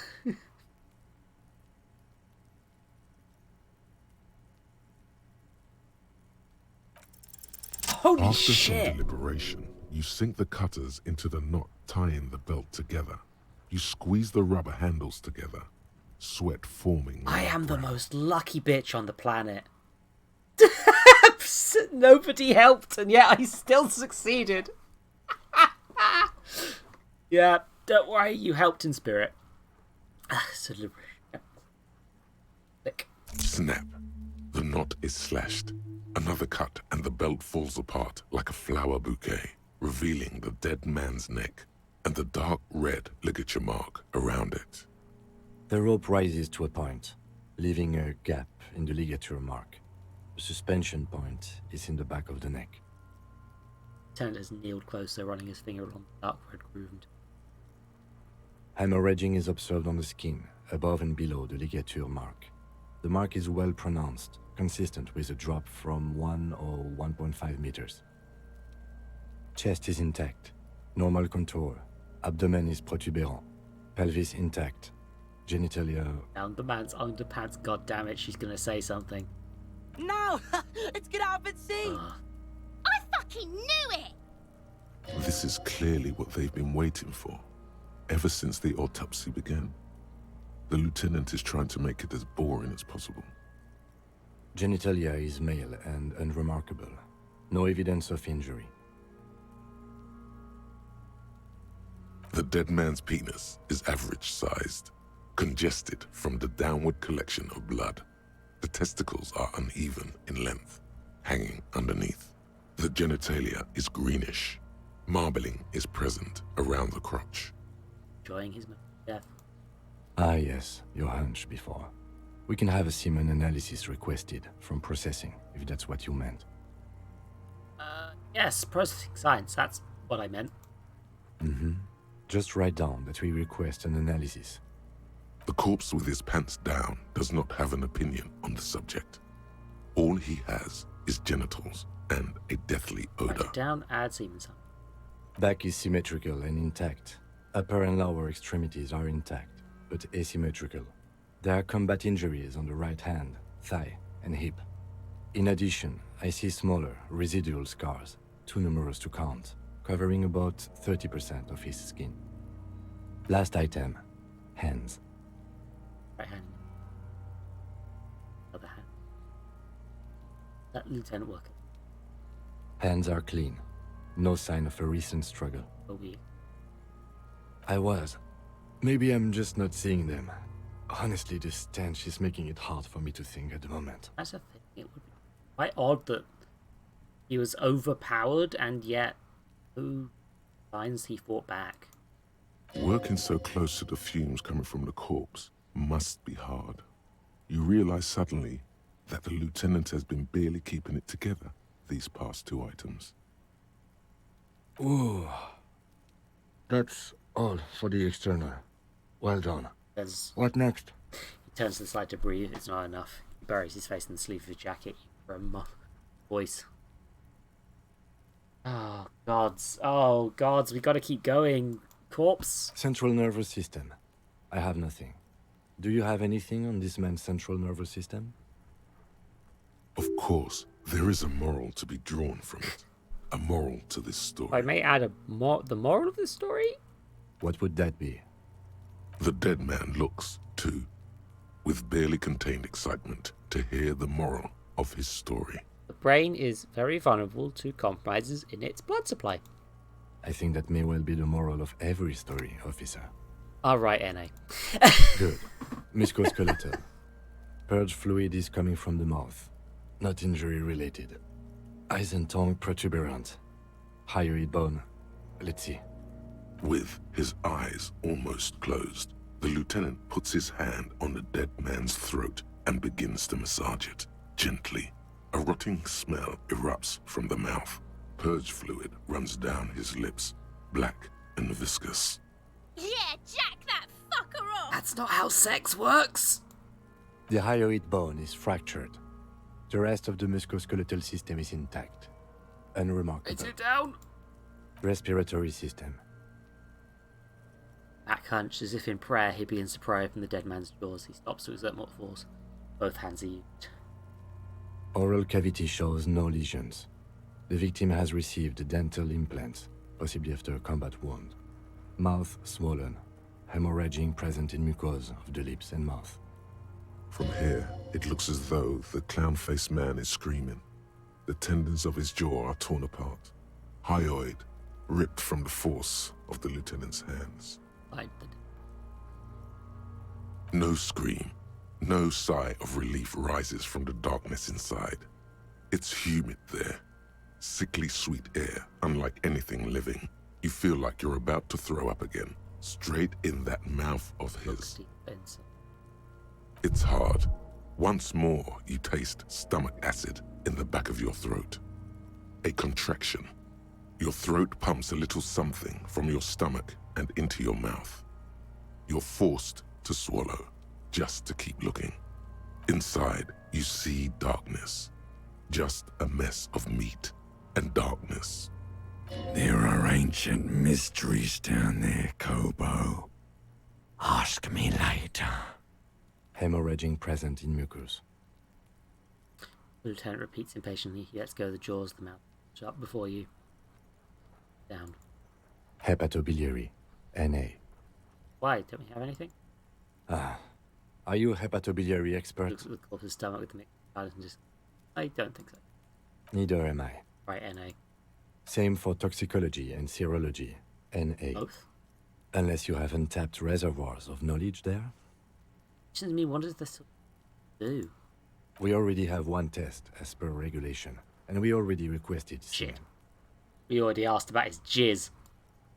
Pigs requested semen like it's no big deal. I'm not even interested in these boring mulkers anymore. I haven't sucked him off or anything. Let's leave that more important. Leave it NA, then. Cardiovascular. The body exhibits heavy lividity. Blood has gathered in the hands, feet, and neck. Hypostasis is visually consistent with the hanging. I see it. Gastrointestinal. With the sigh of approaching relief. Last field. And Digested semi-solid food in stomach. Voila. thoughts. This is bloated lower abdomen briefly. Write it down, omit the voila. What's next on the list? Well, me pressing the button that stops the ads from playing. Brief description of injuries, summary. Let's see. We have bite marks, contusions on the head and chest, and a ligature mark encircling the neck. You'll need 3 fields. Leave a 4th one too. What about the injuries we have inflicted? Oh, so we inflicted them? Okay, I've inflicted. Okay, so there's a spin-stabilized munition from a Kiel A990 muzzleloader lodged in his lung. I don't think we should mention that. Better not to muddy the waters. So, back to the... agree. Muddy enough. See? These pigs are fucking corrupt. The boy nods agreeably. Why don't you fuck him if you love him so much? Jesus Christ, children! Now, injuries. Bite marks. Head, chest, and scalp bite mark injuries. Predation by birds has caused damage to the body. Odontologist does not need to be consulted. Yeah. And your opinion, officer? A opinion, injury. Non-fatal postmortem. Agreed. Next injury? Fusions? So, the scalp bleeds from a post-mortem head injury, a stone.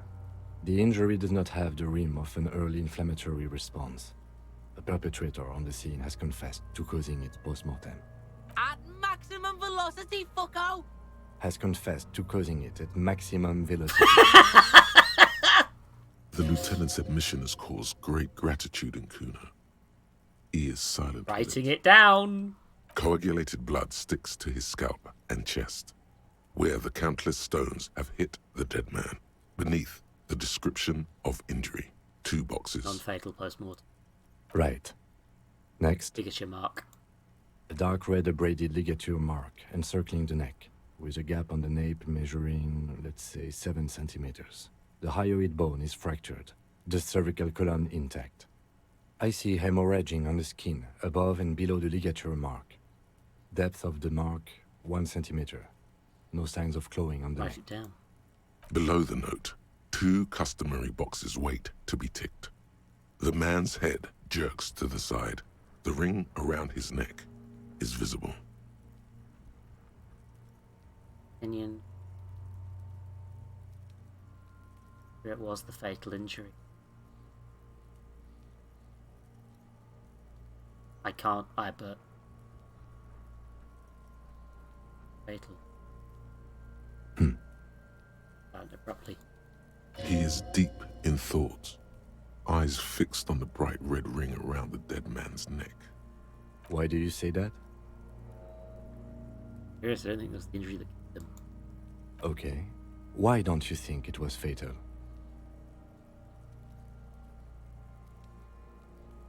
When his hands tied, he'd been out there, so tie his hands and gallows.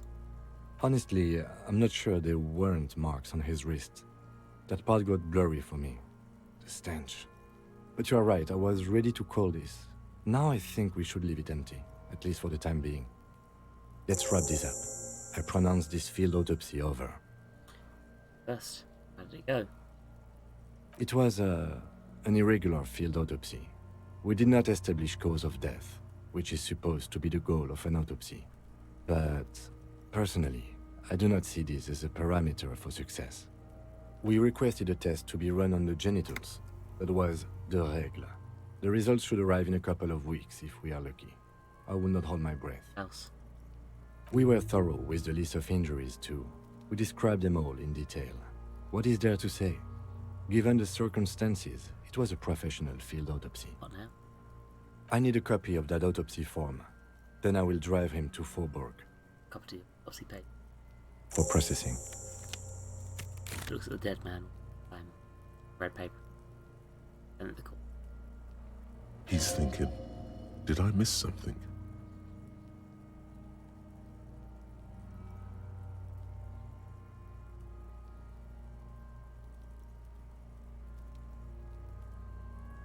Chat. Time for me to press the help me button. One last roll of the dice, eh? Let's see if I can do something legendary. Give me your energy. The spirit bomb!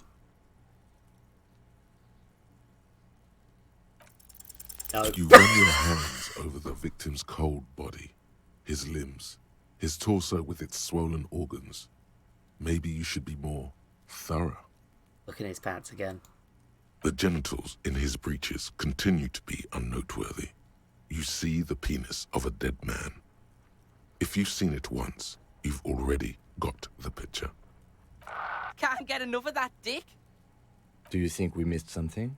You can't shake the feeling that there are more secrets concealed in the flesh before you. My gut feeling there's more. Oops.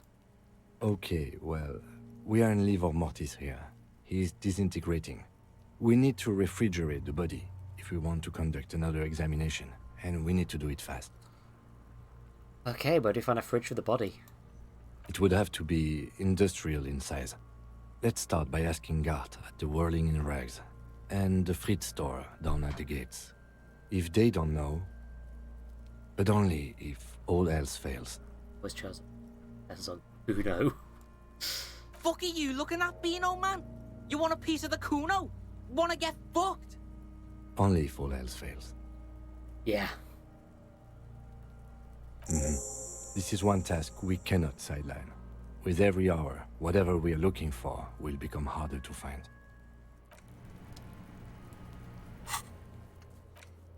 Process. Done with it, but need to fridge it. How to fridge it. No.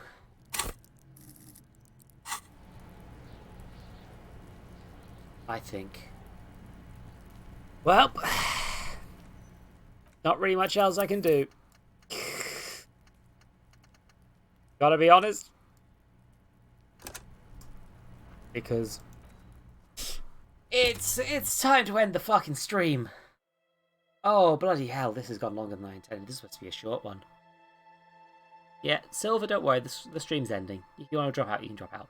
Have a good hair dinner. Enjoy eating your hair at dinner, please. Yeah, no, I went way over. Oh. I'm like also weirdly hungry, which is bloody irritating. But yeah, no. Thank you all for being here. It's lovely. It's lovely for people to be here. And I'm glad that everyone's doing this. This will be continuing on Friday. I stream Wednesdays and Fridays at 8 PM. I did intend to do some extra stuff, but I did not. So I was going to try and stream it. I'm trying to stream it more often, but I'm quite tired and I'm feeling a bit sick right now. Also, I am having the continuing problem of I'm doing a daily advent calendar right now. You can check my Twitter, my co-host, or my stream server in the Yu-Gi-Oh! Containment Zone to find out, to see the trial of that. Or you can follow me on YouTube, I guess. Here's the Discord. Here's the donate. The highest donor gets in the ball pit. That's why Pank's there. An extra hour. There you go. I forgot the other thing I do. Throne. Oh, yeah, no. Being as the holidays are coming up, I've got a little wish list. It contains things that will help the stream. That's about it, though. That emote scares me. I'm trying to work out who I'm raiding. I don't know. People. I never know how to raid people. I'm always like, should I just raid Pank? And then I don't. I don't just raid Pank. I'm just like, because I always raid Pank.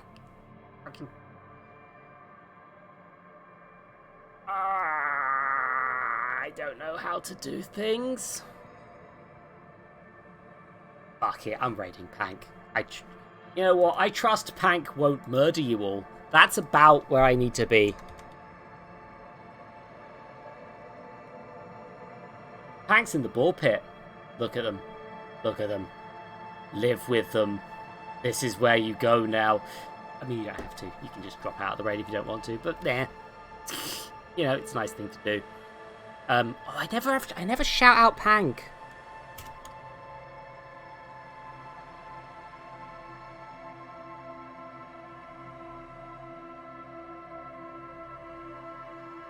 Yeah, if I do this, it goes away, and it...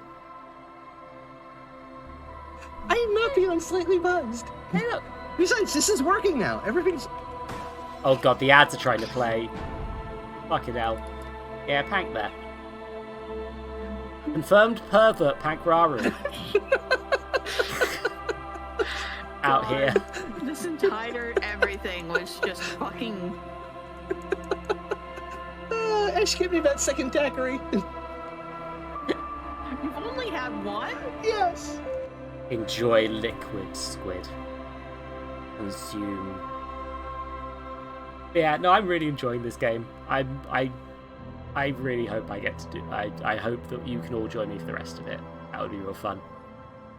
And also, I hope the contents in my Yu-Gi-Oh! Advent calendar get less shit.